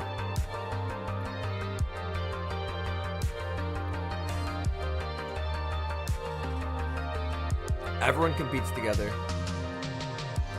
Another Trailblaze shielded, but like these are gonna be +2 bullet punches. Yeah, Scizor is just gonna shred through this fucking Tinkaton.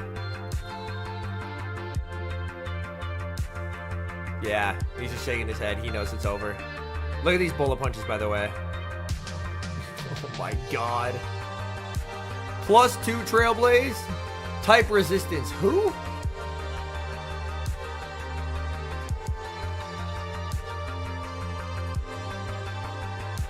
Yeah. They often will, Chills, yeah.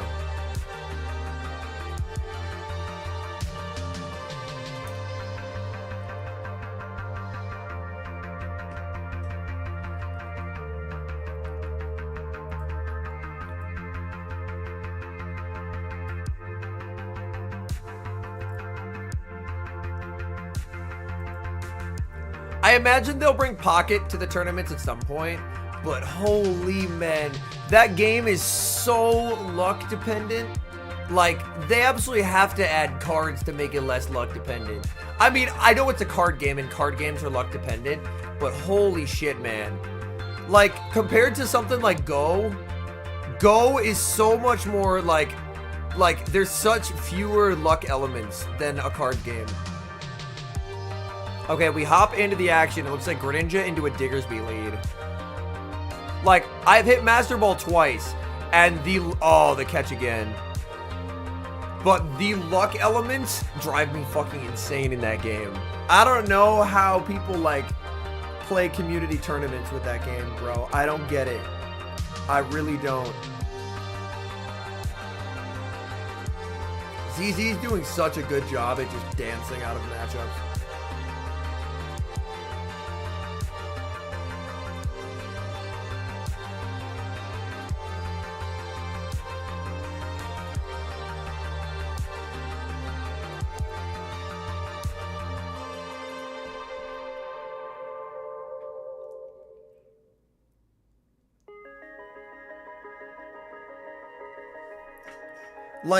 there would have to be very large strides in terms of overcoming the issue of bad draw luck.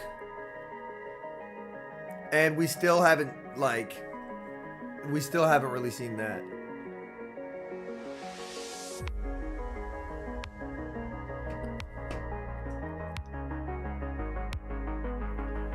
Like, I love Pocket as like a very casual experience. I don't know if I see the...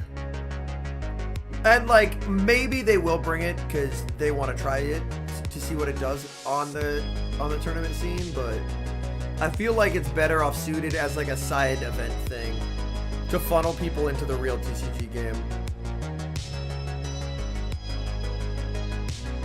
Yeah, and at this point, Toad just knows. Greninja is just inevitable.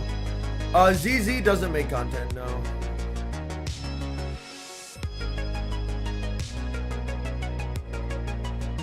Maybe Hayden, yeah.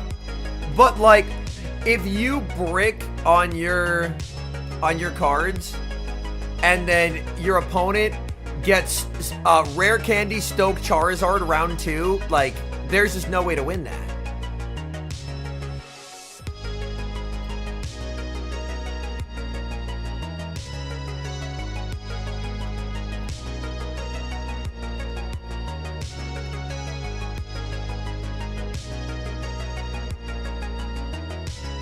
I had a Greninja boost at insult to injury. Yeah. My goodness. All right, ZZ takes it. Toad exits the tournament, but had a terrific run.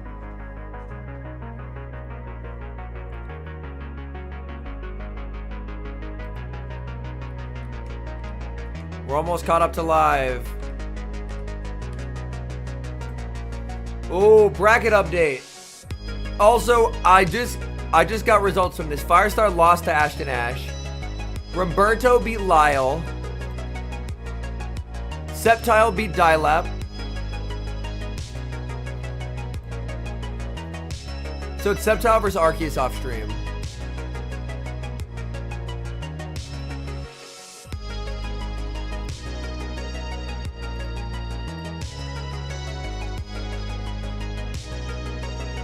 Yeah, like if Pocket could find ways to like make the draw factor like, or the like luck of the draw factor a lot lower, that would be good. But the biggest issue I think that it has is card games in general. There is a lot of draw luck variance, but in like a full TCG, you have so many more cards and you can run so many cards to try and unbrick yourself. Whereas with the very limited hands that Pocket has as a casual card game, you don't really have those fixes when you're limited to 20 cards. And already at minimum, unless you're running 18 Trainer, which isn't really run anymore, like you're already missing about 33 to 50%, depending on what deck you're running, of your spots on the Mons and the Rare Candy. And that's not even counting Pokeballs and Professors. Alright, I'm gonna run to the restroom real quick and refill my water again. So I will see you over here. And by that I mean like in 1 minute.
Combat William is out.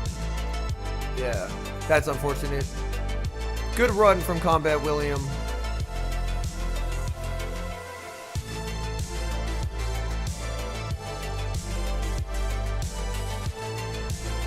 Trying to pull a card from Wonder Pick. Which spot's gonna pick 1 through 6? It was in 3. Aw, dang. Yeah, we are so back. Twostel versus Roberto. Yo, G Castro, thank you so much for follow. Welcome in, trainer. Yeah, we are almost caught up to live. Like, this match is going on right now. Okay. Dene into Shadow Clops. The save switch into Shadow Drapion. I think Roberto just stays in here, wins swap, and then just RPSs. If I was a betting man, and I am a betting man.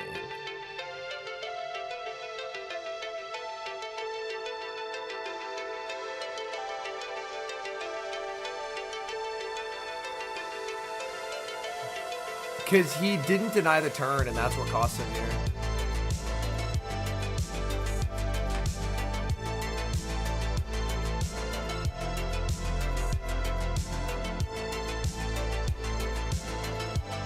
Nah, you have an RPS backline with Mandy 8. So you stay in, you win alignment, and notice how he's not going to switch here. He's just going to stay in.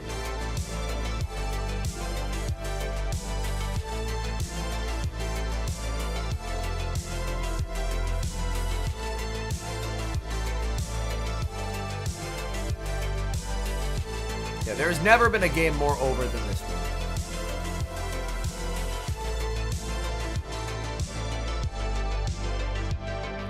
This obviously does quite a bit, but the moment it does clops, it's Mana Buzz.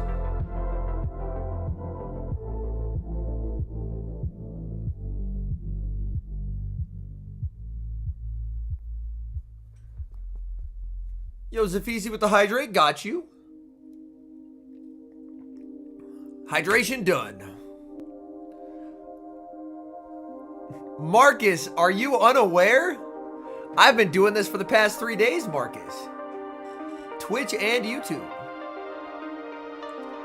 Both. Welcome in, trainer.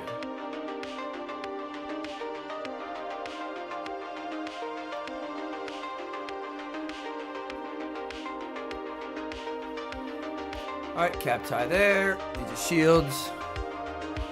I assume TCG does have a bandage.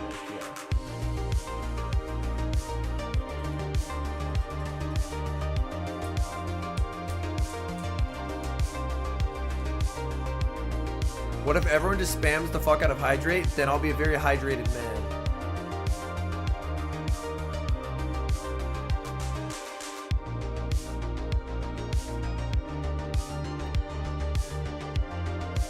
Oh, they just limited sets that were too old. Gotcha.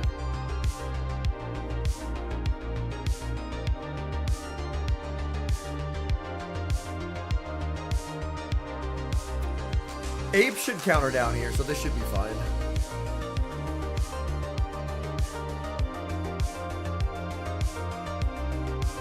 Yep.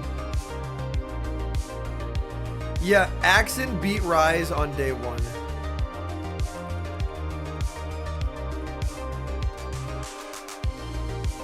Ooh. Shiny Dedenne.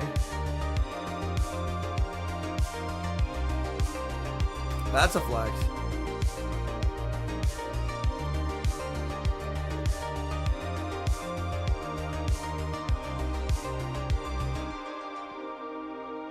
Roberto running very soft to the mouse.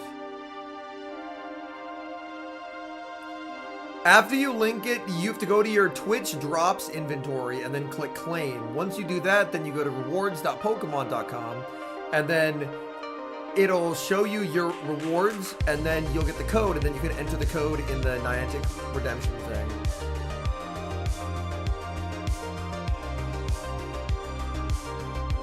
Yeah, Marcus, there was a Runarigas on stream, and it did cook.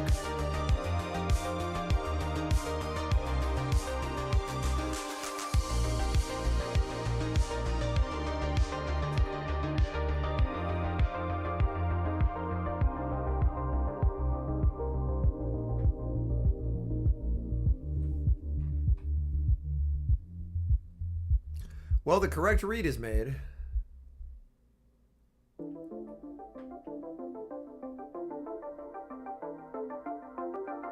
Now the question is, like, does Roberto catch? Does he just throw?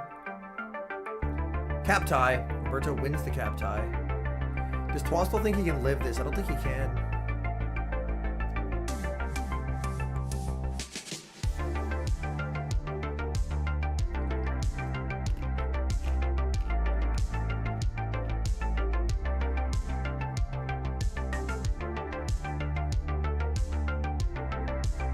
Oh man, this is bad now. This is really bad. This is really, really bad now. Because you're getting an ice punch into Dilly.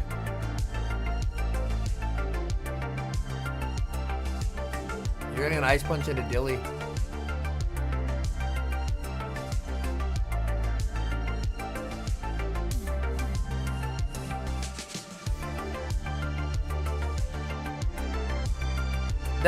That's definitely the right play. Bank the move because you can't let yourself be perma-debuffed. I will say Acid helps a shitload in this matchup. As Twostel, you always have to farm up to 2. I think Twostel should win this game though, because he should be able to farm up to 2.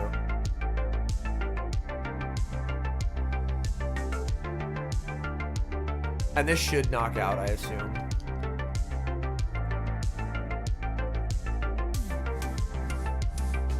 And clock isn't up. Oh my god, he lives.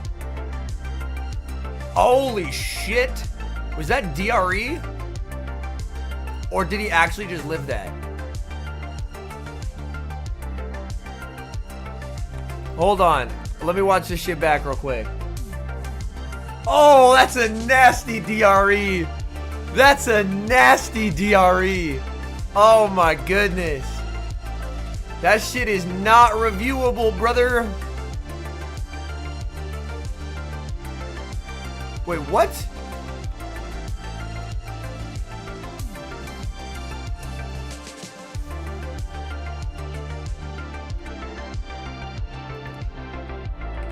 I'm so confused. Was he denied at some point?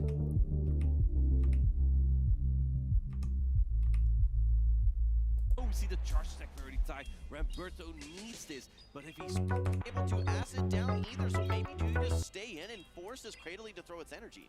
DRE, yeah. You need energy. Visible confusion, you can say series sweep there versus Twostel. No headsets off yet though. I didn't see that happening though. That was looking pretty tough. I know DRE is not reviewable. With the Shadow Annihilate lead and the Mandibus in the DRE is not reviewable. That is really weak into the Dena, but it kind of showed the flaw of the Dena there. I mean, Roberto shouldn't have won it, but he got DRE, so he did. Little fast attack pressure and debuff, or sorry, shadow side damage as well. Yeah. Number 3. Hold on. To collapse in a second time he did. I'm personally at 200, so I might have it this year actually. It's very impressive. 1-1 now, Twostel versus Roberto. So this is going to take us to a decisive game 3. Go ahead. Actually, Roberto is forfeiting the game because of the inconsistency that is not rematchable out of sports. Oh, so shit. Yeah, they can't give a rematch for that, but Roberto forfeited the game. Roberto forfeited the game. Because, yeah, it is not rematchable, but he just said, I forfeit the result of that game. Holy shit.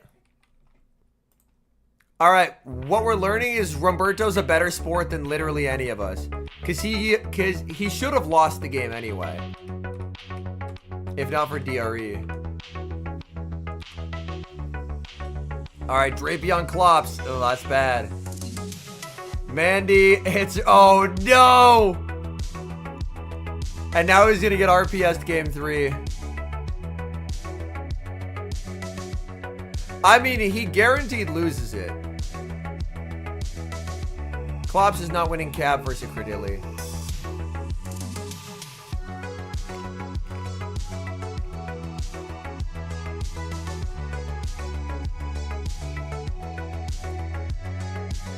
Well, what it comes down to is he would have lost the game anyway. So this is how the series should have played out. The series should have played out with him losing 2-1. But yeah, this is so fucking over. Ape into Klops in the back. Curtain.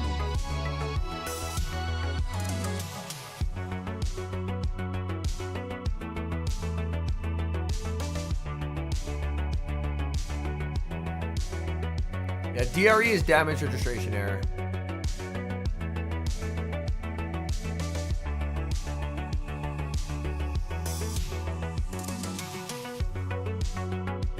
Yo, DRE again?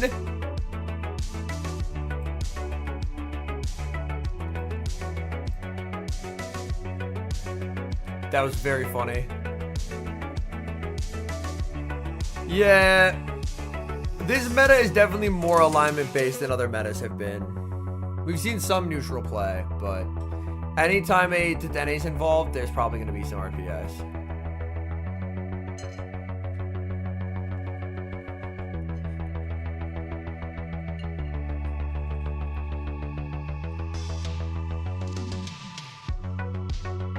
There was a really rough alignment throw there from Twostel. Yeah, like, you might get through the Drapion if you're lucky, but you can just never get through the Klops.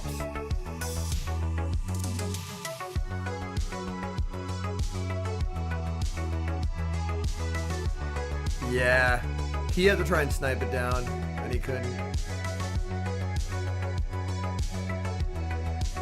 Yeah, it's just over. Yo, Jay Hodge with the tier 1 sub. Thank you so much, Trader, for supporting the content. Much appreciated. Get that spray going.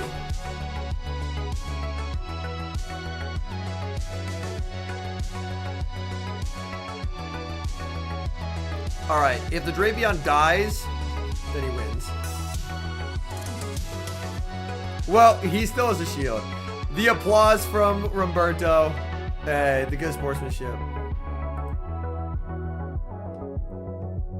All right, we are officially caught up with live chat. We are officially caught up.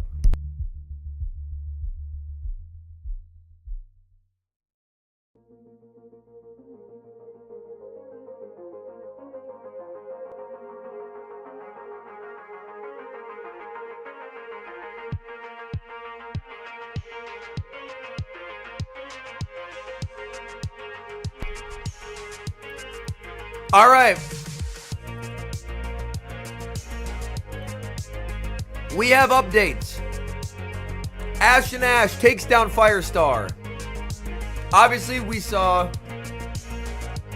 Let me just pull this up. We just saw Twostel take down Roberto. So Twostel will play the winner of Teddy Bear versus Ashen Ash. Septile Ice defeats the Runerigas guy. So Archus and the Rune are gone, but Septile is going to play Feeb. And then it'll be... So Dune versus Zilus.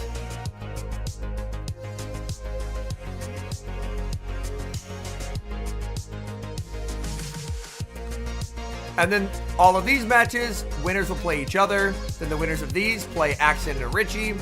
And then right here will be the final match of the day. But if you get to losers round 7, you get an auto worlds invite. Now the one unfortunate thing that has occurred. Is that because of several people doing very well, Firestar and Twostel, they actually passed our good buddy Elmo in the world's points. So we need Axen and Richie to lose to people who don't have auto invites.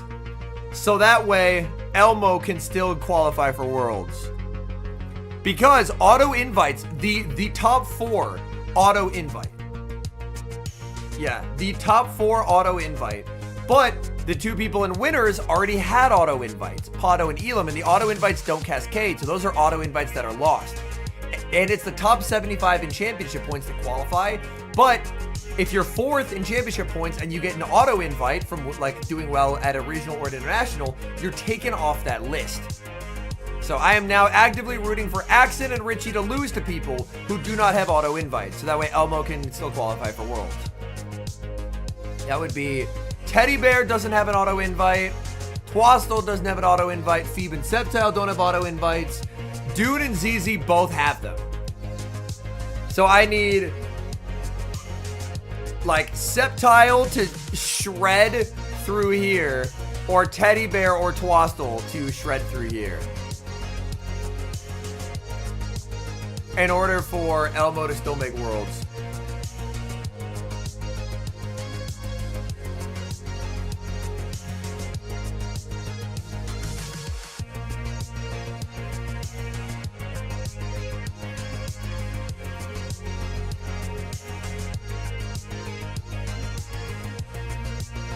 Septile sent me a DM about his match with Archus. He said he had a shield advantage Quag, and his Quag beat the shit out of an Acid Credilli. And that's how he won. Was because Acid Credilli is actually atrocious into Quag, if Quag is up a shield.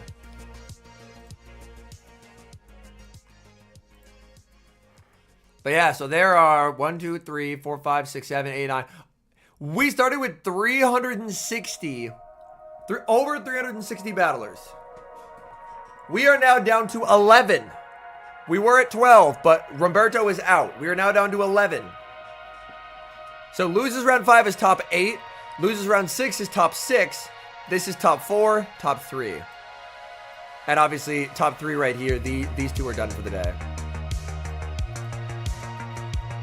So every game from here on out, which Credilli's better?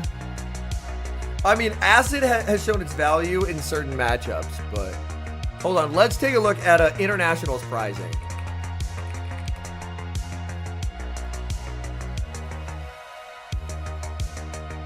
Okay, here we go.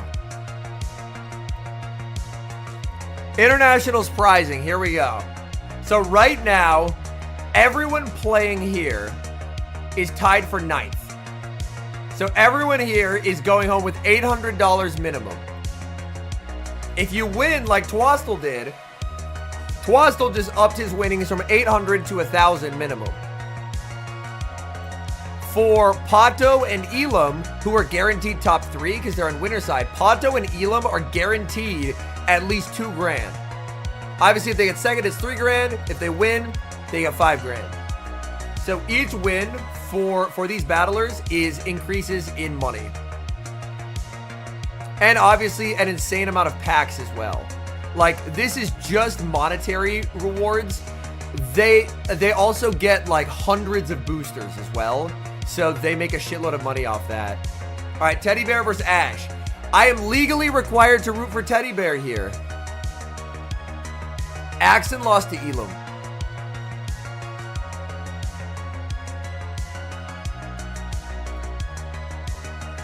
Oh my god, Primate answered with the Sable. This could get suspect. It is a purified Sable, which is interesting. Yeah, Axen lost to Elim in a very close series.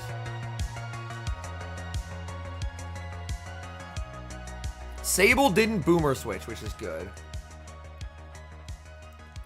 Teddy's gonna really try and play this out. Can he flip this? I don't think he can. Yo, Ethan with the 3 months. Thank you so much for supporting the content, man. Seriously, I very, very much appreciate it. Laugh out loud.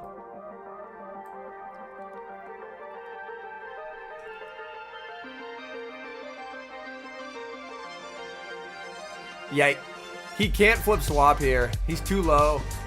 Ash just... Oh, Ash gives up switch. Hey, yo.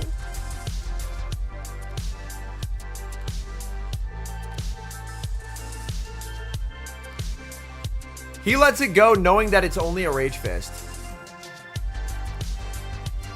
I mean, Ape wins CMB by a mile, but if Ash shielded, the Shadow Claw would have KO'd, but Ash didn't want that to happen. Ash wanted shield advantage, Credilli.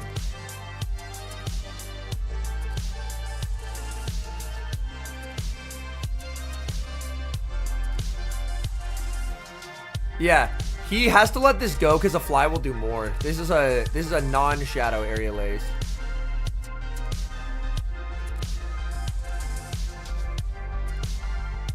This is a really nice catch because he'll get the sucker punches in. I think Teddy Bear wins this game, which is what we need for Elmo's sake. For Elmo's sake, we need him. Yeah, he should just win this. He should just win this because Critterly can never get to 2 moves. Let's go. So I have switched to automatically rooting for anyone who doesn't have a guaranteed invite. Yeah, Ash is just shaking his head. Zafizi, you get a medal, but you also get research in your research tab. I think that's one of the first times Gligar's been brought on stream, and it actually put in work.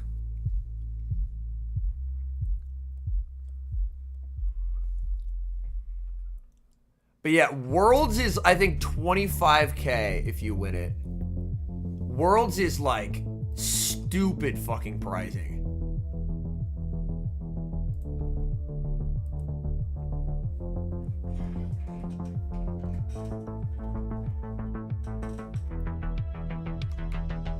I forgot I couldn't fast forward.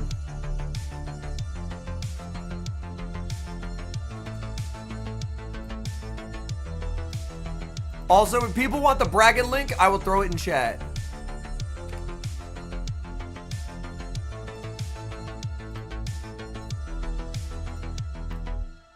Everything from here on out is streamed. GBL should always have Great League available. That'd be pretty nice, wouldn't it?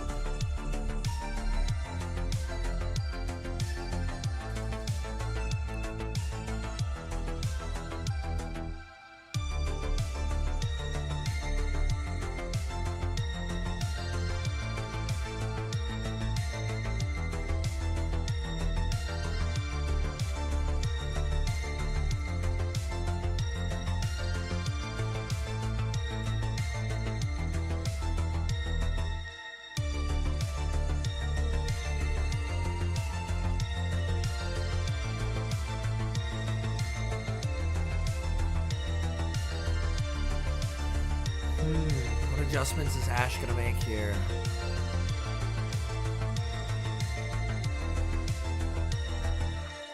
I really like Ash. I think he's an unbelievable battler. But at this point, my rooting interests have to lie in Elmo getting to Worlds, so.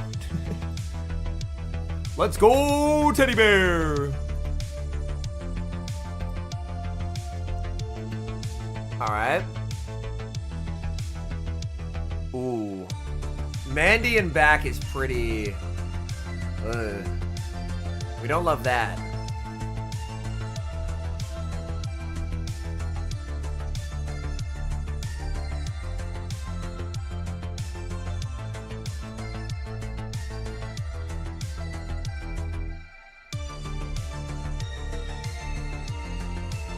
You have to play rough here to win zeros? Oh, Ash is just a throw. I mean, Prime, if it's into Sable, is not the worst, but yeah, it's definitely favored to Ash in this moment. What is the best for what league, Ethan? For what league?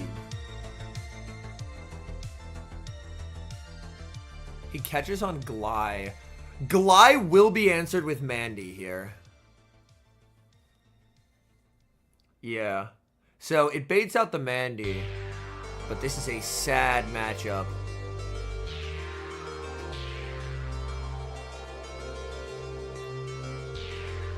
Just because Aerial Ace does nothing.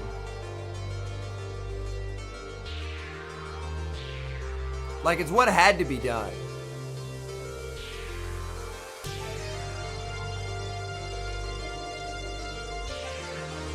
Oh my goodness. That just changed my life for the better.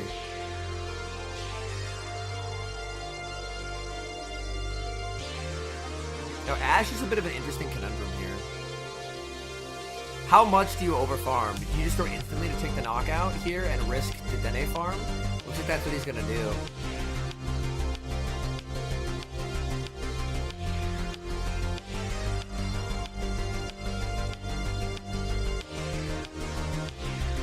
He's looking at the team sheet to figure out if he needs to shield or not. The shield helps him. The shield helps him.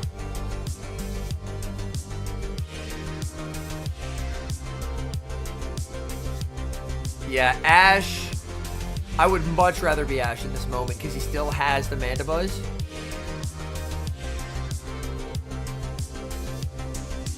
Like, I know you're down a shield to a Primate, and that's always very scary. But he does still have the Mandy, which should just be winning for him.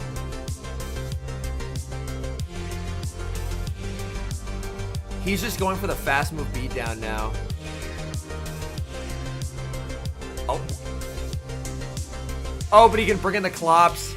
And Dedenne should be too low. I think Dedenne is about to get air slashed down by a Mandibuzz, chat.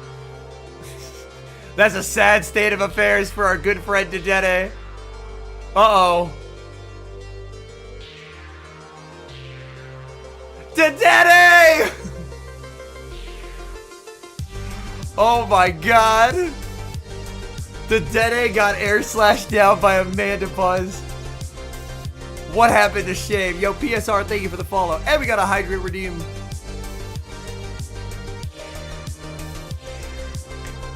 Yes, Thorn, yeah. Elmo got lapped by Firestar and Twostel. So he needs 2 people who don't have auto invites from NA to get the final 2 auto invites.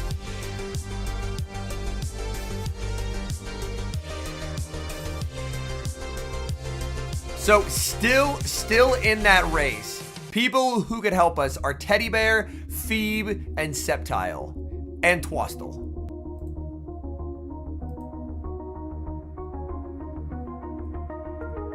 It also requires both Axen and Richie to lose, but Axen and Richie have not played for hours.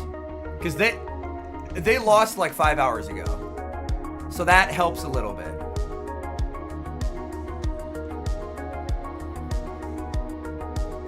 But yeah, he was 75th coming into today, but got passed by Firestar and Twostel doing well. They're also Axen and Richie. True, but I need them to not play like Axen and Richie. I need them to play like potatoes and lose to people who don't have auto invites. Please and thank you.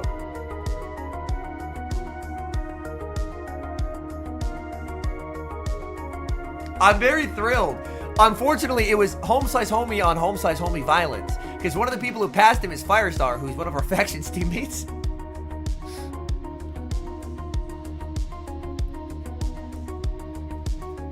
So that's a very tragic state of affairs. Homie on homie violence. Game 3, here we go. No, Teddy Bear! He always leads into the RPS for game 3. And Ashe pays attention to tendencies. Ashe pays attention to tendencies.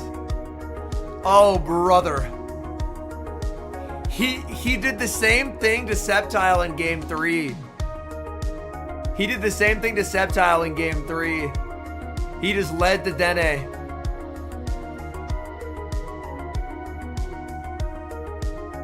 Like, Molt in theory breaks Dig Sable, but Molt I think has way too much fucking work to do.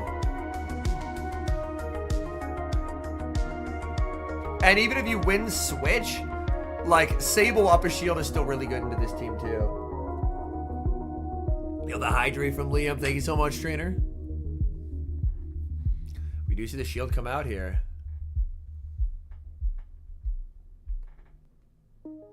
Yeah, this feels cooked. This feels cooked. Obviously,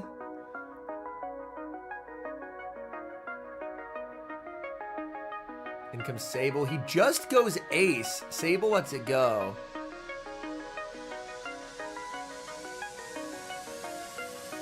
And you're just always no shielding to Dene here. I mean, Elmo isn't cooked if he loses, but that means that our only hope on that side of the bracket is Twostel. I like having options here. I like having options. Twostel versus Axen, I do not like my odds. If I can be very frank, I do not like my odds.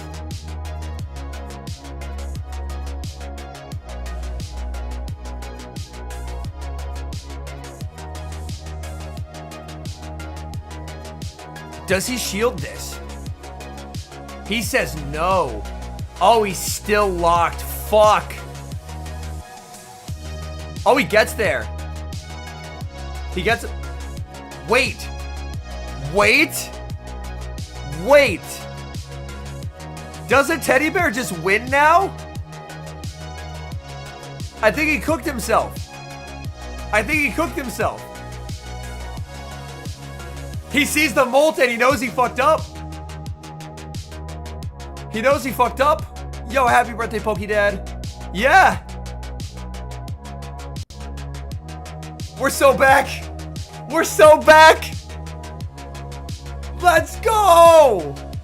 I need as many options on both sides of the bracket as possible, man. I need as many options as humanly possible here.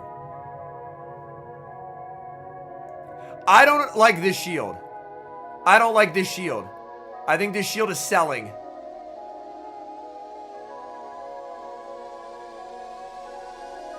No, he should still be fine. I forgot how slow Mandy is and that it was dry. Come on, Moltres! Farm down! Let's go! Elmo's still alive. I mean, he would have been alive anyway.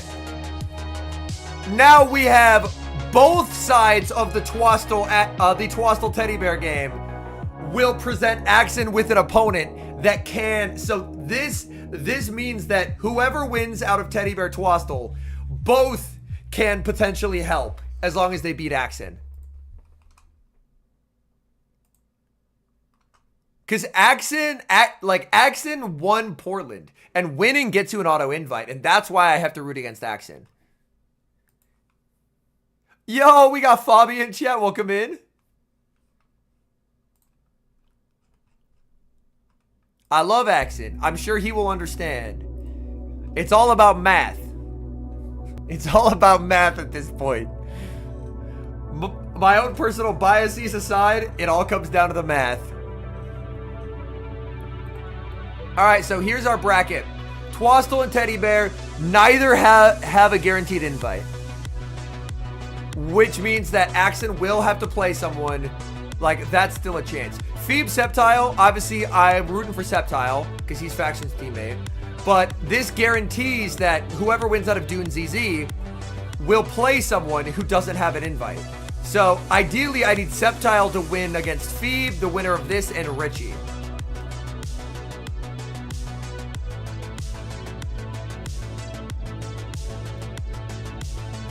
It is going to come down to Septile putting the team on his fucking back.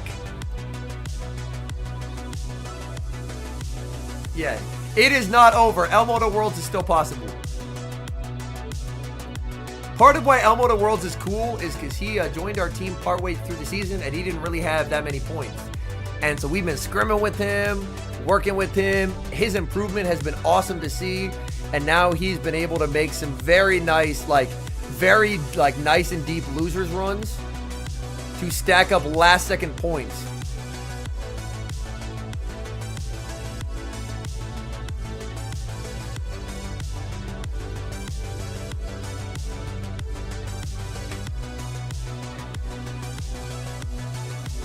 Finals is tomorrow, Igor.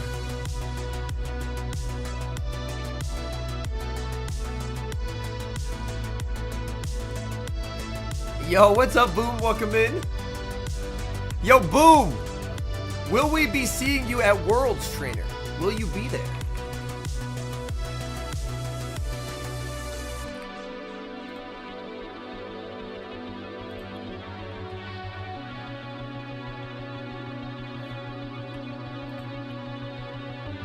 Let's get a twin to Worlds. Absolutely, Danny's. Absolutely. Yeah. Who do you think is making it to losers finals today? I think winner of Dune ZZ is a really solid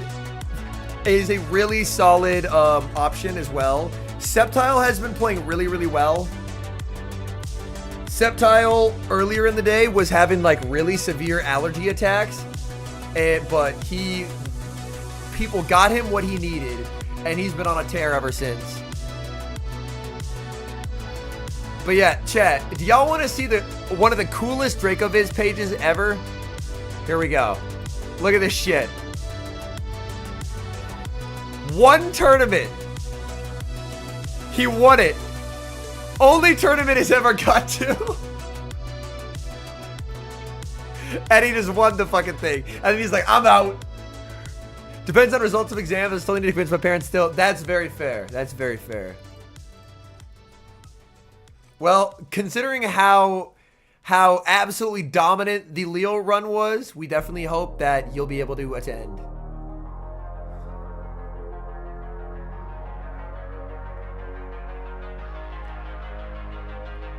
Here we go.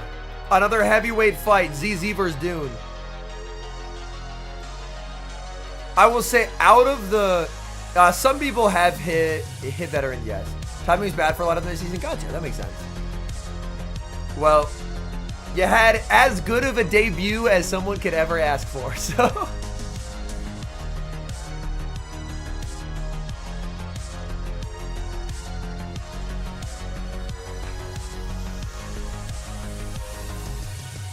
I'm very excited for this match as well.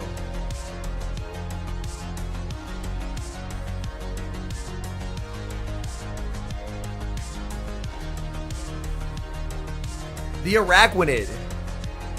I did not have Araquanid doing well on my bingo card. JG says auto loss whenever I queue up against either one of these two in GBL. You know who I would say? I do have a list of people who, like, if I win, something had to go really right for me. And that list is as follows. It starts with the, Weedle, Thorn, Pocket, and Boom.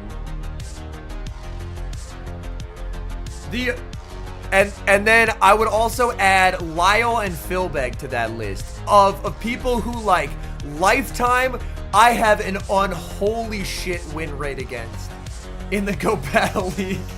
Most other people I have a pretty solid win rate against. Like Axen and I, we're about 50-50. We have great games. Rise, he has a few more wins than me, but I can still, like, hold my own decently. But Sharklow's Jason, I have almost equalized the Jason win rate. It very much helps that we play each other a lot, and when it comes to rematches, I'm very good at responding. Like, I am very good at, like, an aptitude of mine is if I play a match with the same teams twice, I'm very good at figuring out how to win it if I lost. We have seen some Swampert, yes, Daniel.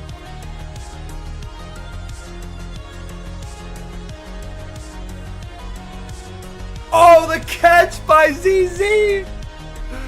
Oh, no! Uh-oh. Uh-oh. Damn, dude even overfarmed, and he still got his ass caught. Yikes. What about Jugabuka? I've never played him, but looking at his previous DracoViz profile, prior to his cheating, he was not doing a whole lot of leaderboarding. So, yeah, he had 1 day on boards in 3 different seasons.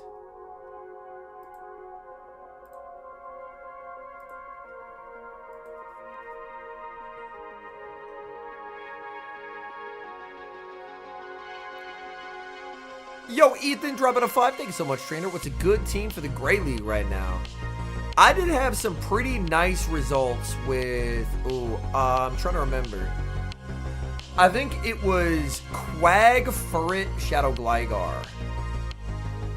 Like, it was Shadow Quag, Furret, Shadow Gligar. I very much liked. Also, this matchup we've seen is really bad for the Scizor, but Scizor up this much energy is actually putting up a really nice fight. He Bubble Beams, just anticipating the shield. If ZZ calls it as a Bubble Beam, that would be... Oh my fucking god, ZZ.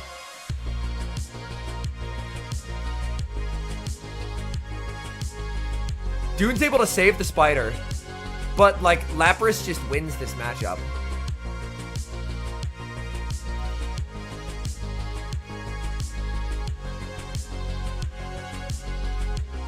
Advantages of Swamp over Quag. Swamp, the advantage there basically comes down to having Sludge. You have a cheaper coverage move in exchange, and you also have a better water move, whereas Quag is all about cheaper water damage, but you have a more expensive and different coverage.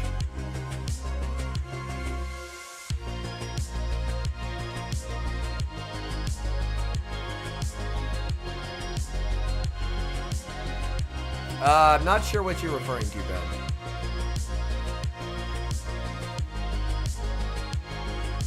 Oh, tried for that catch, didn't get it. Yeah, that's curtains. That's curtains. Dude's just shaking his head. He knows. Yeah, because he didn't bank it. He wasn't able to. You can't sting down.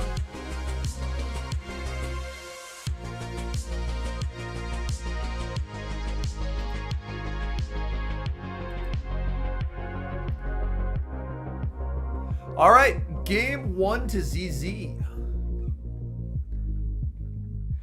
The one thing that I worry about is I know Septile's team, and we would need the winner of Septile versus Feeb to, like, we need the winner of Septile versus Feeb to beat whoever's there.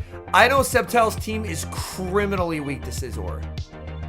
It is like, I know Pocket ran the same team, and how Pocket got eliminated was Bopper had a Scizor.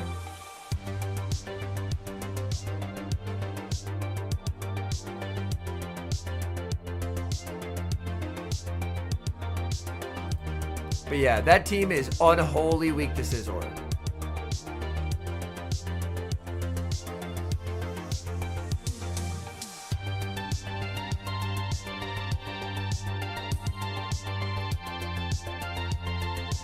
Another team that I ran, if you're wanting to run Dedenne, was Dedenne, Bullet Seed, Credilli, Lapras I liked.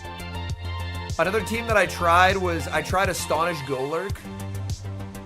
I didn't get a lot of games with Astonish Golurk, but it was Astonish Golurk Credilli core just to have like an interesting weird Fury Cutter resist. Like, Ground Ghost is an interesting typing. Like, it was very clearly a similar idea that Archus had by bringing Rodriguez. Alright, Clops into Shadow Scizor. Oh, Dig is very useless in the back.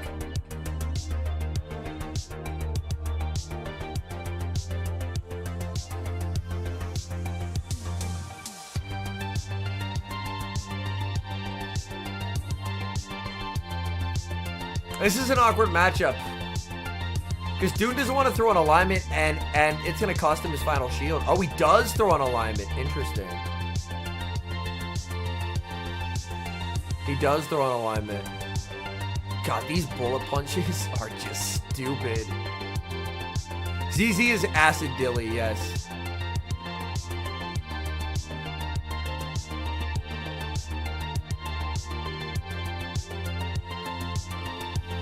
Gets the catch on the Lapras.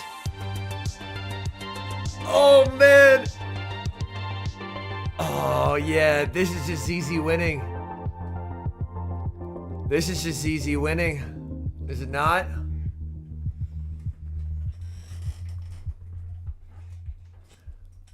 Unless Araquanid locks the fuck in, I think this is just ZZ winning. I'm really unfamiliar with the Araquanid matchups.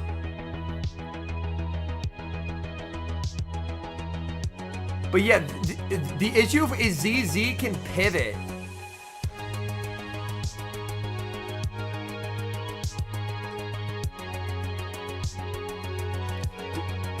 Araquanid would need to, like, wait.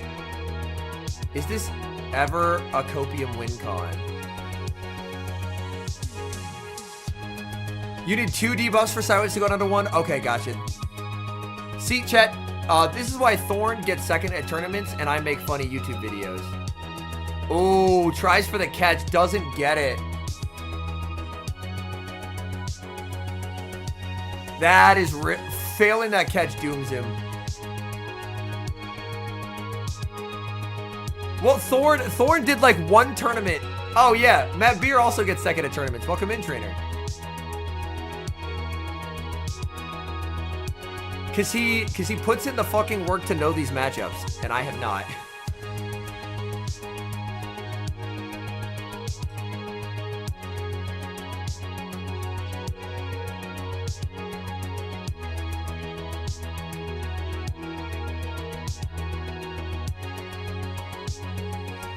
I mean, this is just cooked because Scizor just... Oh, he goes lap to force energy. Yeah.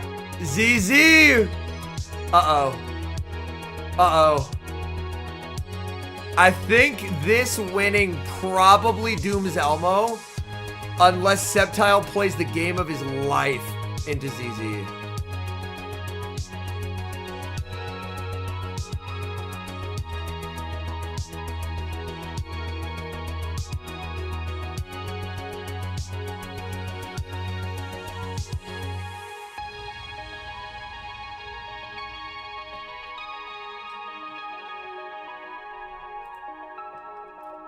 Because, let me see if I can track down Septile's team.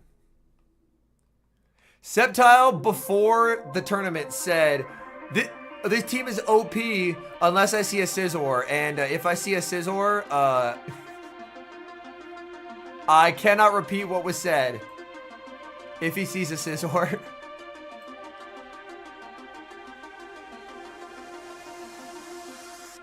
But this is his team.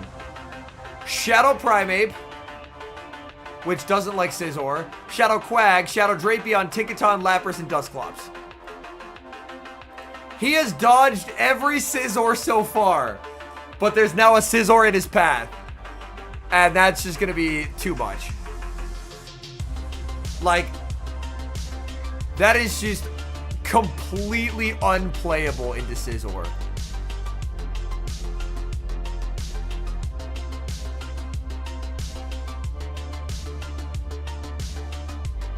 Be Astounded says they cannot come to America, North America and do us like this.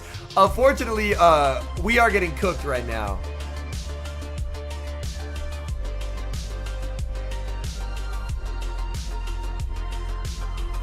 Was it all-time turn of phrase?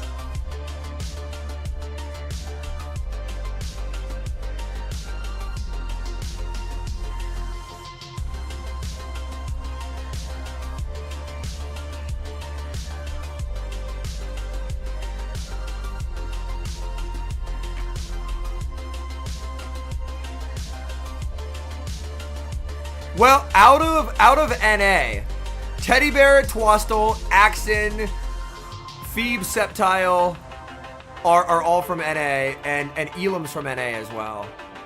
So 1, 2, 3, 4, 5, 6. 6 of the final 9 competitors.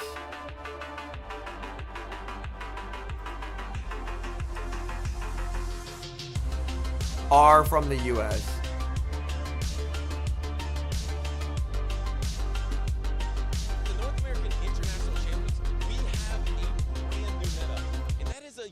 Situation. Usually in Pokemon Go Championship Series, the last 2 tournaments at NAIC and the World Championships is kind of the climax of the entire season. But this year, there's a curveball. It's a brand new meta right before the end of the season. And I want to ask the reverse engineer himself, how do you approach that? So I think this is a very, very fun scenario actually, because in previous years we had a very consolidated meta where everybody essentially knew, okay, this Pokemon is good, this team is good, but now the June meta update actually brought us a whole new viable candidates for the Delightful Days season. In practice tournaments in grassroots, we saw that Dedenne is very successful. We saw Diggersby emerging as the premier ground type.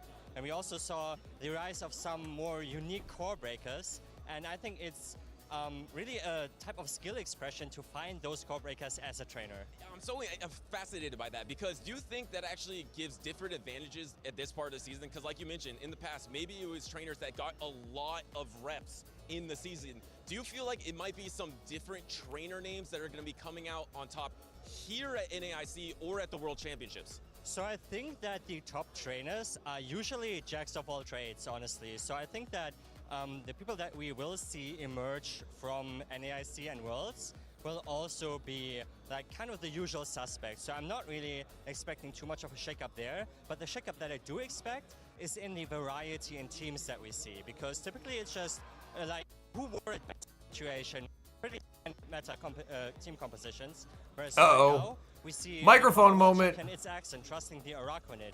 We see Shadow Kanto Ninetales doing bits for so many trainers.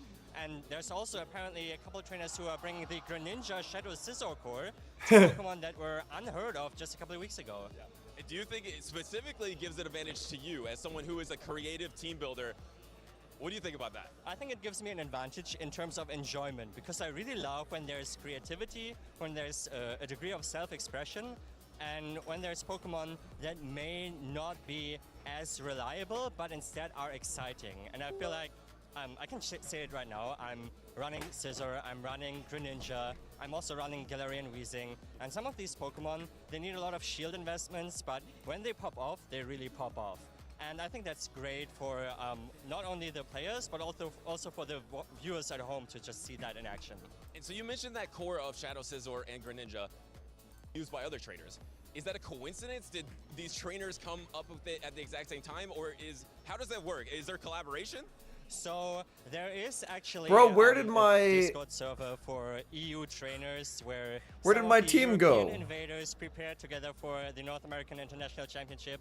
I don't know whether my good friend and foe Patoman, who I did play in the EU IC Grand Finals, got that Greninja Shadow Scizor core from that place, because we have been talking about team comps a little bit. But I'm really excited to see it work out so well for him, and I'm really looking forward to just see how far these unique Pokemon can take us. That's so it's an organized effort to try to defeat the North American. I definitely feel some of the brain fry after 5 hours of streaming, but we'll see if we can not throw games. Do you think is going to take it all on Championship Sunday when there's a trainer holding up Q times? Is 2350s Q times? Unique Pokemon is going to be on that team that we haven't seen so far this season. Oh, we got a game. I don't know whether we haven't seen it so far, but I think Shadow Scizor is going to take it all.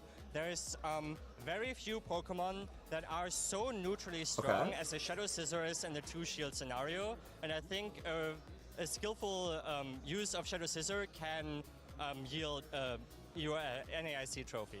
I will assure you, we definitely haven't seen that so far, and that is so much fun. Thank you so much, Aziz. They're on 6. Let's back to the Pokemon action. 8, okay.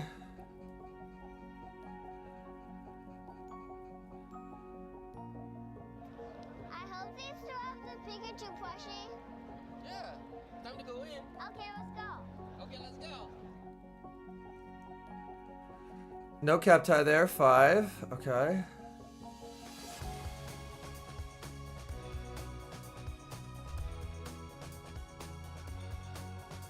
They're on 6. Eevee! Eevee!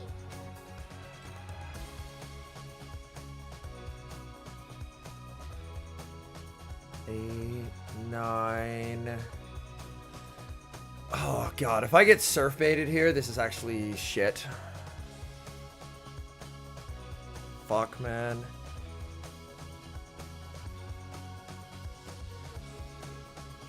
Okay.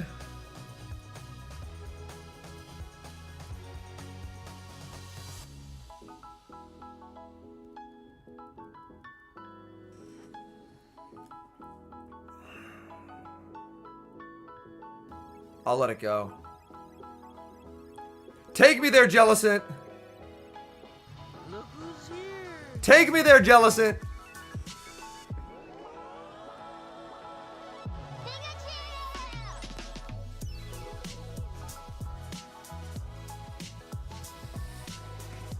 I'm never throwing my move against that for alligator, by the way. Because they're always going to go for the catch, and I'm never going to throw it. Now you have learned my secret, and that is 1-0 shield Jellicent, aka whoever manages their Jellicent energy and shields better wins every single game in this cup. You can run RPS stuff and then get RPS, or you can just run the best Mon, which is Jellicent. Because Jellicent is sick. There's only 7 players. The better jelly player. 2 have already locked in their spots. So only I'm so shocked that, like, I'm so shocked that I ended up like liking this meta, because this meta was so bad in previous iterations, but it's actually good this time because of the interaction between Golisopod and Jellicent.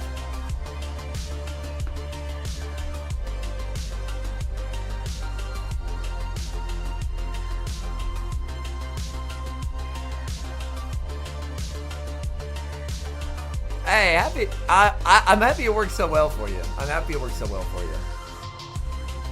I tried Shadow Steelix, and I was like, dang. Vet push tomorrow. Honestly, with these streams, I'm dog tired, so I haven't really been doing my sets. So if I'm lucky, I'll finish the set I'm doing. But my main goal is just content right now. So my sets are a little bit on the back burner, but I think this is definitely a team that could hit Vet. Feeb versus Sep. Feeb is also, I guess Blastoise is technically, like, he has Blastoise and Diggersby, so he has more checks into it. But yeah, Sep has, like, no checks at all into Scizor. It's just Quag and Prayer as his Scizor checks.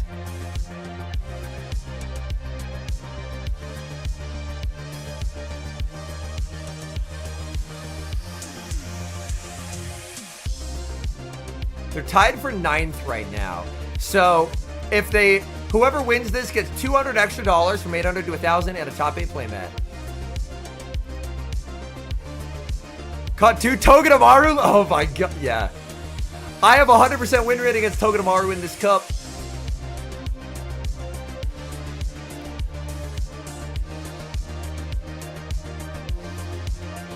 Jump being EB is bad in this matchup for him. Okay.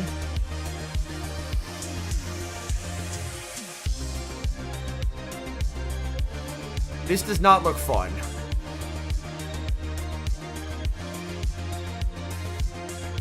Oh, he tries for the catch. Doesn't get it. Heck yeah, Pokidad. That's awesome.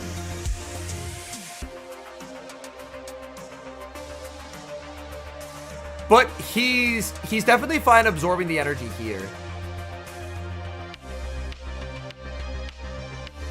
Yeah, I initially tried Shadow Steelix with Quake, and I was like, wow, Steelix is bad in this meta. And then I tried non-Shadow with Crunch, and I was like, wow, it's actually really good in this meta. The survivability on Steelix is just so important. This is nice because it'll put it in range for Lapras to cook.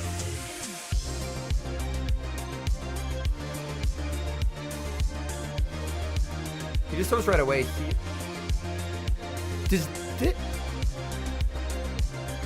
Yeah, I was gonna say, I don't think that KOs.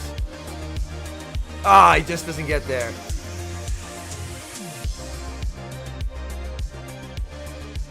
Great counting. Baiting out the Diggersby is so big. One might even describe it as massive.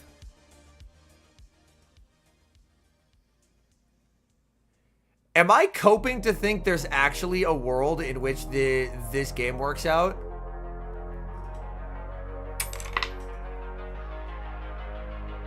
I think there's a world in which this game works out for him. Yeah, Pharaoh's awkward, but its inability to one-shot, like, an inability for Power Up to one-shot both Mons does help a little bit. But yeah, I think this is an all shields on Lapras type game.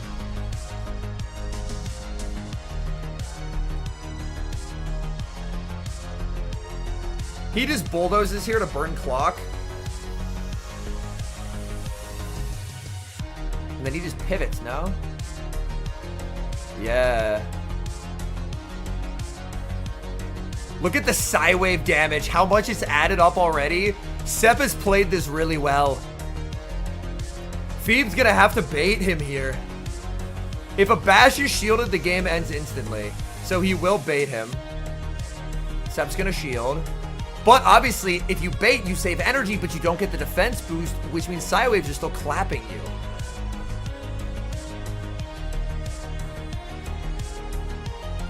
This does not knock out, but Feeb's issue is he's just running out of health. I think Feeb has to click double Hydro here. Yeah, because his Dusclops, like, he needed to double Hydro. Because Dusclops just can't knock out here. It's getting Psywave down. Shadow Punch is not close to KOing.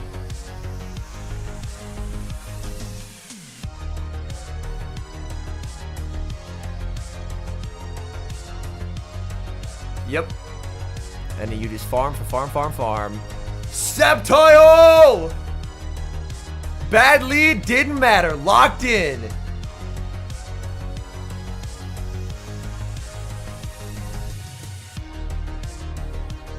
His improvement this season has been a joy to watch. It's been a joy to watch. I know people who like compete in NA can attest. Prior to this season, he was not really like a name to watch out for, and he's had a really good season. He's had a really good season. A shitload of top cuts, a top 2, top cut EUIC, now top cut NAIC. Like, his season's been so fucking sick.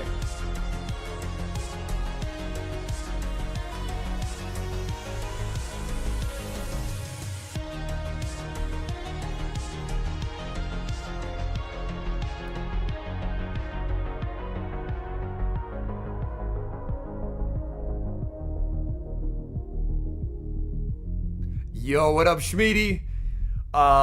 We got the boy Septile on stream right now.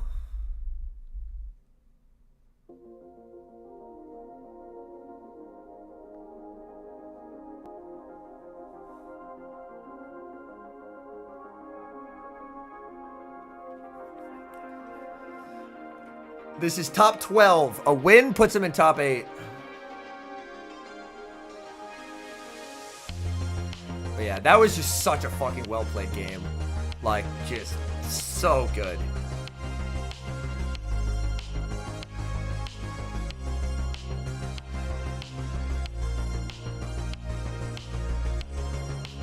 Desyncs the clocks already.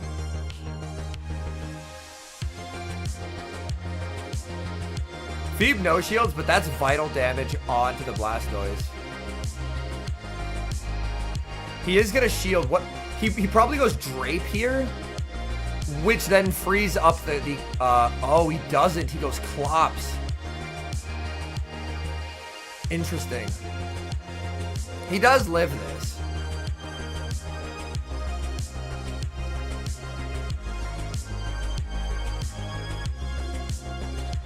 Doesn't he survive here?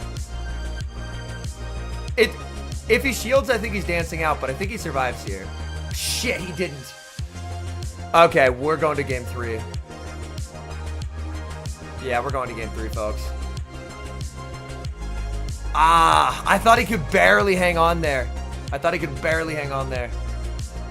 That's unfortunate. Like, I will let him cook. Lapras energy can go far, but Clops into Drapion is very miserable.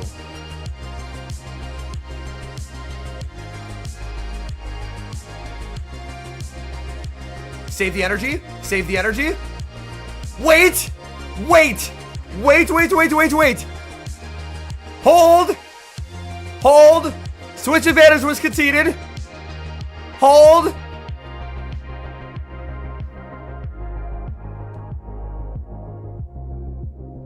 That was a misplay by him, but he's still going to let this go.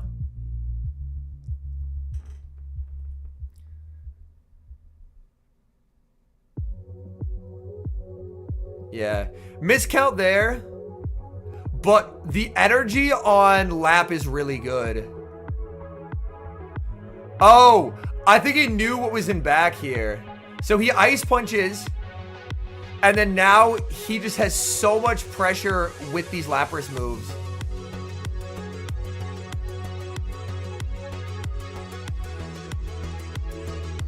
The issue is Arya doesn't knock out here.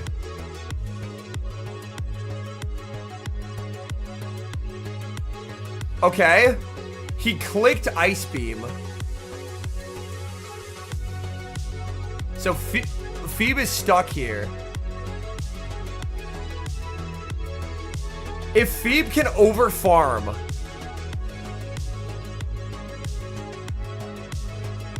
Feeb can overfarm. Feeb will win this game. Oh, the miscount! What?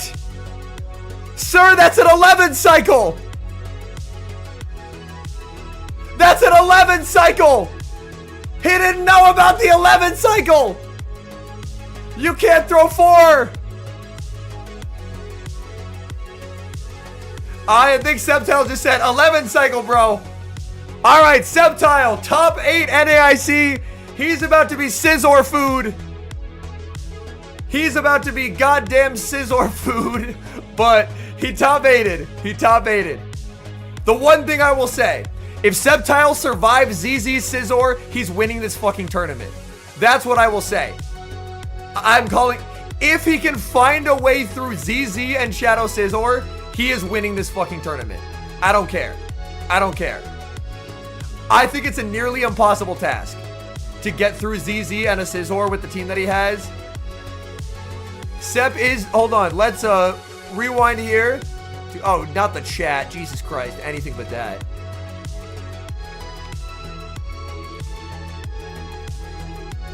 Look at the Home Slice Homies jersey. Let's go. Let's go, Septile. He's so good at this game.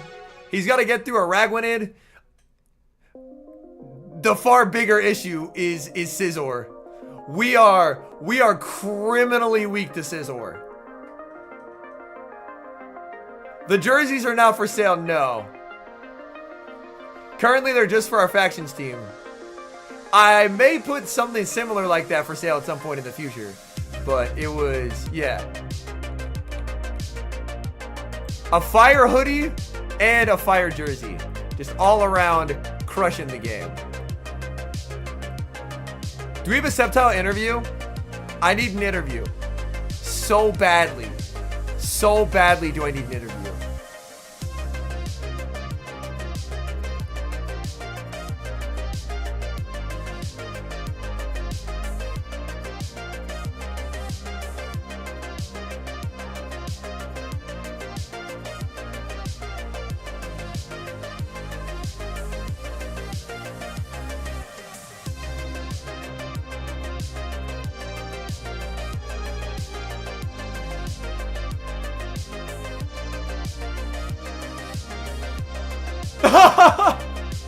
Yo, look at this.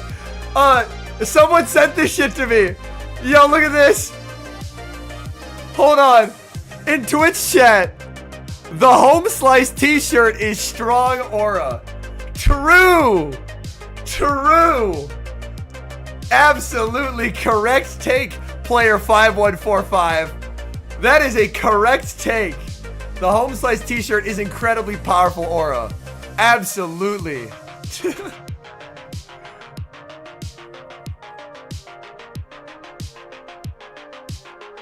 Oh, he is getting an interview.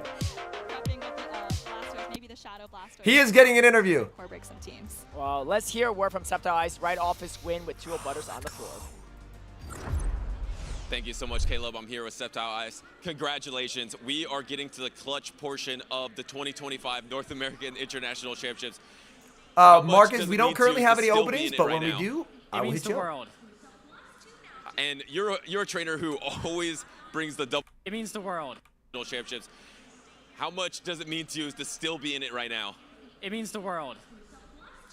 And you're a trainer who always brings the double water, it feels like, but that water type has been changing. What made you bring this double water type this tournament? ground types feel necessary, and Quagsire felt really flexible into every team, a lot more flexible than Diggersby. And Lapras is amazing in the meta, so they kind of just go hand in hand together. Fair enough. And I have to be honest, I see a lot of people backstage. I see a lot of trainers. I think you might be one of the most confident trainers in Championship Series. How do you keep that confidence? I don't know. I think I appear more confident than I am. He is You fueled by definitely me appear telling him confident he's to me, bad. And you're doing great so far. Congratulations once again. Let's get back to the casters. I hit him up in DMs, and I go, Septile, you're a bum. You've always been a bum. You're not going to top cut this regional. And then he top cuts the regional. He is fueled off of my hatred. Yeah, he does live to prove me wrong. All right, Twostel versus Teddy Bear. Either person can win here, and it's fine.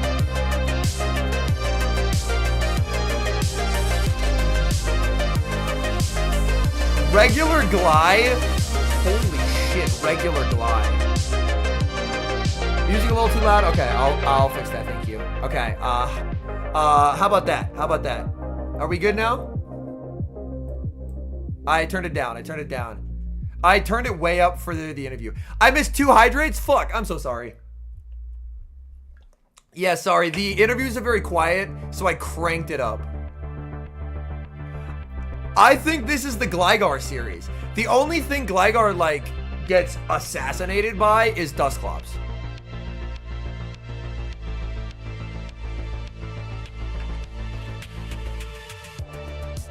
Obviously, that matchup is super fucking terrible.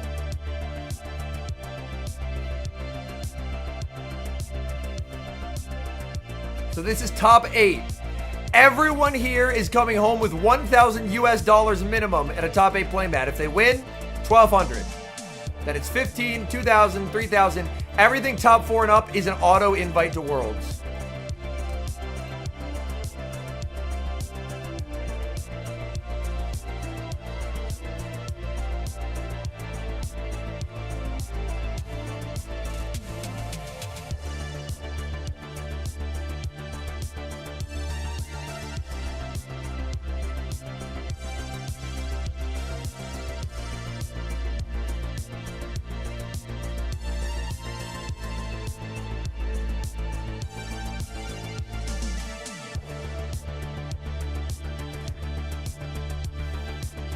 All right. Can you show the whole winner's bracket? There's a winner's side of the bracket now is just Patoman and Elim. It's just Patoman and Elim.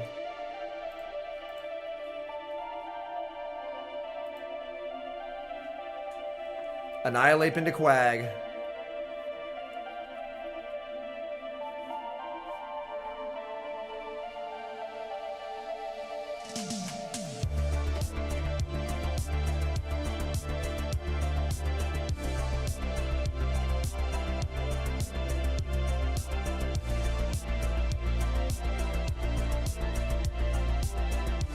Did he farm up 1 extra? Yeah, I think he fucked it. Oh, no, he didn't. He is an attack weight. He is an attack weight. Oh, foul bait. Foul bait.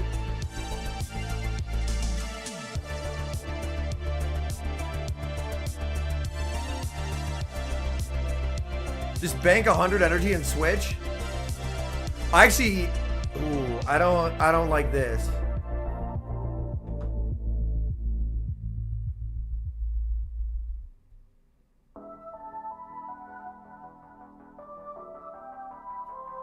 He's obviously not reading Dillian back.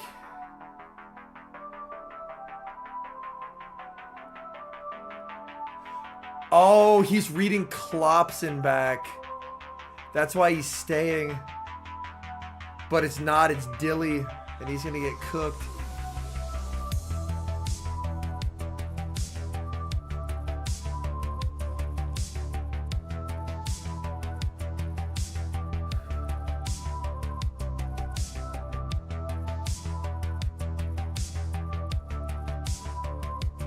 Yeah, that's not what he thought was in back.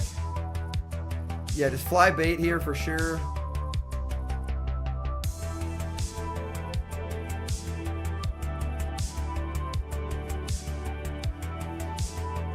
Whose team is less Araquinidable?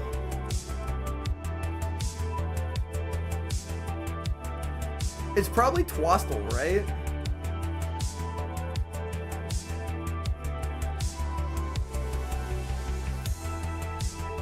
If this shit KOs, hold on a second.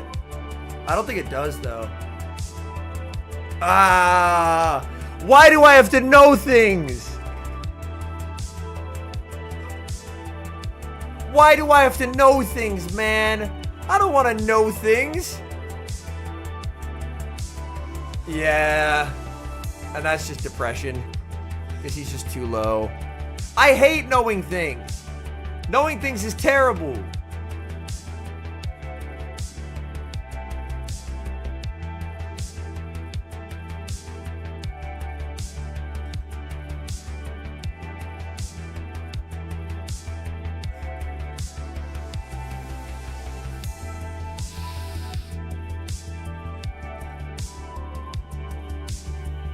You're still a bozo even if you know things?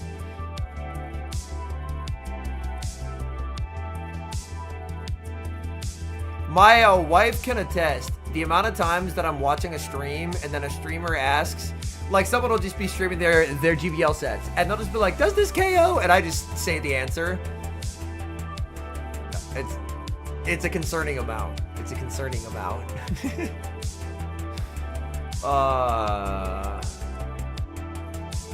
On the bright side, surely it just means that I'm well attuned with my job. Surely. Surely these are good things and not bad things.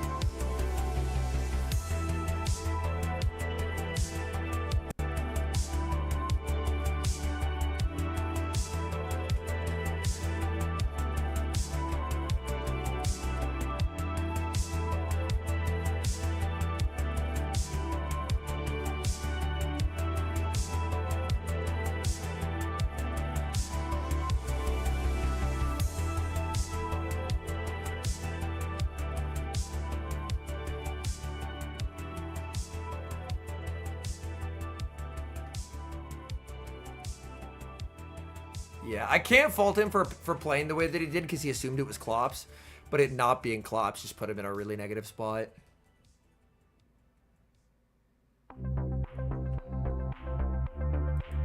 Right, Tristo? That's facts. Thorn says, sounds like you should compete, daughters. No, Thorn. Thorn, I will go. Uh-oh. Who broke the stream Wi-Fi again? Oh my god, the amount of counters he just got. Who broke the stream Wi-Fi again? Who stepped on the cable? Who stepped on the cable, bro? Who stepped on the cable? Teddy Bears is looking at the judge like, okay, yeah, they got the... Thorn, god damn it, man. Well, the thing is, Ben, this is genuinely not a game issue. This is they have a separate Wi-Fi network for the on-stream games, and that Wi-Fi network just shit the bed. Yeah, that is the unfortunate thing. Oh, Navalar says there's a big storm in New Orleans right now. Shit, that could be why. Apparently there's a huge storm in New Orleans.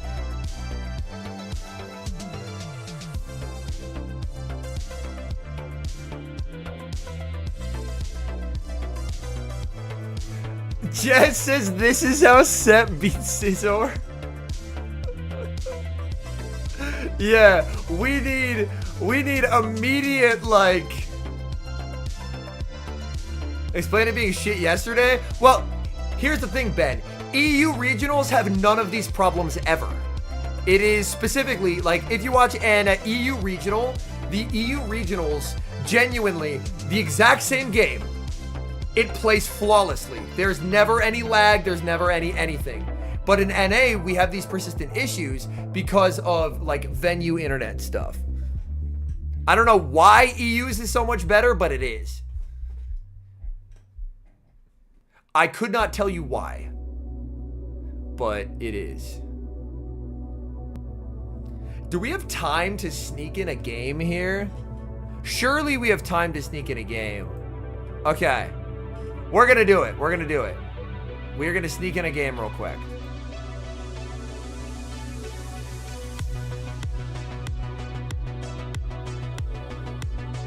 So I can at least get half of one set done today.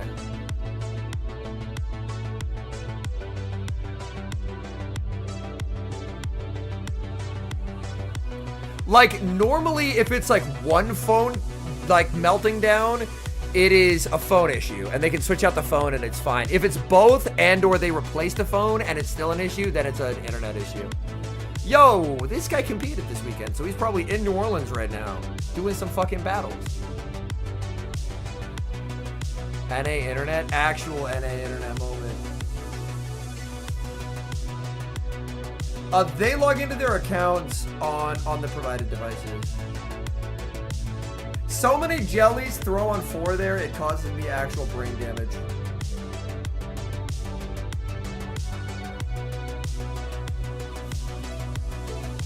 Pharaoh is so bad for this team, man. Oh, this is atrocious. This is so bad. This is actually so fucking bad. Pharaoh save swap, like Pharaoh on the lead I can do, but Pharaoh up a little bit of energy actually fucks me. Yeah. Doesn't pod neutralize after crunch? That's the plan, Thorn. That's what we're trying. That's what we're trying. But the issue here is I don't think this plus 2 claws KO and I have to throw all my energy.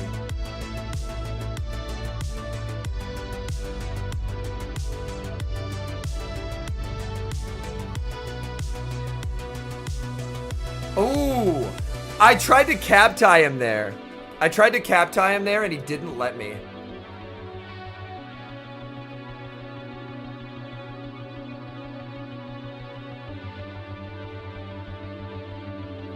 I'll shield. It is the Thunder.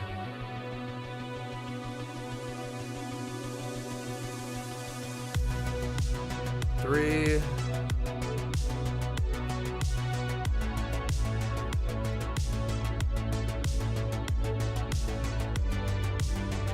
Ah, he throws instantly.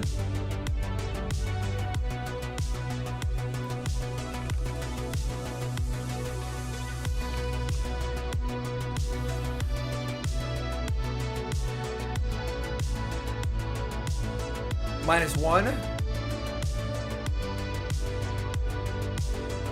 -2, actually. We got -2. What a sick game.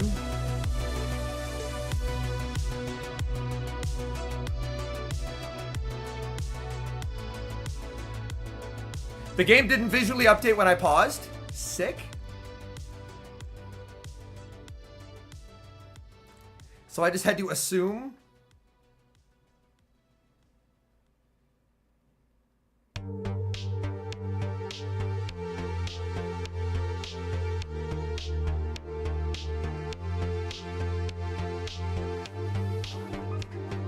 It updated the second time! What a showcase of the game working and not working and then working. It didn't update the first time, it updated the second time. Rah, let's go! 50% of the time it works 100% of the time. I feel like I need to do fucking jazz hands for the game working 50% of the time. It literally all comes down to fucking jelly energy, bro. That, Ben, I agree with you. That inconsistency is incredibly maddening. I like levying heavy criticism at this game when it deserves it.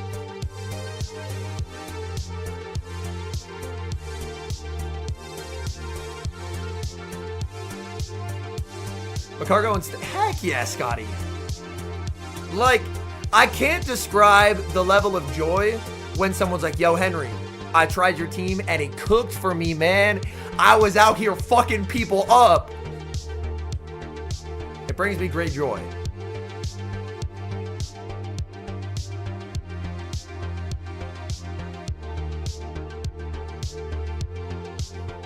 I think for Gly, the moment you land an ace, you kind of want to get the fuck out.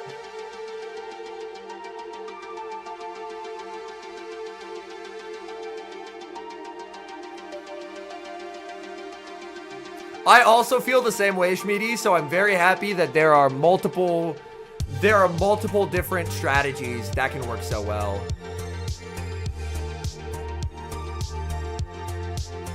He has nothing that he wants to catch this Ice Punch on.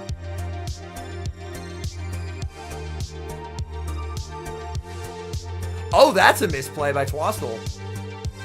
Now Teddy Bear doesn't fucking care about the Gligar. The Gligar can fuck off for all he cares. Hey, that's awesome, Trev. I'm very happy to hear that. I am very happy to hear that.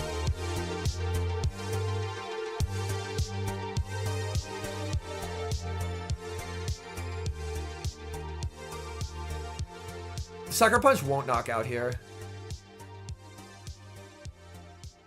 Oh, he didn't trust it. He just Rage Fisted. How well have you been counting? Well enough. Well enough. Yeah, he would have lived that shit. He would have lived that shit. This Primeape is on Ice Punch, by the way.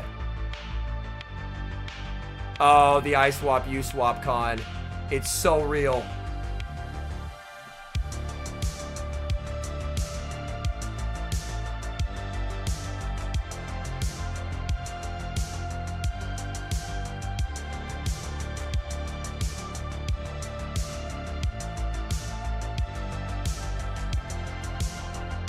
He even no-shields the Rock Tomb.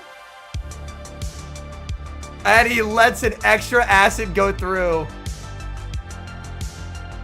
Jesus Christ, he's cooking. Jesus Christ, he's cooking. A full gourmet meal. But yeah, it doesn't matter. Moltres is just winning here.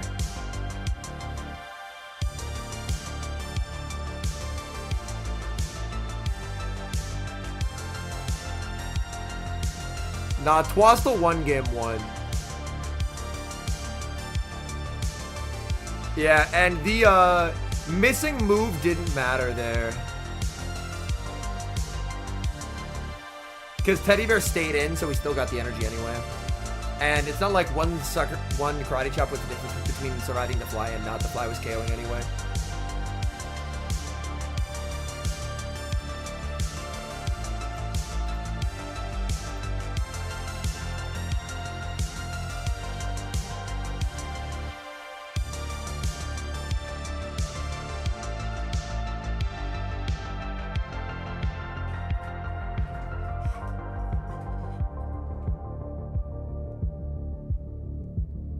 Cut a Rhyhorn, 2 XLs, let's go.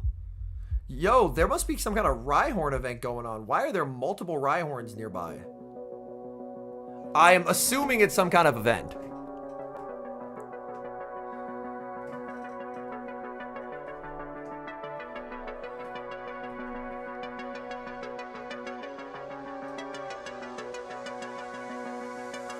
A Phantom Ruins event? Gotcha.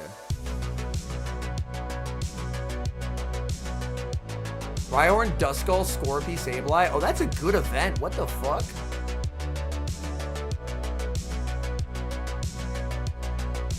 Yeah, that play to limit the farm won him that game. That was such a subtle play. It was a really nice one.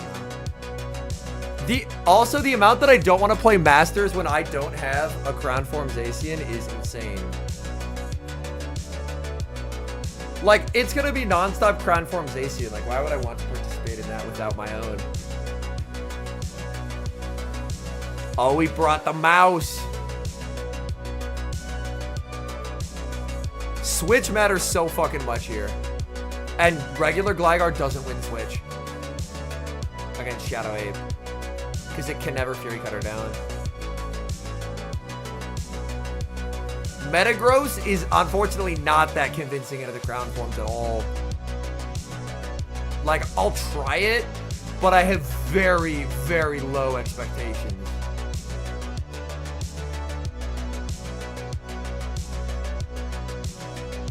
And Switch is just the whole game here.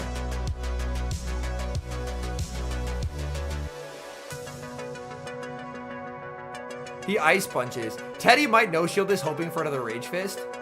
Because he knows it doesn't KO. Yeah, he does, but he ice punches. How much can Quag Energy cook here?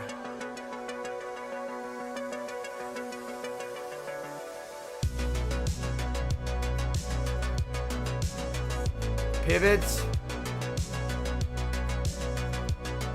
I think this is just over.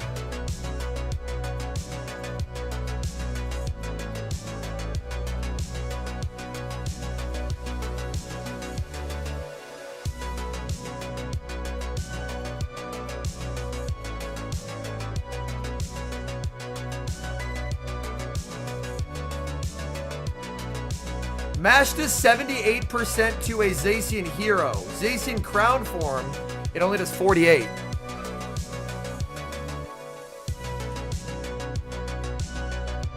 Obviously, Earthquake's super effective, but Earthquake is very expensive.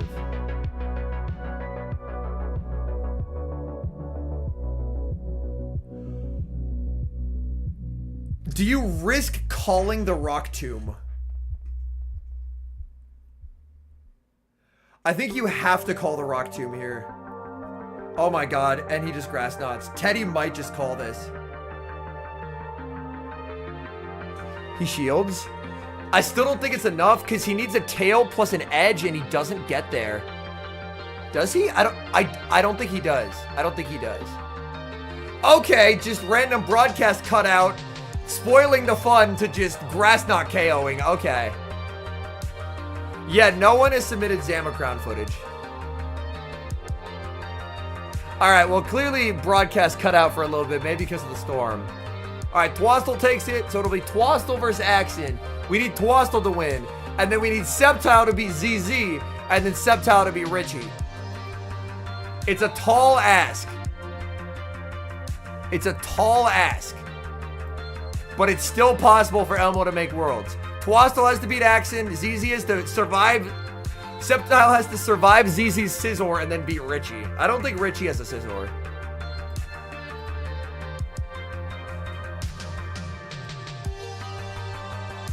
Well, Trev, I don't think you can TM away Behemoth. If I'm not mistaken, I don't think you can TM it away. Maybe I'm wrong about that. But I believe you can't turn...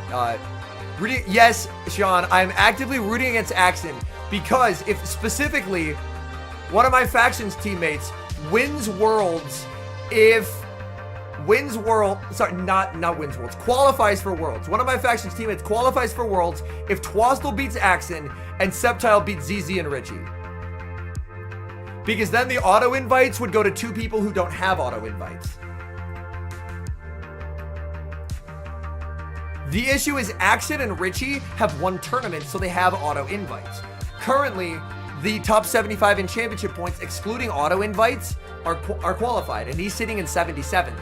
So he needs the two people to get the last two auto invites to be people who don't have auto invites. So I've rooted for Axen up till this point. I'm now rooting against Axen. He will understand.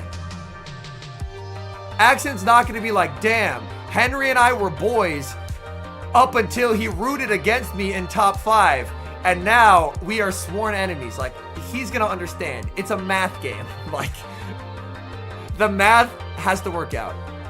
It is, yeah, Arderdane. We started off stall free, but we've caught up to where it is now live. I can't click the live button anymore. We are live. I hope he literally says that next stream. Me too, honestly.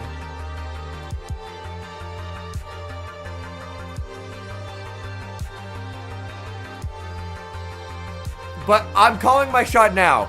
Septile should have no way to survive the Scizor. The team is built to be incurably weak to Scizor, but good into everything else. If he can beat this Scizor, I think he's winning the tournament. But it should be impossible to beat the Scizor with this team, basically. Yeah, it should be basically impossible. I want to do a game, but I think they're not going to stall for long enough for me to play out the whole game. We're sitting 2-0 right now. This team, by the way, like so many people have been like, yo, Henry, I went like 20-6. Henry, I'm 2400s with this team. I went 26 wins, 4 losses on my wife's account with the team. This team has been super good for me. The biggest learning curve has been learning how to play around Ferrothorn. Learning how to play around Ferrothorn and just learning to always trust Jealous and Energy. Jealous and Energy is the key that unlocks this meta.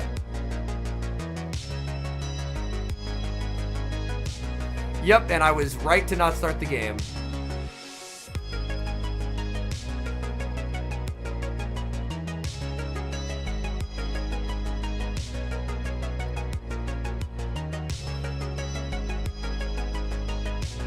Sometimes it's the little things in life, chat. Sometimes it's the little things in life. You ever post something in the group chat and get hella laugh reacts? Because I just did. And I'm like, let's go. Confirmed, funny man, home slice Henry. Yeah, I think you'll have to lean into Tink, but Tink is really tough. Like, even Tink into Scizor is not that comfortable. Obviously, I've been live, so I haven't had a chance to help him game plan, but laughs in the group chat is undefeated good vibes, yes. Yeah, ZZ is here.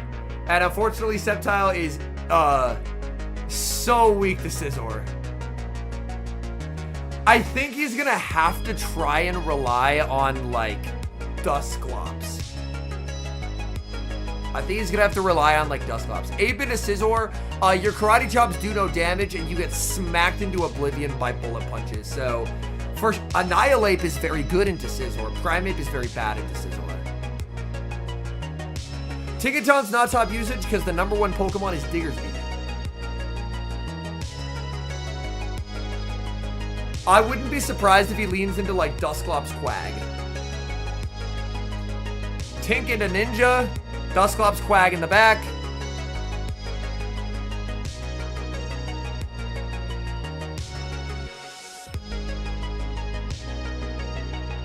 Well, Dusclops and Quag avoiding Ninja is huge. It's huge. But yeah, this is a profoundly negative matchup. He throws the energy here, and then he is... Does he end up going Quag here? He does, because he puts it in Stone Edge range. Yeah, we're kind of in a really, like... I think he's saving shields for Quag at this point, right? Yeah, he's saving shields for Quag. Yeah, this matchup is hell on fucking earth for Septile. Like, I can't stress enough how terrible this matchup is. This matchup is so fucking bad. If he shields, can he even make it? I think he can make it, but obviously ZZ would have a catch ability, so he kind of just has to let it go. You kind of have to... Oh, but then your Klops just loses to the Ninja. Yeah, this is so bad. Yeah. It's just like, Scizor is impossible for this team. When Thorn and Pocket came up with this team, they were like, no one's gonna run Scizor, bro.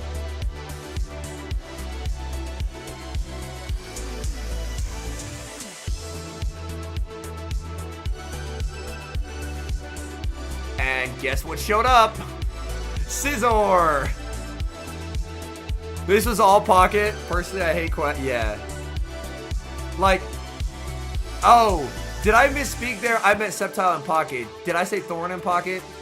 Oh my god, the boost as well. I mean, the boost doesn't fucking matter.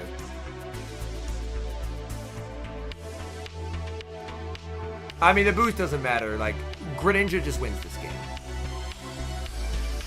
Yeah. This is a matchup in which there are no survivors. Like, you just can't play your way out of it. Yeah, I was reading Thorn's name as I was speaking, and I'm tired enough that that influenced what I said.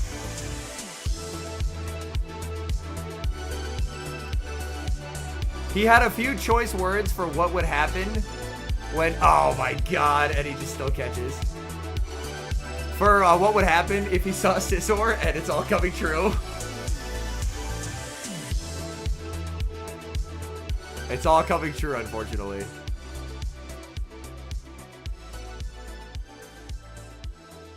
Yeah.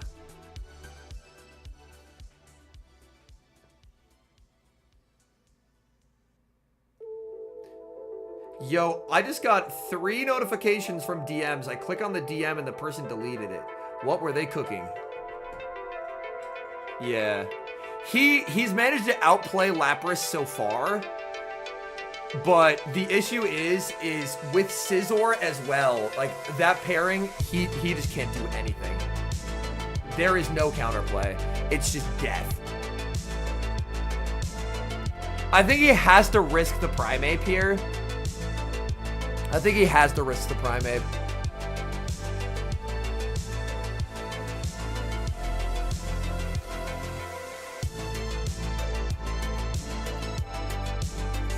Redeems the Canadian national anthem. Oh my goodness. My voice is so fried right now. How do I refund someone? Thorn will know. Thorn will know. How do I refund someone? I'm in my stream manager. Mod view.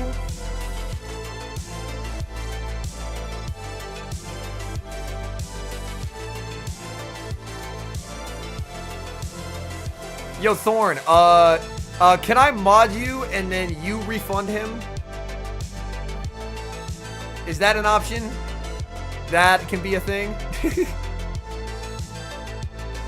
Alright. Terrific.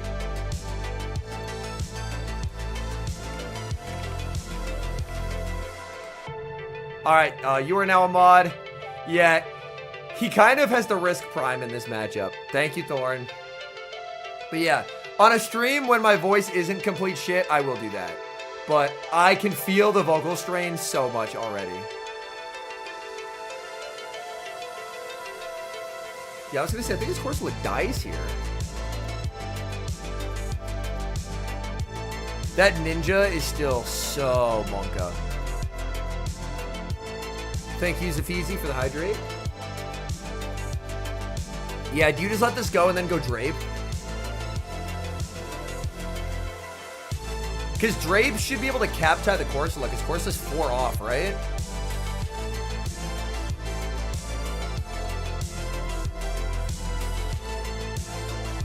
Interesting. He's playing it to Drape as the endgame sweeper. Does he switch now? No, he's just going to overfarm a shitload.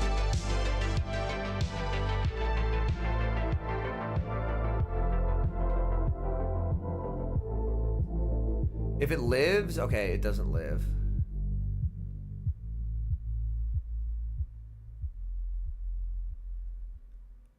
He baits him. He gets the shield. Do you do 1 and then catch on Drapion here? Okay. There's still no way he wins this. But he is doing everything in his fucking power. Another Night Slash. Yeah. This one he has to shield.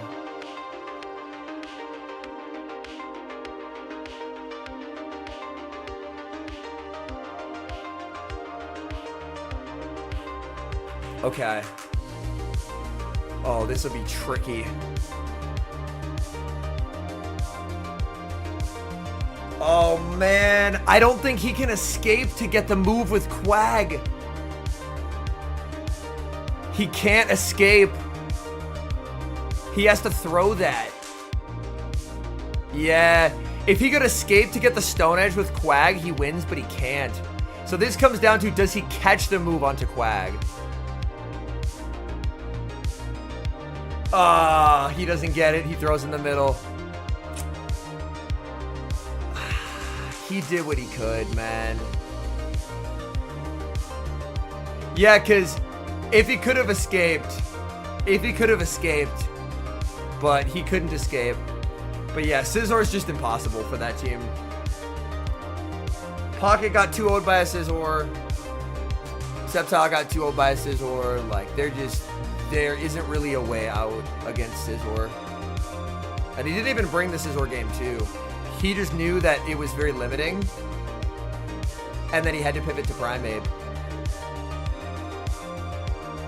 Hey, top 8 NAIC is still sick. Unfortunately, I think this means Elmo does not get Worlds, which is fucking heartbreaking. To get that close, that much of a comeback is very unfortunate. Challenge expired. What the fuck? Oh, this shit's gonna be buggy as hell, dog. Oh, wait, we actually got a game? Just don't be in progress, please. Oh my god. These things should be Fury Cutter in this meta.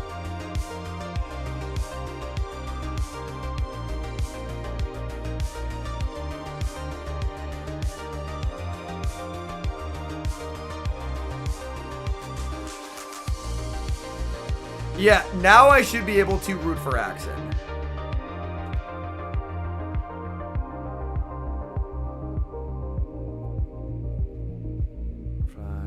Okay.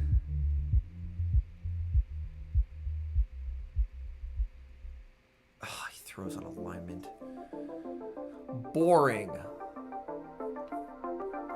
Boring.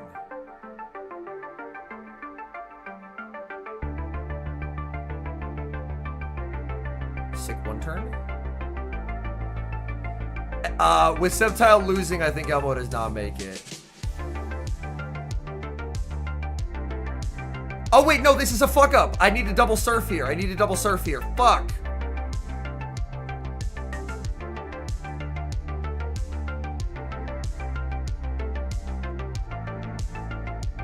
Actually, I think I'm up enough that it doesn't matter. I think I'm up enough already that it doesn't matter. But I'm pretty sure double surf is the sauce in this matchup.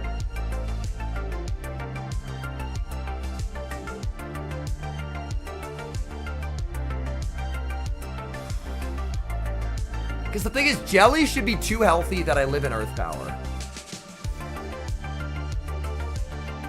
No boost? Thank fucking God. Axen already knows you hate him too late.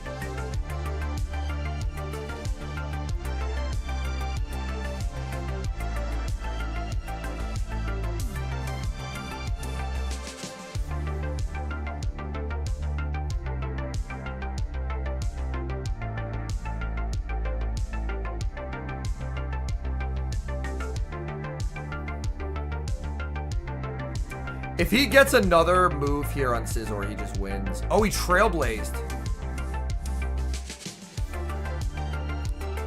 This is now 5. I think I should have committed to the ball here, but this plus a Hex should do it. Okay, that just KOs, yeah. Yeah, he actually threw. He threw by trailblazing. If he double Night Slashes, I lose that game. So, we win that, but we don't feel good about our win, because our win was not earned. Our win was because our opponent misplayed.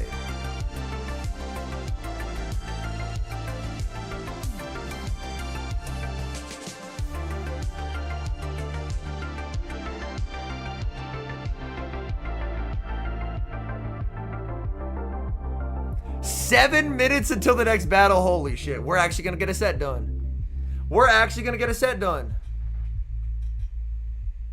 Lucario. Okay. We just switch because Lucario's... Okay, they're just running RPS. What the fuck? What the fuck is Mantine Lucario, man? See, anytime people run neutral shit, you can just outplay. But some people like to run dog shit.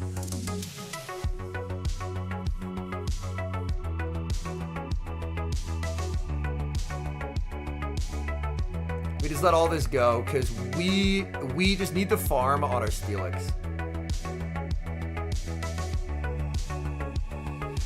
The timer went from 7 minutes to 8 on the countdown.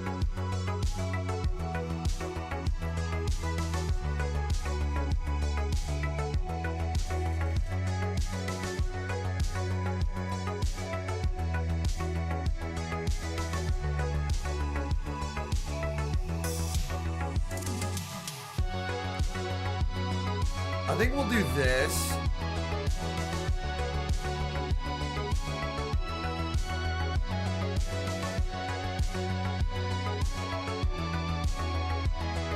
They desync timers. Like, arguably, maybe I shouldn't have thrown the fangs and I should have saved it.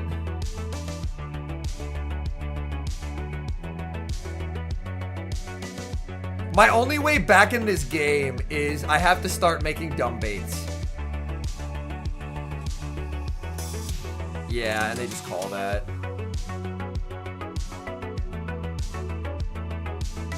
Yeah. This was just impossible, unfortunately, I think.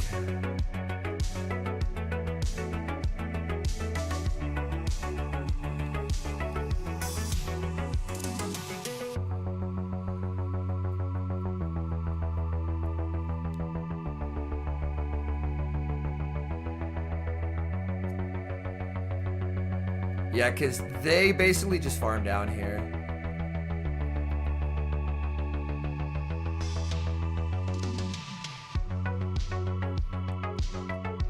Yeah. It doesn't matter where I use my shield because everything is getting farmed. They can just stay with pod and make the jet.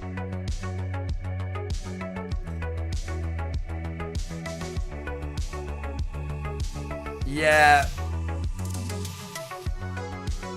Oh, that actually doesn't knock out there. Wild. But yeah, GG. Pod is one off the move. Yeah, GG. Alright. Well, that battle didn't go great for us, if I can be honest. But the rest have gone very good. Like, the thing about Mantine is you beat one Mon, and that's Galisopod. Every other Mon, you get so neutrally fucked by that it's just like, unless you're RPSing a Galisopod, it's going to struggle. And that's what, when watching the AJ stream, that's why, like, at one point, she was like, yo, Mantine is the weak link, because unless it's literally RPSing one Mon, its neutrals are incredibly dog.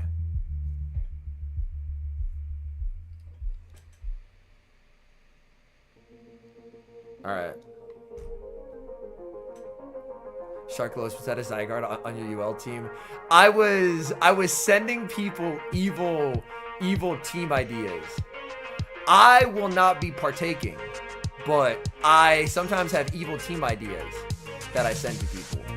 I have some sick stalling content.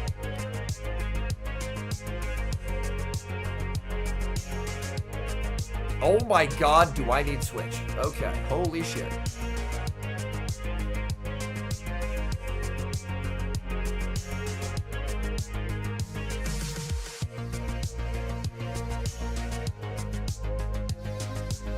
This feels awful, but I think I literally just have to double shield Steelix like an absolute degenerate. And I never bait here ever. I am actually going to bait here. Because I think Steelix health is just too good. Yep, and that's why.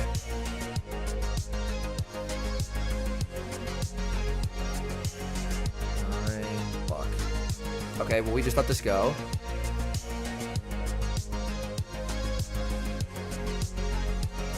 Oh my god, they baited.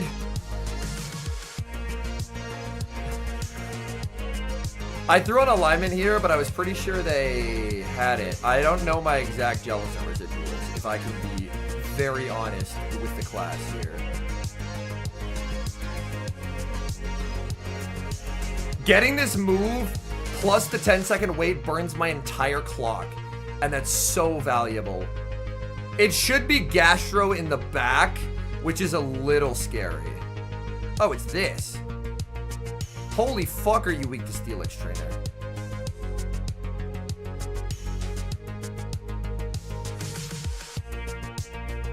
You one-turn exploiting motherfucker. Chat, boo this man. I don't know who it is, but boo them for the fact that they exploited my one-turn lag.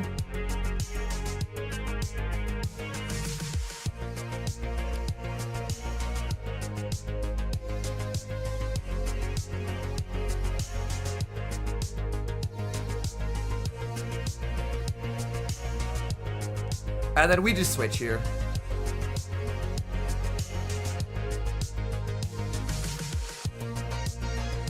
Crunch lands. Because where the crunch lands matters not. AJ, people thought it was going to be Bibrel in the back. It was not Bibrel.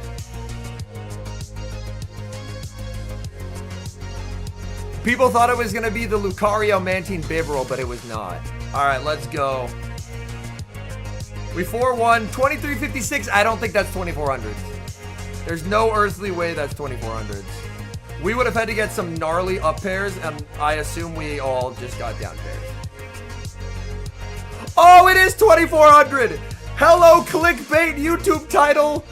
Except it's not clickbait because it's accurate. We did it. Woo! 2400s. We're so cracked at the video game. A plus 44 is unlikely. We take those. We take those.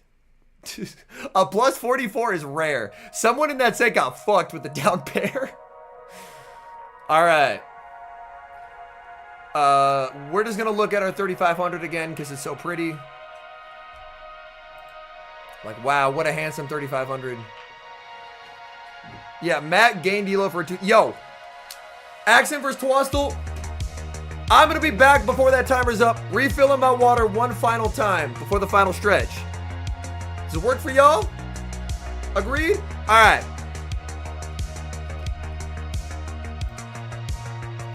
I will be back in like 2 minutes. Or a minute and 25 seconds.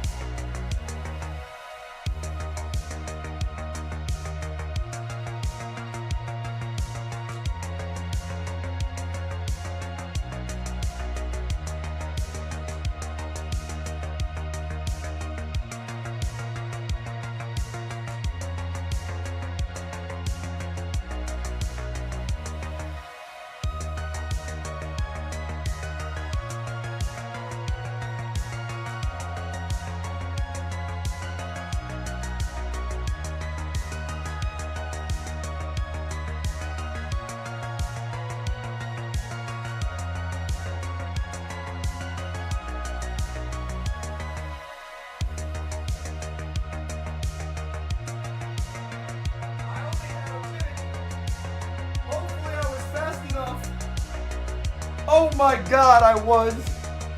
Let's go. We're so bad.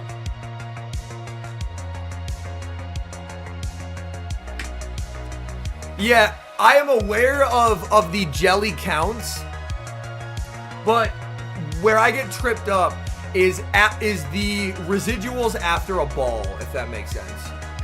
The residuals after a ball fuck me up, and I get confused.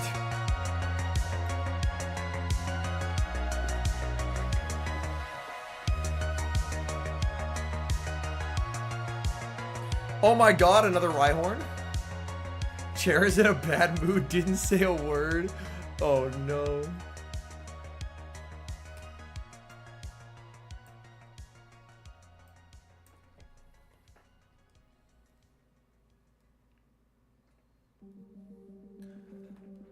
Axen versus Twostel.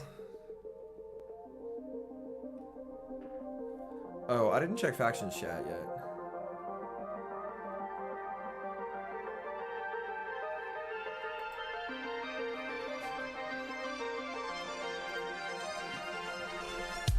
Alright, we are beating the shit out of a Machop. Oh my god, the game has begun. We are no longer beating the shit out of a Machop. I believe there's some shielding scenarios that Araquanid can actually win this. Like, why are those bug bites actually assassinating Shadow Dustclops right now? Like, that's all fast move pressure. Oh, the bug bites do 2 from a... Thank you, Thorn. Dude, anytime I have these questions, Thorn knows the fucking answer, bro. Thorn, legally, we need you at more tournaments, bro. I know travel's hard as fuck, but you're so fucking good at this game. We need your ass at more tournaments, man. You're too good. You will go a net profit, I swear. He said, no, I suck. I troll every... Thorn. Purely off of ability. What is your lifetime... I know GBL is very different. What is your lifetime record against me in GBL? I need honesty here. I have like maybe a 20% win rate, and that's probably very generous. We're probably in the teens in terms of win rate. I would consider myself, I have the ability to beat, yeah, I have the ability, like, I consider myself favored against most people. I consider myself a very good battler. You routinely beat the shit out of me. You're too good at this game.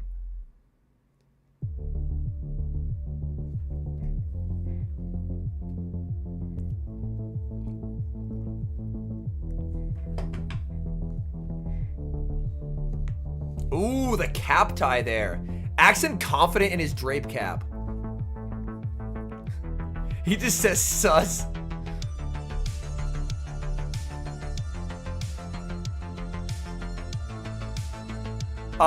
Matthias in my YouTube chat says, I got beaten by Thorn last season too. Can I get in the cool guys club? So Axen's running attack on his drape then. Axen is so happy he let that shit go. He is popping off internally. Externally, he's very calm.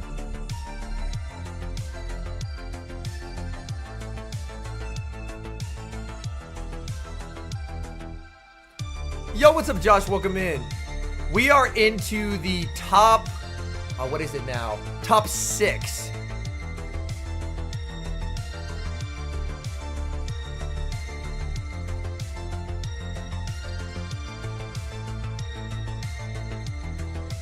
Thorn being a mod, yes, Thorn. If you want to abuse mod and then just ban a random person in my chat, I give you full permission. You can just do that. It's okay. Everyone's gonna be running from Twitch chat to YouTube chat like, oh shit.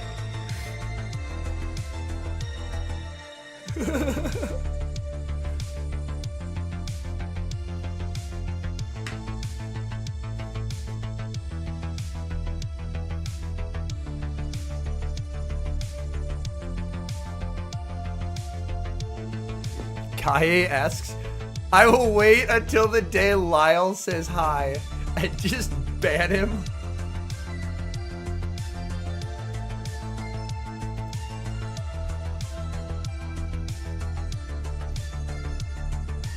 I will fix Nightbot.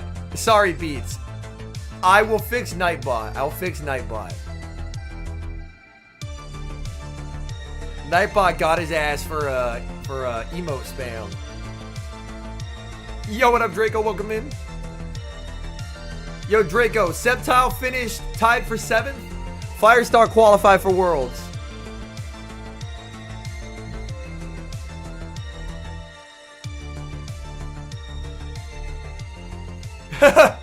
SS Thorn timed out Sylvia for 30 seconds.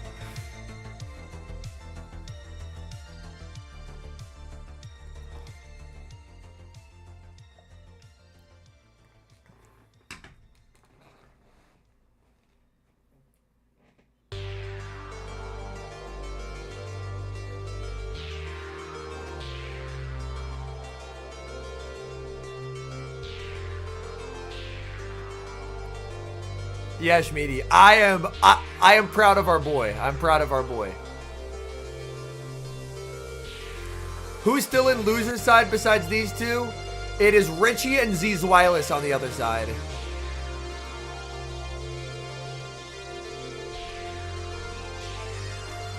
I will say, having this stream be only 7 hours instead of 8, I definitely feel the time difference. I definitely feel the time difference. Yeah, Kira, sorry, Marcus. I read your name there. But yeah, Marcus. Marcus from the Kira Button stream. I will... Ooh, play rough here. Marcus from the Kira Button stream. I will... That's on my like to-do list during the week, is figure out what plugin I need to play certain music on Twitch and certain music on YouTube.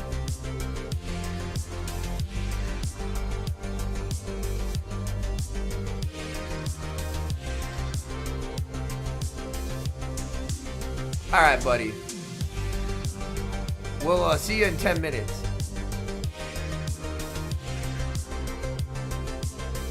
Well, yeah, AJ, but specifically on the YouTube side of things. Specifically on the YouTube side of things. I want to be able to play different music on Twitch and YouTube.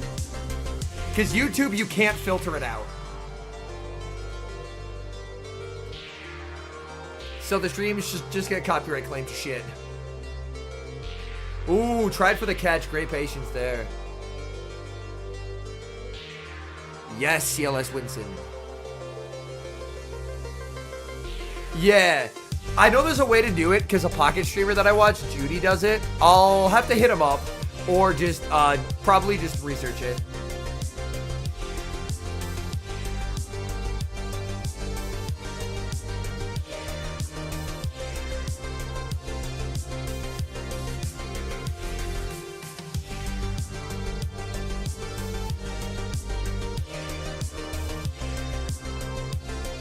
The thing is, after this many hours of battling, like, Axen hasn't battled in so many hours. Oh, no, for Twostel. A misplay. He tried to get himself as low as possible. A separate, yeah, that is what I'm thinking. I'll just have to figure out the way to do it. But yeah, that is a certified tiredness moment for Twostel right there. I am never going to fault someone after this many hours of playing. I'm never gonna fault someone for making a misplay at this point in the tournament. They like, if I think I'm tired broadcasting this and like staying mentally engaged and like staring into bright gigantic lights for a bunch of hours, like they are so much more exhausted having to play on those stages. So I will never fault anyone for a misplay in there.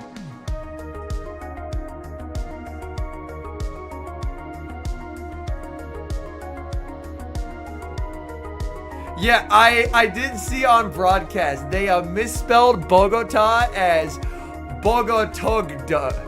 Yeah.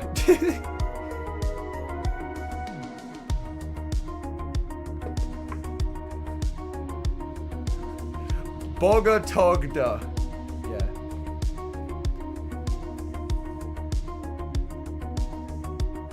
See, Bogota is a city in Colombia. But that's not where Thorn's from. Thorn is from, well, you see, this is actually a rare bit of geography that I know. Would you guys like to know where Thorn is from in Colombia? It's this tiny little city, way in the middle of nowhere. It's called Palado, Colombia. It's called Palado, Colombia. Only 2 people have ever come from there. It's Marto and Thorn. But they're both very good at battling. Palado, Colombia has a...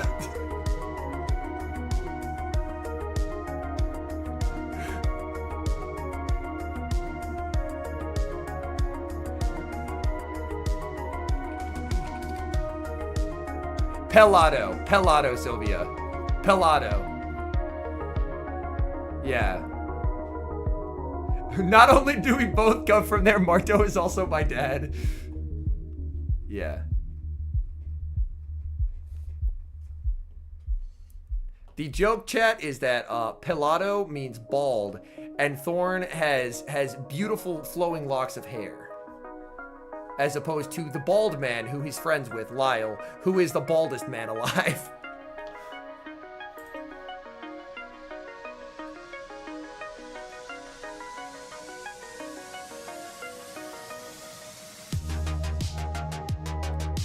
Yeah, Axen just won, so Axen's into top 4. Axen's into top 4 right here. Now he awaits the winner of Richie and ZZ. I would, like, Thorn, you would think that, but the issue is you have to shave your head all the time, and that's a lot of extra work. Like, that's a lot of extra work to have to, like, if you were fully bald, you're cooking. You never have to worry about it. But having to constantly shave your head sounds annoying.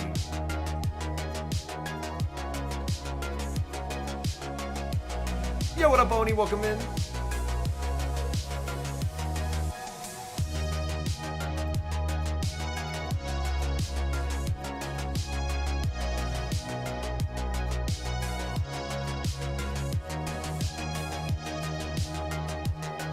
Um, 44J Hodge, he has to win one more best of 3, and then he's into tomorrow.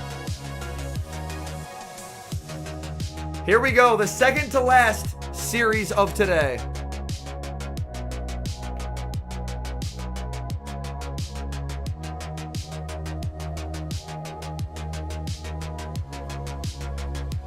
And also, this is why when Chad asked me to speak Spanish, I don't. Because I said one Spanish word and I mispronounced it, so it's so over. Yeah, the 4 auto invites went nowhere, Thorn. Yeah. We just needed 2 of the 4 to go to someone. And then Elmo could have got in. But it's 0 of the 4.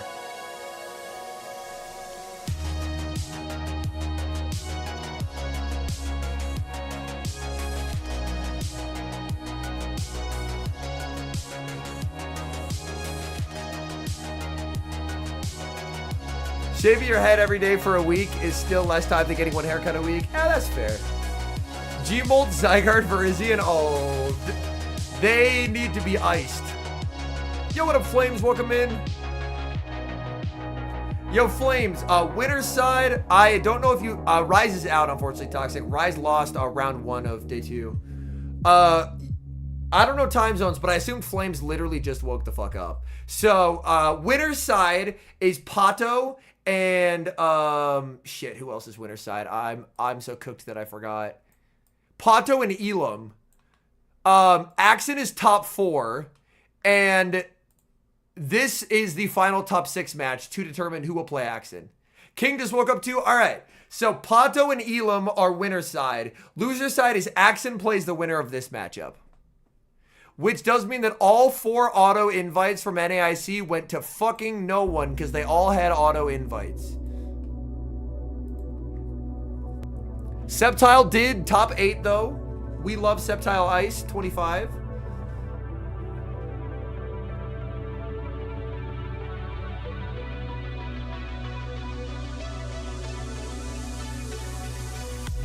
Skeptical Ice managed to dodge every Scizor until top 7, and then he saw Scizor and it went horribly. It was a calculated gamble. Yo, what's up, Christian? Welcome in. Oh, Ape into Wheezing? Oh my god.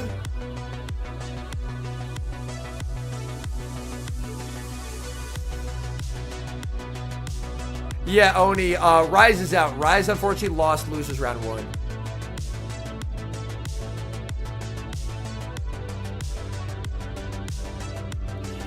And Diggersby's so dead in the back.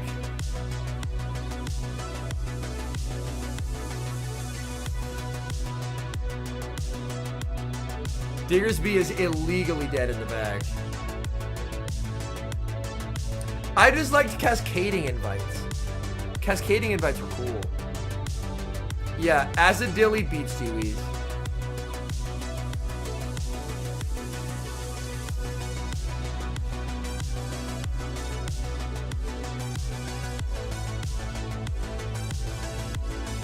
He just acid this down. Oh, he's not gonna risk it. He's not gonna risk it. Richie shields here. Makes it. Richie really wants swap, but ZZ's just not gonna give it to him.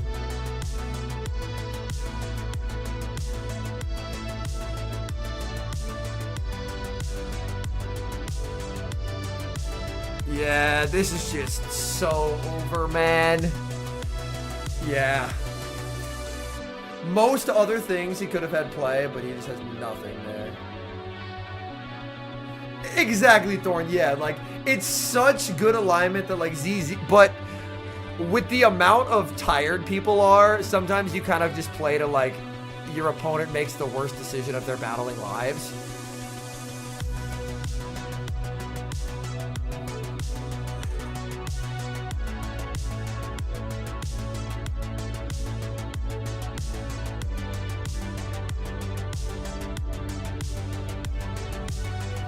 Yeah, I am still like, I've mentioned this like 5 times. I'm still not over the fact that Axen in his Portland speech was like, yeah, so I just didn't prep for tournaments for like a year and a half after winning. And then I finally started to prepare for tournaments.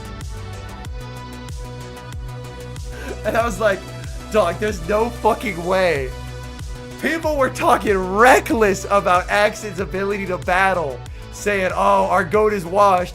And the whole time he was just showing up saying, fuck it, we ball, let's see how it goes. And now he finally preps and he wins the tournament and he's top 4 NAIC. Diggersby's also his like most reliable scissor check.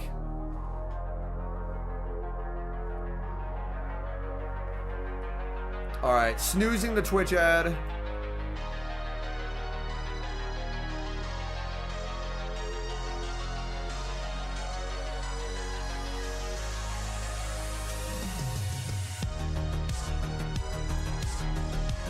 No, J Hodge.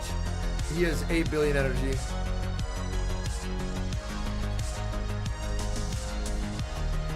Well, Axen in his winner's interview said that he did actually prep for Portland. Oh, are you talking about Worlds? Oh, okay.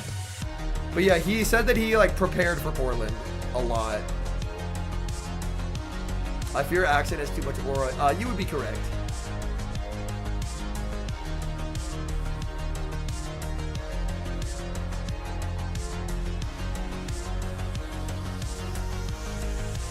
That just genuinely surprises me because I see like behind the scenes with like the scrims that I do with people, I see the amount of prep work that a lot of people do. So it surprises me when people don't do that. Like, I mean, granted this was day of, but Rise in Vancouver, we ran a bunch of scrims both mornings. We ran a bunch of scrims both mornings, and I sent, cause he was like, I don't really like Steelix is good, but I don't really play Steelix. So I like wrote him up multiple paragraphs on like these are the matchups, these are the tendencies in matchups, and then we scrimmed some. And then he did what Rise did, which is turn information into fucking killing an entire field of competitors and won it.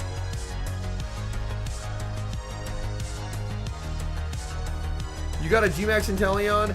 Our G-Max Inteleon's tomorrow as well. If they're tomorrow as well, I might go out tomorrow and see if I can get one.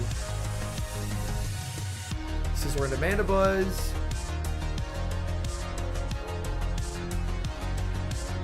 Yeah, he was also trading for Helipods.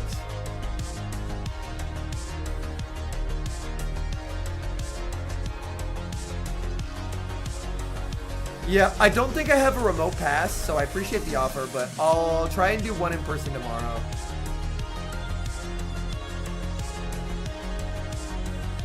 Oh my god, it's Corsola in the back.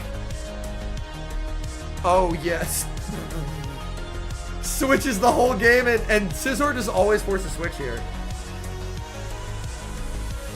He knows! He knows! Oh my god. No, they do not wiggle, but GG. On to the next.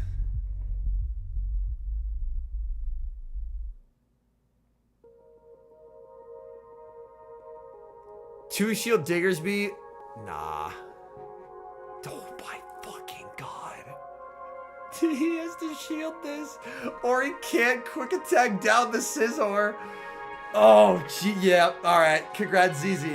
Well, we get ZZ versus Axen.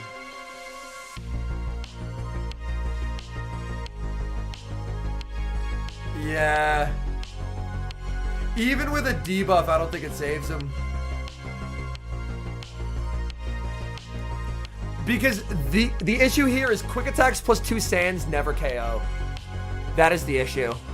No debuff. Yeah, even with the debuff he loses, but without the debuff, it's so cooked. Axen does have Araquanid, and Araquanid fucks Scizor. Like Araquanid shits on it. It is miserably bad as Scizor, unless you have an energy advantage, which is what ZZ did against Dune.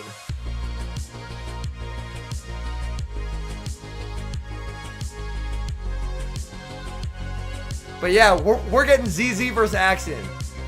I'm gonna need Axen to win. We can't have 2 Europeans top 3, bro. We can't do it. No IC has ever been won by someone out of region. We can't have the NA one won by Pato. I'm sorry. We gotta lock in. EU2. Yo, what's up, Athletic Lapras? Yo, Mr. Lapras, will I be seeing you at Worlds, trainer?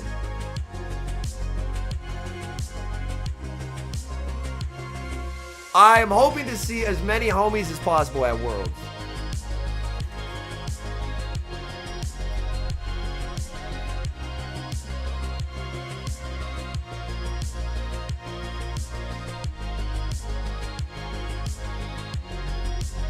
Worlds for roughly 1 winners round and 1 losers round. So, Mr. Ascending Lapras, and granted, I don't know if you're a man who drinks or not, but what I'm hearing is you'll be good for 3 rounds. Winners round, losers round, and a round at the bar.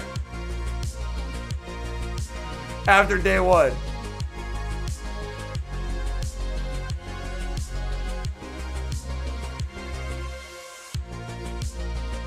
Yo, Bobber, you're cooking with it? Let's go. Find me at the bar before lunch. I'll be there. I'll be there. I will be there. 2 Europeans top 4. I mean, Elim versus Pato is gonna be absolute cinema. It's gonna be so fucking good. Dude, if the sponsored creators had a bar, that would go insanely hard, but I don't think they will have a bar.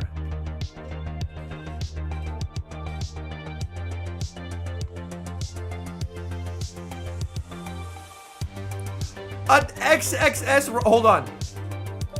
I gotta go tell my wife.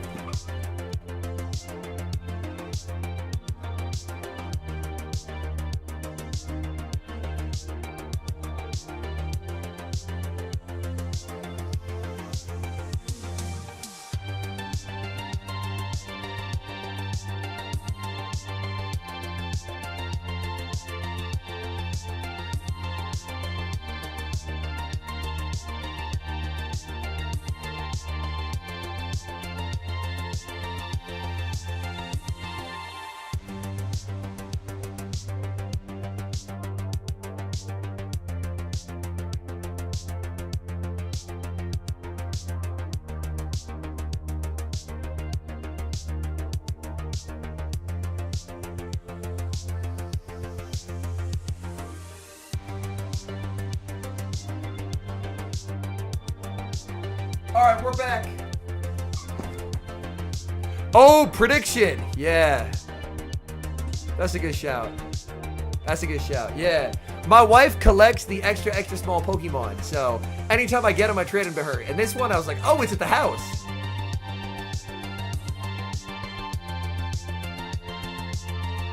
It is an XXS Rhyhorn.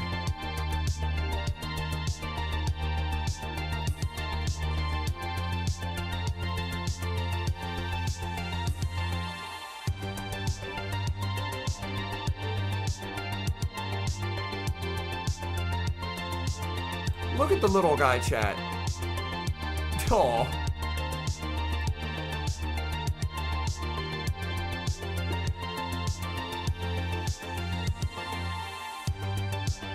Alright, on Twitch, there's a prediction. Axen versus Zilus.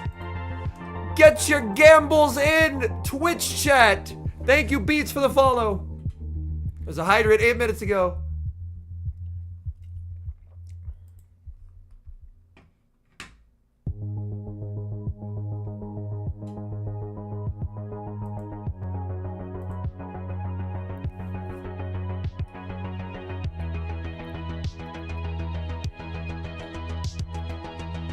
Thank you, Ace Slider, for the follow. Yeah. Araquanid is sick here.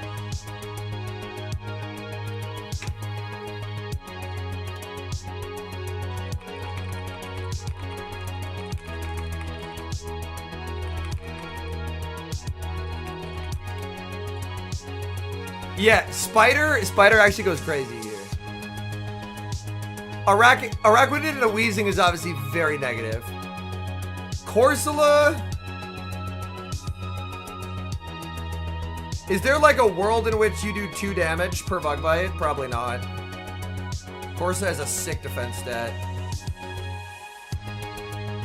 You do 2 damage per bug bite. Hold, what the fuck? Is that like, you actually do 2 damage per bug bite? No, look at this shit, look at this shit.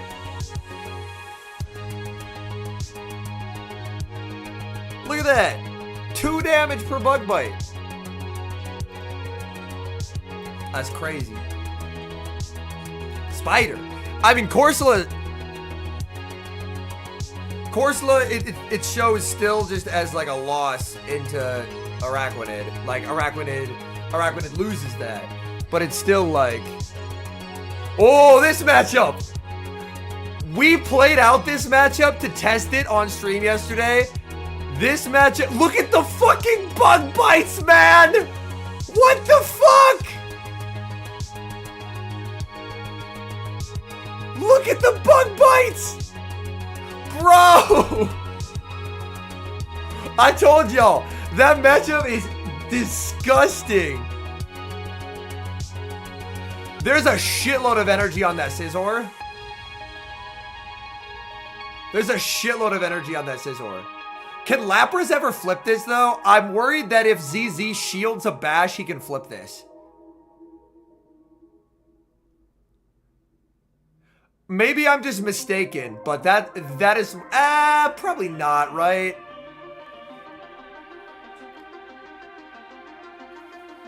Oh, that makes sense. So Axen just plays 0, like Axen just doesn't shield now.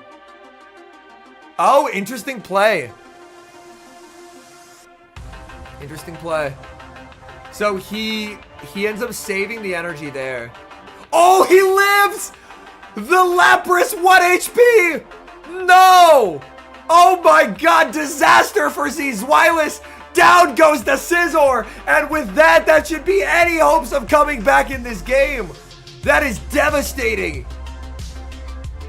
He brings in the Lapras. He needs this energy to try and do something. In comes the Araquanid, and it just eats this energy. The energy goes nowhere. Icelandic Lapras says, I've heard rumors Lapras is goated.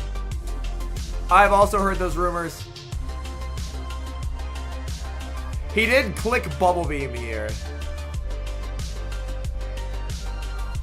Both clocks up.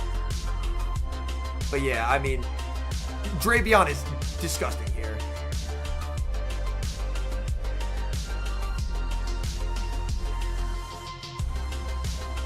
He's going for the Water Pulse now.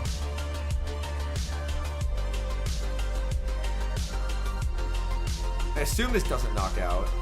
Yeah, Lapras hangs on. Yeah, he knows it's over. Any big narratives? Axen is trying to keep it from being a 2/3 European day 3. Spider. He ran a line that pretty heavily disrespected Araquanid and paid a price.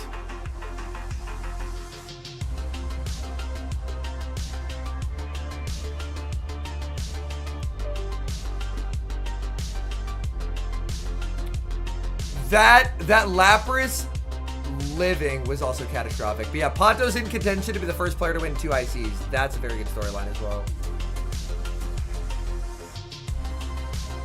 Well, Araquanid gets shit on by Weezing, though.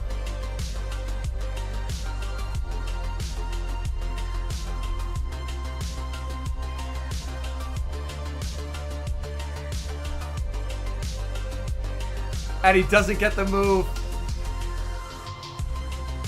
Game to Axen.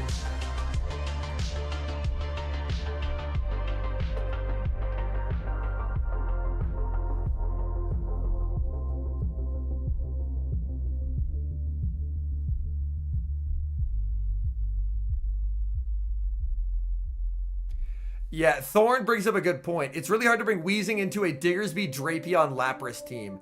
Especially because he's not play rough or overheat. He's fully walled by Drape.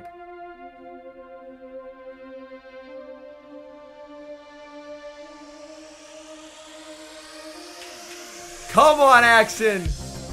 Come on! You got this, buddy. They are such, yes. ZZ is a very quiet guy, but he's very, like, for my interactions, a very kind individual.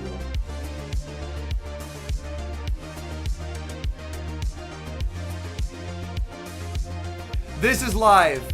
This is the current broadcast, yes. This is the last match of the day. Will Bolton have good play in PvP? No.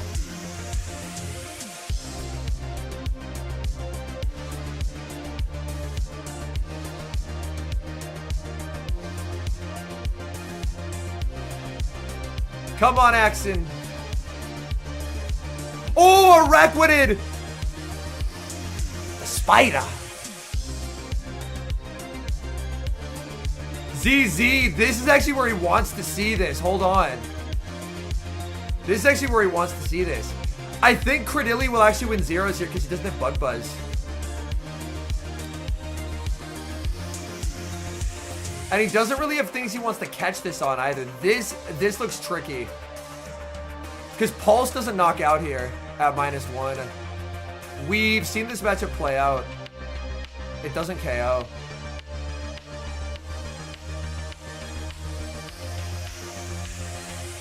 And the moment he goes for like a sick... Oh, he shields. Interesting. Interesting plays. Let him cook.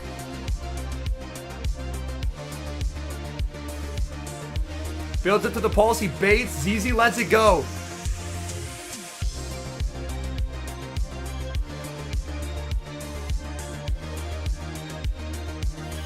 Oh, this is so cursed. Yeah, this just feels unplayable now. Yeah. ZZ calling that as a bubble beam. And the shield advantage here. Oh! Crunch debuff!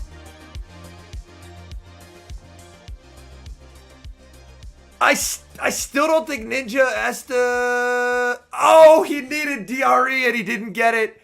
ZZ has to decide, does he trust his counts here? He does.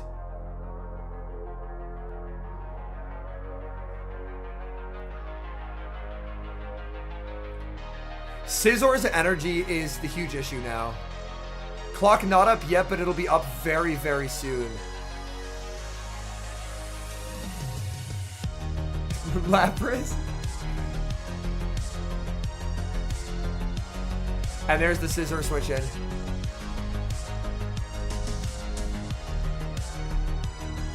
Yeah, this is where Axen having bubble beamed earlier just absolutely bites him.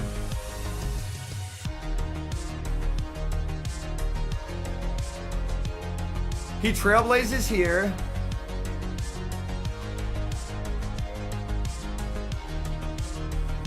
Yeah. GGs are exchanged. ZZ survives, yeah. Araquanid on the Credilli. Without Bug Buzz, you actually just lose 0 straight up. You actually just lose 0 straight up.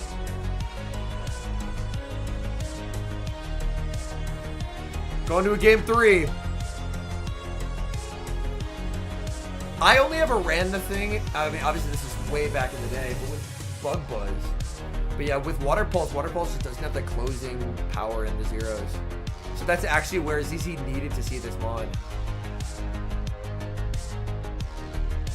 Like, does he risk the Corsola?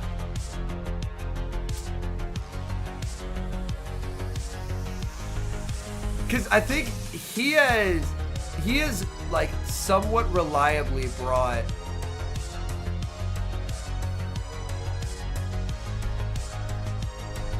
Icelandic Lapras says Axen is leading Drapion. Called.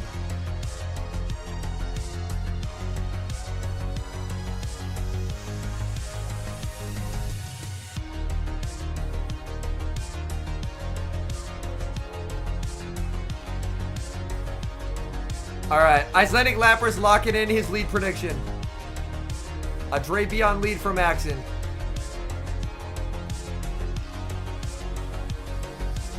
Oh, it's Araquanid, and it is staring down the Corsola.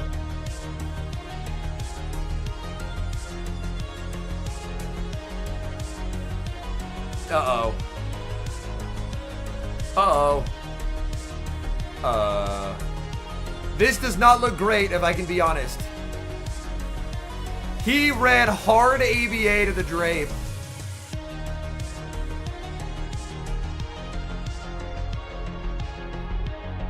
This is where Bash really bites him because he can't pressure with a Ice Beam. Yeah, because ZZ just lets it go. Does Axen ever sell out for swap here? Does he just sell out for swap here? Yeah, he is. He's -2, but he's selling out for swap, yeah.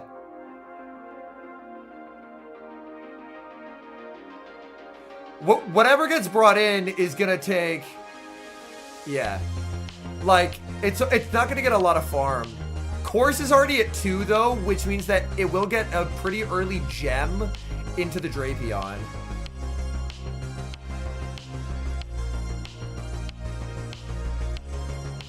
He's going for the Trailblaze here.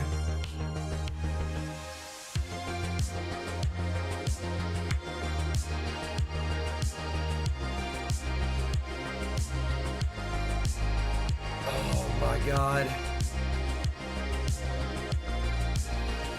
I think ZZ has this.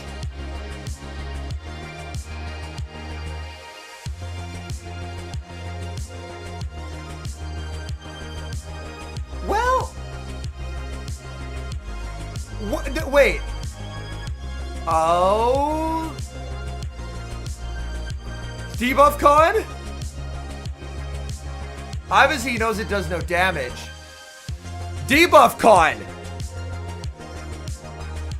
Kenny he lives it. He wins. He wins. He's not dying to a gem now. He's not getting astonished down. He wins. ZZ needs 3 Nightshades. He needs 3 Nightshades. Oh wait, probably or maybe a gem into 2 Nightshades.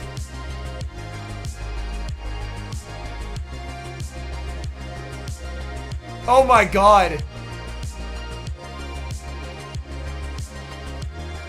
Let's go! Oh my god! The spider! Araquanid! Oh my goodness, there's the fist pump! Are you not entertained, chat? It's Axen! Stomping the shit out of those washed allegations. Oh my god! You can't even put those 2 words in the same sentence anymore. Portland Regional Champion, Day 3 NAIC. Ladies and gentlemen, he's back with a vengeance. Let's go! Oh my god. Also, America! Let's go, baby! He's so locked in. Araquanid. Holy shit. That fist pump goes crazy. Avalar says, what the fuck is a kilometer?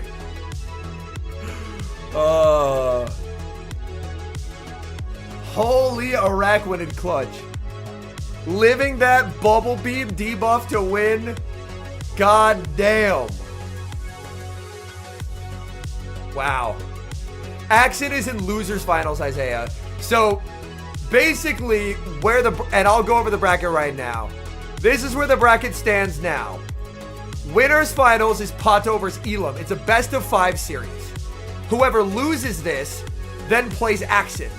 The winner of this then plays a best of 5 series. If the person from losers wins, it goes to a second best of 5.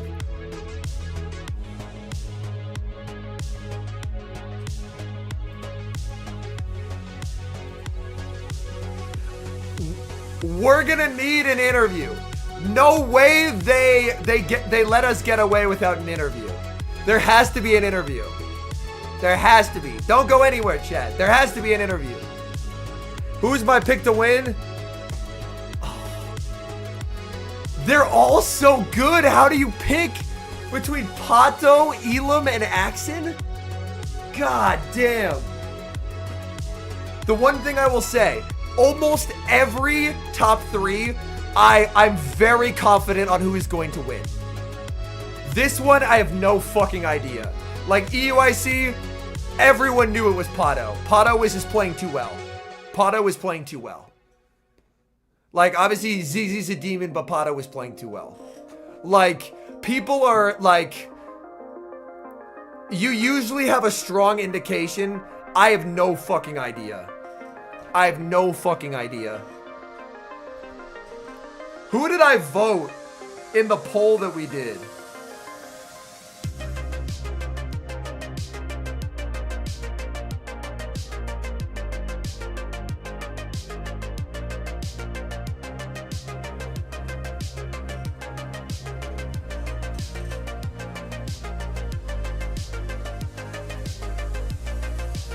Because I think I picked Axen.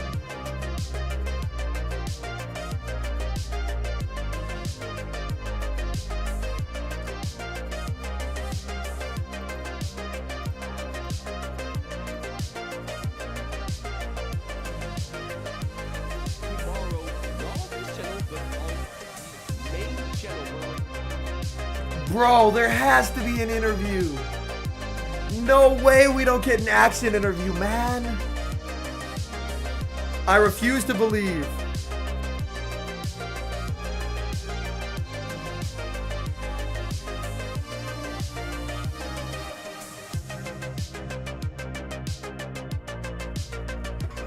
Yeah, Axen is so back. He's so back.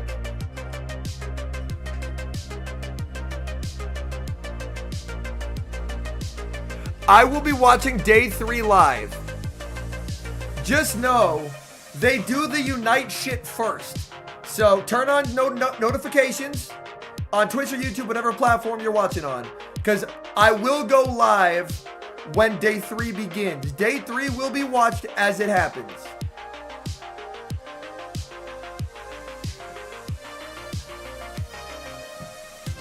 But just know, when the broadcast starts, they have a huge intro ceremony and then a bunch of hours of Pokemon Unite. But I will go live when the Go stuff starts.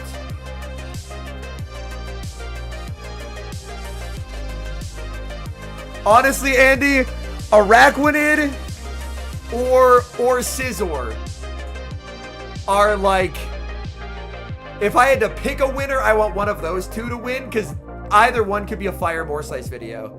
I could genuinely do both in 2 different videos on 2 different weeks. Because both have just fried at this tournament.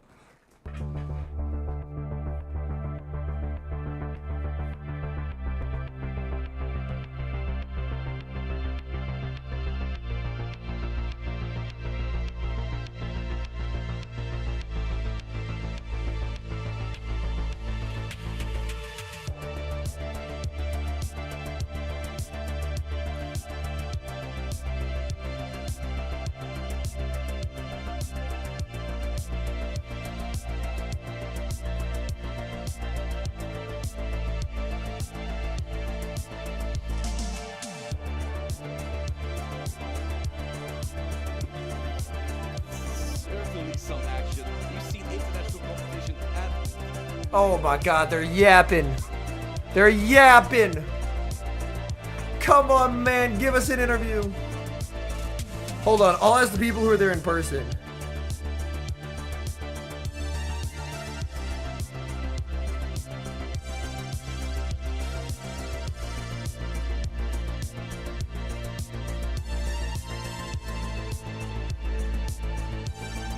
I asked.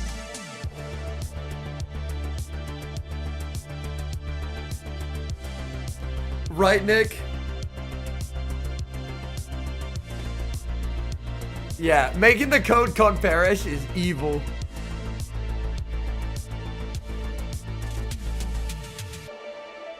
Oh, it looks like no interview.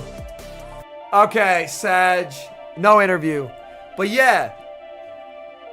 Turn on notifications. I'll be going live tomorrow when the go shit starts. And we'll watch it together. I appreciate y'all. 6 hours and 52 minutes of streaming. And y'all hung out the whole time. Appreciate the hell out of y'all. Yo, we got the Palasha follow. Yo, Marcos Shiny with a raid. Thank you so much, Marcos. Welcome in.